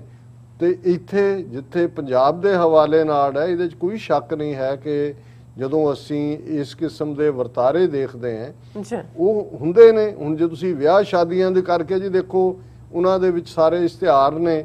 ਹੁਣ ਈਵਨ ਸਾਡੀ ਪਾਕਿਸਤਾਨੀ ਸੁਸਾਇਟੀ ਬੇਸ਼ੱਕ ਇਸਲਾਮ ਜ਼ਾਤ ਪਾਤ ਯਕੀਨ ਨਹੀਂ ਰੱਖਦਾ, ਲੇਕਿਨ ਬਰਾਦਰੀ ਸਿਸਟਮ ਹੈ। ਹੁਣ ਉੱਥੇ ਕਿਹੜਾ ਜਿਹੜੇ ਵਿਆਹ ਨੇ ਉਹਦੇ ਉਸ ਮਾਮਲੇ 'ਚ ਬਰਾਦਰੀ ਨਹੀਂ ਆਉਂਦੀ ਵਿੱਚ। ਇਹਦੇ ਬਾਵਜੂਦ ਵੀ ਵਿਆਹ ਅਦਰਵਾਈਜ਼ ਵੀ ਹੁੰਦੇ ਨੇ, ਪਰ ਮੈਜੋਰਿਟੀ ਹੁੰਦਾ ਹੈ ਕਿ ਭਾਈ ਤੁਸੀਂ ਆਪਣੀ ਬਰਾਦਰੀ ਦੇ ਵਿੱਚ, ਉੱਥੇ ਜ਼ਾਤ ਲਫ਼ਜ਼ ਨਹੀਂ ਹੈ, ਅਦਰ ਵੇ ਅਰਾਊਂਡ। ਪਰ ਜਿੱਥੇ ਪੰਜਾਬ 'ਚ ਸਭ ਤੋਂ ਜ਼ਿਆਦਾ ਜਿਹੜਾ ਮੈਂ ਸਮਝਦਾ ਹਾਂ ਵੀ ਗੁਰੂ ਨਾਨਕ ਸਾਹਿਬ ਦੀ ਸਿੱਖਿਆਵਾਂ ਦੀ ਬਦੌਲਤ ਸਿੱਖੀ ਦਾ ਬੇਸ ਹੋਣ ਦੇ ਨਾਤੇ ਹੈ। ਔਰ ਇਸ ਦੇ ਬਾਵਜੂਦ ਕਿ ਸਿਆਸਤਦਾਨ ਆਪਣੇ ਤੌਰ ਦੇ ਉੱਤੇ ਆਪਣੀਆਂ ਖੇਡਾਂ ਖੇਡਦੇ ਨੇ, ਲੇਕਿਨ ਇਸ 'ਚ ਕੋਈ ਸ਼ੱਕ ਨਹੀਂ ਹੈ ਕਿ ਉਹ ਗੁਰਦੁਆਰਿਆਂ 'ਚ, ਔਰ ਚਰਨਜੀਤ ਸਿੰਘ ਚੰਨੀ ਵੀ, ਉਹ ਆਪਣੇ ਨਵਜੋਤ ਸਿੰਘ ਸਿੱਧੂ ਦੇ ਨਾਲ ਦਰਬਾਰ ਸਾਹਿਬ ਪਹੁੰਚਿਆ ਸਵੇਰੇ, ਜਦੋਂ ਪਾਲਕੀ ਦੀ ਅਕਾਲ ਤਖਤ ਸਾਹਿਬ ਤੋਂ ਲਿਜਾਈ ਜਾਂਦੀ ਹੈ। ਤੁਸੀਂ ਦੇਖ ਸਕਦੇ ਹੋ ਇੱਕ ਸ਼ਰਧਾਵਾਨ ਸਿੱਖ ਦੀ ਤਰ੍ਹਾਂ ਉਹ ਜਿਹੜਾ ਉਸ ਪਾਲਕੀ ਨੂੰ ਉਹਨਾਂ ਨੇ ਅੱਗੋਂ ਦੋਨਾਂ ਨੇ ਚੁੱਕਿਆ ਹੋਇਆ, ਅੰਦਰ ਬੈਠ ਕੇ ਉਹ ਜਿਹੜਾ ਉਹ ਕੀਰਤਨ ਸਰਵਣ ਕਰ ਰਿਹਾ, ਹਰਮੰਦਰ ਸਾਹਿਬ ਰੁਮਾਲਾ ਭੇਟ ਕੀਤਾ, ਬਾਹਰ ਵੀ ਉਹਨੂੰ ਆਨਰ ਕੀਤਾ ਸ਼੍ਰੋਮਣੀ ਕਮੇਟੀ ਨੇ। ਚਲੋ ਇਹ ਵੀ ਇੱਕ ਰਵਾਇਤ ਦੇ ਬਾਵਜੂਦ ਕਿ ਅਕਾਲੀਆਂ ਦਾ ਆਪਣਾ ਇੱਕ ਘਟੀਆ ਜਿਹਾ ਕਿਰਦਾਰ ਹੁੰਦਾ ਹੈ। ਸੋ ਇਹ ਤਾਂ ਉਹ ਤਾਂ ਈਵਨ ਆਪਣੀ ਸਪੀਚ ਦੀ ਬਿਗਨਿੰਗ ਕਰਦਿਆਂ ਹੀ ਜਿਹੜਾ ਉਹਨੇ ਜਦੋਂ ਪਹਿਲੀ ਪ੍ਰੈਸ ਕਾਨਫਰੰਸ ਕੀਤੀ ਹੈ ਉਹਦੇ 'ਚ ਉਹਨੇ ਇਹ ਕਿਹਾ ਕਿ ਜਿਨ ਕੀ ਜ਼ਾਤ ਵਰਣ ਕੁਲ ਮਾਹੇ ਸਰਦਾਰੀ ਨਾ ਭਈ ਕਦਾਹੇ ਤਿਨ ਹੀ ਕੋ ਸਰਦਾਰ ਬਣਾਉ ਤਬੈ ਗੋਬਿੰਦ ਸਿੰਘ ਨਾਮ ਕਹੂੰ। ਇਹ ਚਰਨਜੀਤ ਸਿੰਘ ਚੰਨੀ ਕੋਟ ਕਰਕੇ ਕਹਿੰਦਾ ਹੈ ਕਿ 10ਵੇਂ ਪਾਤਸ਼ਾਹ ਨੇ ਸਾਨੂੰ ਸਰਦਾਰੀ ਦਿੱਤੀ। ਫਿਰ ਠੀਕ ਹੈ, ਸਿਆਸੀ ਤੌਰ ਤੇ ਉਹ ਇਹਦੇ ਨਹਿਰੂ ਇੰਦਰਾ ਗਾਂਧੀ ਟੱਬਰ ਦੇ ਸੋਲੇ ਗਾਏ, ਪਾਰਟੀ ਦੇ ਗਾਏ, ਕਿਸੇ ਦੇ ਗੋਡੀ ਹੱਥ ਲਾਏ, ਲੇਕਿਨ ਇਸ ਗੱਲ ਦਾ ਔਰ ਸਭ ਤੋਂ ਪਹਿਲਾਂ ਜਦੋਂ ਹੀ ਉਹਦਾ ਨਾਂ ਆਇਆ ਉਹ ਚਮਕੌਰ ਸਾਹਿਬ ਸ਼ੁਕਰਾਨੇ ਲਈ ਗਿਆ। ਹੁਣ ਬਜਾਏ ਕਿ ਮੀਡੀਆ ਜਾਂ ਡਿਸਕਸ਼ਨ ਦਾ ਫੋਕਸ ਇਹ ਹੋਏ ਕਿ ਭਾਈ ਪੰਜਾਬ ਦੀ ਸਪਿਰਿਟ, ਭਾਵੇਂ ਕੋਈ ਹਿੰਦੂ ਹੈ, ਮੁਸਲਮਾਨ ਹੈ, ਸਿੱਖ ਹੈ, ਪੰਜਾਬ ਜਿਉਂਦਾ ਗੁਰਾਂ ਦੇ ਨਾਮ ਤੇ, ਔਰ ਇਹਦੇ 'ਚ ਵੀ ਕੋਈ ਸ਼ੱਕ ਨਹੀਂ ਹੈ ਕਿ ਇਹਦੇ ਬਾਵਜੂਦ ਵਖਰੇਵੇਂ ਜਾਂ ਖਿੱਚ ਤੂ ਉਹ ਹੁੰਦੀ ਹੈ, ਉਹ ਆਪਣੇ ਇੱਕੋ ਬਰਾਦਰੀ 'ਚ ਕਿਹੜੀ ਨਹੀਂ ਹੁੰਦੀ, ਲੇਕਿਨ ਸਾਰਾ ਫੋਕਸ ਉਸ ਪਾਸੇ ਹੈ। ਔਰ ਉਹਨਾਂ ਨੂੰ ਇਹ ਲੱਗਾ ਵੀ ਸ਼ਾਇਦ ਇਹ ਉਹਨਾਂ ਦਾ ਸੌਦਾ ਇੰਨਾ ਵਿਕਿਆ ਨਹੀਂ ਹੈ। ਉਹਨਾਂ ਨੇ ਇਸ ਜਿਹੜਾ ਜ਼ਹਿਰੀਲਾ ਸੱਪ 4.5 ਸਾਲ ਹਿੰਦੂਤਵਾ ਦਾ ਉਧਾਰਾ ਜ਼ਹਿਰ ਲੈ ਕੇ ਆਪਣੀ ਗੁਥਲੀ 'ਚ ਆਪਣੇ ਜਿਹੜੇ ਉਹਦੇ ਗਲੈਂਡ ਹੁੰਦੇ ਨੇ, ਪੋਇਜ਼ਨਸ ਗਲੈਂਡ, ਕਿਉਂਕਿ ਉਹ ਜਦੋਂ ਸੱਪ ਪਕੜ 'ਚ ਦਿੰਦਾ ਤਾਂ ਉਹਨਾਂ ਗਲੈਂਡਸ 'ਚੋਂ ਉਹ ਸੀਕ੍ਰੇਟ ਹੁੰਦਾ, ਉਹ ਉਹਨਾਂ ਨੇ ਉਹਨੂੰ ਫਿਰ ਜਿਹੜਾ ਰੈਟਲਿੰਗ ਸਨੇਕ, ਅਮਰੀਕਾ ਕੈਨੇਡਾ 'ਚ ਜ਼ਿਆਦਾ ਰੈਟਲਿੰਗ ਸਨੇਕ ਹੁੰਦੇ ਨੇ, ਉਹਨਾਂ ਦੀ ਪੂਛ ਦੇ ਪਿੱਛੇ ਇੱਕ ਹੁੰਦਾ ਹੈ ਜਿਹੜਾ ਜਦੋਂ ਉਹ ਚੱਲਦਾ ਹੈ ਤੇ ਉਹ ਬੜਾ ਸ਼ੋਰ ਕਰਦਾ, ਛਾਂ ਵਰਗੀ ਉਹਦੀ ਆਵਾਜ਼, ਉਹਨੂੰ ਰੈਟਲਿੰਗ ਕਹਿੰਦੇ ਨੇ ਅੰਗਰੇਜ਼ੀ 'ਚ। ਇਹ ਹੋਣਾ ਸੋ ਉਹ ਹਾਲਾਂਕਿ ਇੰਨਾ ਜ਼ਹਿਰੀਲਾ ਨਹੀਂ ਹੈ ਜੇ ਉਹਨੂੰ ਰੈਟਲਿੰਗ ਸਨੇਕ ਜਿਹੜੇ ਹੁੰਦੇ ਨੇ ਉਹਨਾਂ 'ਚ ਵੱਜ ਜਾਂਦਾ ਜੇ ਟ੍ਰੀਟਮੈਂਟ ਹੋਏ, ਔਰ ਉਹ ਉਹਨੂੰ ਖਾ ਜਾਂਦੇ ਨੇ, ਫੈਲਕਨ ਵੀ, ਦੂਜੇ ਵੀ ਬਹੁਤ ਸਾਰੇ। ਪਰ ਉਹਦਾ ਜ਼ਿਆਦਾ ਉਹਦੀ ਸ਼ੋਹਰਤ ਜਿਹੜੀ ਹੈ ਸਨੇਕ ਦੀ, ਉਹਦੇ ਪੋਇਜ਼ਨ ਕਰਕੇ ਨਹੀਂ ਹੈ, ਉਹਦੀ ਰੈਟਲਿੰਗ ਕਰਕੇ ਹੈ ਕਿ ਵੀ ਉਹ ਕਿਵੇਂ ਸ਼ੋਰ ਪਾਉਂਦਾ ਜਾਂਦਾ, ਸਭ ਨੂੰ ਪਤਾ ਲੱਗ ਜਾਂਦਾ।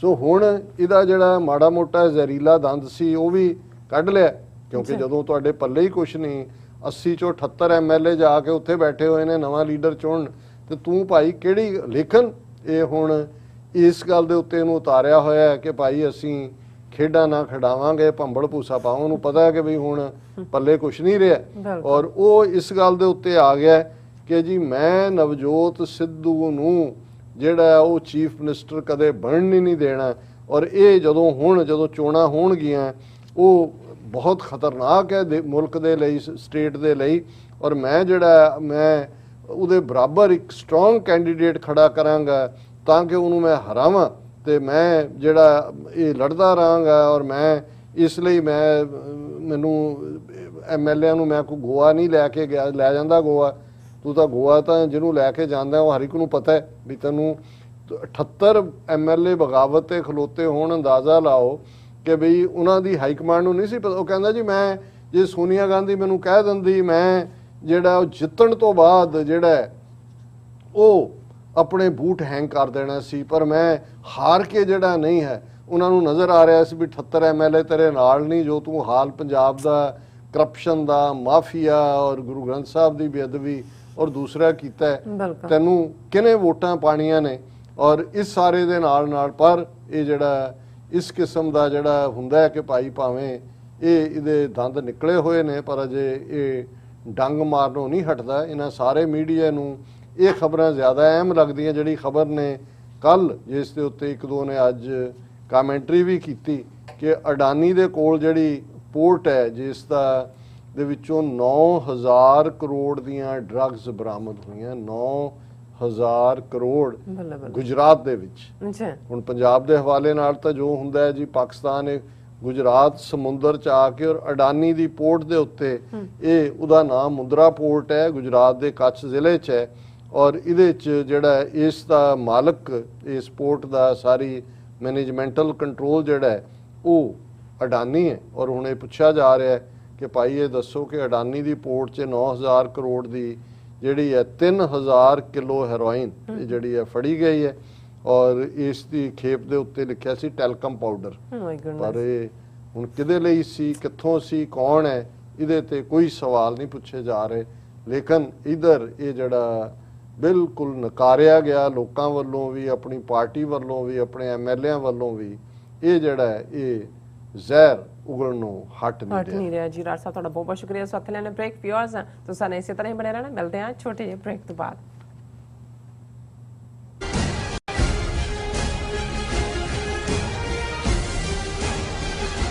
ਕਦੋਂ ਤੱਕ, ਹਾਂ ਕਦੋਂ ਤੱਕ ਅਸੀਂ ਭਾਰਤ ਅਤੇ ਦੁਨੀਆ ਭਰ ਦੇ ਵਿੱਚ ਵਸਦੇ ਸਿੱਖਾਂ ਦੇ ਮਸਲਿਆਂ ਤੇ ਭਾਰਤੀ ਚੈਨਲਾਂ ਦਾ ਝੂਠਾ ਪ੍ਰੋਪੇਗੈਂਡਾ ਬਰਦਾਸ਼ਤ ਕਰਦੇ ਰਹਾਂਗੇ। ਆਓ ਮੇਰੇ ਨਾਲ ਜੁੜੋ ਪ੍ਰੋਗਰਾਮ ਗੁਫ਼ਤਗੂ ਵਿੱਚ।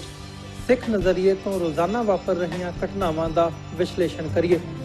ਲਾਈਵ ਕਾਲਸ ਅਤੇ ਈਮੇਲਸ ਰਾਹੀਂ ਇਸ ਪ੍ਰੋਗਰਾਮ ਦਾ ਹਿੱਸਾ ਬਣੋ। ਮੰਡੇ ਟੂ ਫਰਾਈਡੇ ਰਾਤ 9:30 ਵਜੇ ਸਿਰਫ TV 84 ਤੇ।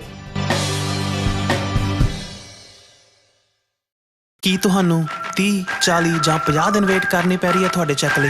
ਫਿਰ ਬ੍ਰੋਕਰਾਂ ਪਿੱਛੇ ਭੱਜਦੇ ਫਿਰਦੇ ਹੋ ਪੈਸੇ ਲਈ। ਬਹੁਤ ਜ਼ਿਆਦਾ ਟਾਈਮ ਵੇਸਟ ਹੋ ਜਾਂਦਾ ਇੱਦਾਂ ਤਾਂ। ਜੇ ਤੁਸੀਂ ਅੱਜ ਹੀ ਪੈਸੇ ਲੈਣੇ ਤਾਂ ਬੌਬਟੇਲ ਨੂੰ ਕਾਲ ਕਰੋ। ਬੌਬਟੇਲ ਤੁਹਾਡੀਆਂ ਇਨਵੌਇਸਸ ਸੇਮ ਡੇ ਫੰਡ ਕਰ ਸਕਦੇ ਹਨ for a small fee, no contract, no reserve and no hidden fees। ਅੱਜ ਹੀ ਕਾਲ ਕਰੋ ਬੌਬਟੇਲ ਨੂੰ ਤੇ ਤੁਹਾਡਾ ਪਹਿਲਾ ਮਹੀਨਾ ਫ੍ਰੀ। 410 204 2084। ਅਗੇਨ 410 204।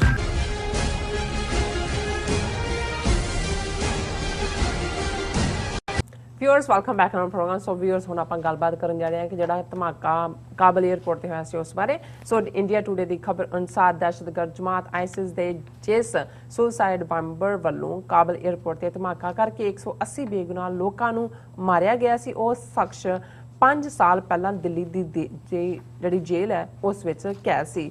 ਸੋ ਸਵਾਲ ਪੈਦਾ ਇਹ ਹੁੰਦਾ ਕਿ ਉਸ ਨੂੰ ਰਿਲੀਜ਼ ਕਰਕੇ ਅਫਗਾਨਿਸਤਾਨ ਪਹੁੰਚਾਉਣਾ ਕੀ ਭਾਰਤੀ ਖੁਫੀਆ ਏਜੰਸੀ ਦੀ ਮਰਜ਼ੀ ਬਿਨਾਂ ਹੋ ਸਕਦਾ ਹੈ? ਕਿ ਕਾਬਲ ਬੰਬ ਧਮਾਕਾ ਭਾਰਤੀ ਖੁਫੀਆ ਏਜੰਸੀ ਰਾਹ ਦੀ ਕਾਰਸਤਾਨੀ ਤਾਂ ਨਹੀਂ ਹੈ? ਇਸ ਬਾਰੇ ਆਪਾਂ ਗੱਲਬਾਤ ਕਰਨ ਜਾ ਰਹੇ ਹਾਂ। ਸੋ ਅਸੀਂ ਚਾਹਾਂਗੇ ਕਿ ਤੁਸੀਂ ਇਸੇ ਤਰ੍ਹਾਂ ਹੀ ਬਣੇ ਰਹਿਣਾ। ਦੇਖਣ ਸੁਣਨ ਲਿਖਣ ਲਈ ਤੁਹਾਡਾ ਸਭ ਦਾ ਬਹੁਤ ਬਹੁਤ ਸ਼ੁਕਰੀਆ।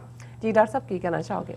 ਦੇਖੋ, ਜਿਹੜੀਆਂ ਖਬਰਾਂ ਪਾਕਿਸਤਾਨੀ ਮੀਡੀਆ ਨੂੰ ਜਾਂ ਉਹਨਾਂ ਦੇ ਬਾਹਰ ਜਿਹੜੇ ਵੀ ਇਸ ਮੀਡੀਆ ਨਾਲ ਡੀਲ ਕਰਦੇ ਨੇ ਉਹਨਾਂ ਨੂੰ ਦੁਨੀਆ ਤੱਕ ਪਹੁੰਚਾਉਣੀਆਂ ਚਾਹੀਦੀਆਂ ਨੇ। ਉਹ ਆਪਣੇ ਫਰਜ਼ ਤੋਂ ਜਾਂ ਗਾਫਲ ਹੁੰਦੇ ਨੇ ਜਾਂ ਇਸ ਪਾਸੇ ਵੱਲ ਪੈਣਾ ਨਹੀਂ ਚਾਹੁੰਦੇ। ਪਰ ਮੈਨੂੰ ਇਹ ਲੱਗਦਾ ਹੁੰਦਾ ਹੈ ਵੀ ਹਾਲਾਂ ਇਸ ਕਰਕੇ ਕਈ ਵਾਰੀ ਸਾਡੇ ਆਪਣੇ ਵੀਰ ਕਹਿਣਗੇ ਜੀ ਕਿ ਤੁਸੀਂ ਤਾਂ ਮੋਰ ਲਾਇਲ ਦੈਨ ਦਾ ਕਿੰਗ ਹੁੰਦੇ ਹੋ। ਤਾਂ ਮੇਰਾ ਇਹ ਹੁੰਦਾ ਕਿ ਵੀ ਨਹੀਂ, ਸੱਚ ਸਾਹਮਣੇ ਆਉਣਾ ਚਾਹੀਦਾ। ਔਰ ਅਲਟੀਮੇਟਲੀ ਜਦੋਂ ਤੁਸੀਂ ਸੱਚ ਨੂੰ ਜਿਹੜਾ ਉਹ ਸਾਹਮਣੇ ਲਿਆਉਂਦੇ ਹੋ, ਝੂਠ ਨੂੰ ਅਨਰੇਵਲ ਕਰਦੇ ਹੋ, ਤੇ ਉਹਦੇ 'ਚ ਸਭ ਦਾ ਭਲਾ ਹੁੰਦਾ ਹੈ।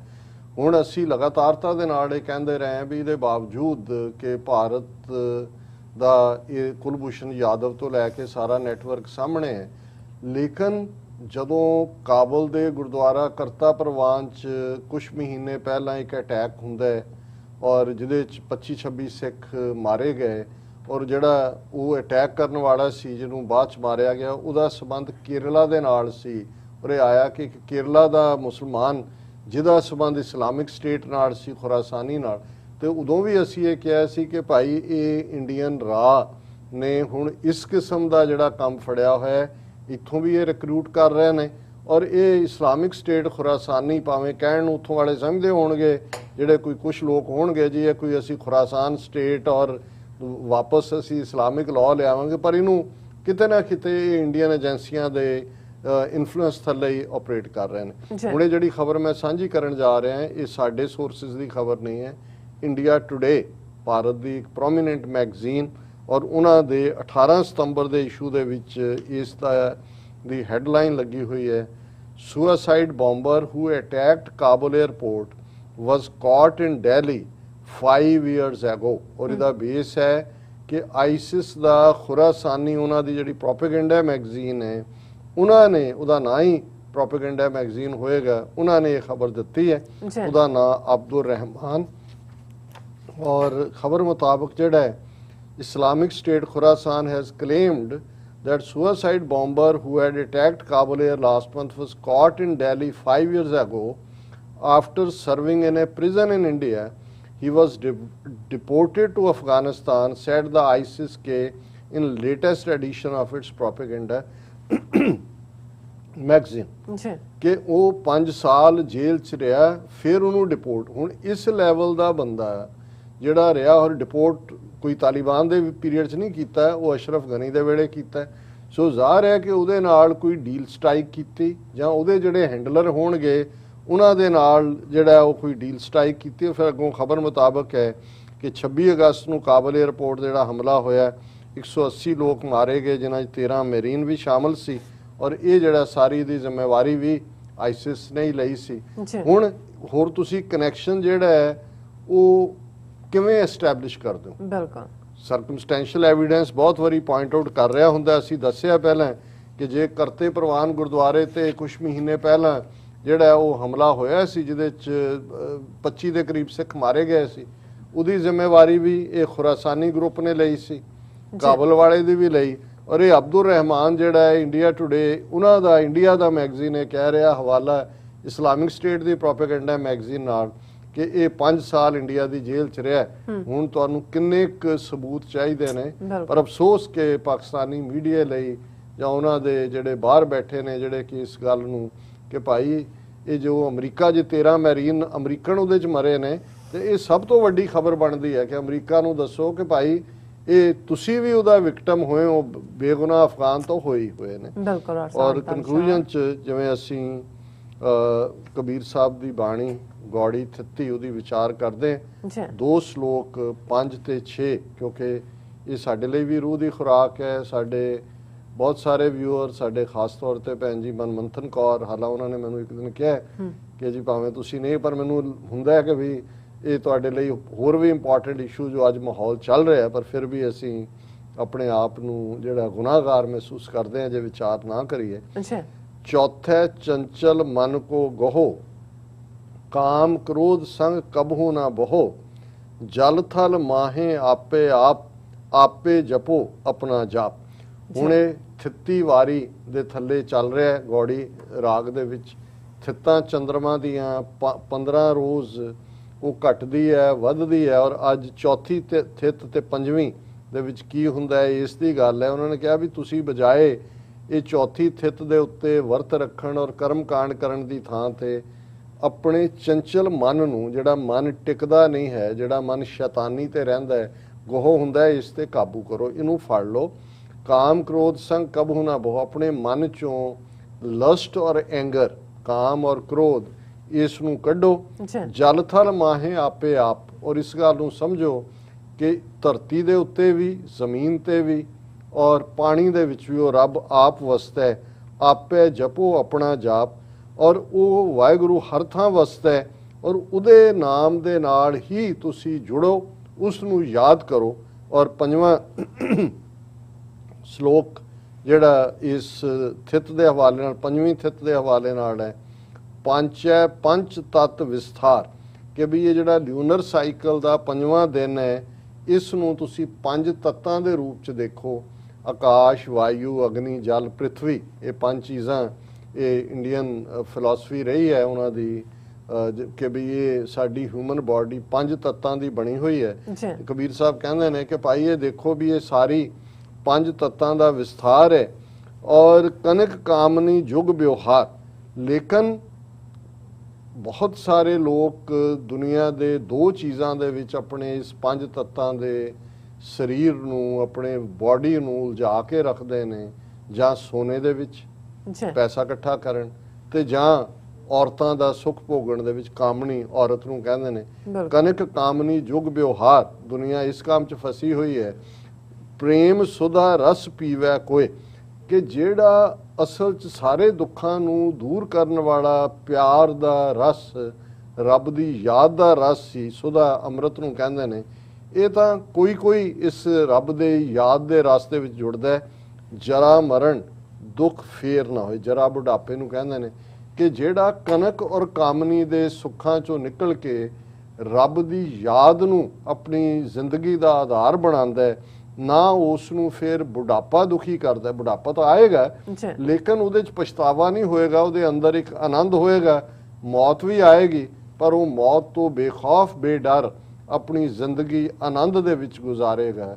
ਇਹ ਅੱਜ ਦਾ ਵਿਚਾਰ ਹੈ। ਜੀ ਡਾਕਟਰ ਸਾਹਿਬ ਤੁਹਾਡਾ ਬਹੁਤ ਬਹੁਤ ਸ਼ੁਕਰੀਆ, ਤੁਸੀਂ ਅੱਜ ਦੇ ਮਸ਼ਹੂਰ ਤਾਂ ਦਾ ਵਿਚਾਰ ਸਾਡੇ ਦਰਸ਼ਕਾਂ ਨਾਲ ਸਾਂਝਾ ਕੀਤਾ। ਇਸ ਵਾਰ ਆਪਣੇ ਵਿਊਅਰਸ ਕੋਲ ਨੇ ਇਜਾਜ਼ਤ। ਵਿਊਅਰਸ ਸਾਡੇ ਪ੍ਰੋਗਰਾਮ ਦਾ ਸਮਾਂ ਇੱਥੇ ਸਮਾਪਤ ਹੁੰਦਾ। ਤੁਸੀਂ ਆਪਣੀ ਰਾਏ ਤੇ ਸੁਝਾਅ ਸਾਨੂੰ ਭੇਜਣਾ ਭੁੱਲਣਾ ਸਾਡੇ ਇਸ ਪਤੇ ਤੇ sos@tv4.tv ਤੇ ਅਸੀਂ ਆਪਣਾ ਪ੍ਰੋਗਰਾਮ ਲੈ ਕੇ ਫਿਰ ਦੁਬਾਰਾ ਤੁਹਾਡੇ ਰੂਬਰੂ ਹੋਵਾਂਗੇ। ਤਦ ਤੱਕ ਲਈ ਮੈਨੂੰ ਤੇ ਆਪਣਾ ਸੁਣਾ ਗਿਆ ਤਾਂ ਦੇਖਦੇ ਰਹੋ TV4। ਬੁਲਾ ਦਿਓ ਫਤਿਹ। ਵਾਹਿਗੁਰੂ ਜੀ ਕਾ ਖਾਲਸਾ, ਵਾਹਿਗੁਰੂ ਜੀ ਕੀ ਫਤਿਹ। ਰੱਬ ਰਾਖਾ।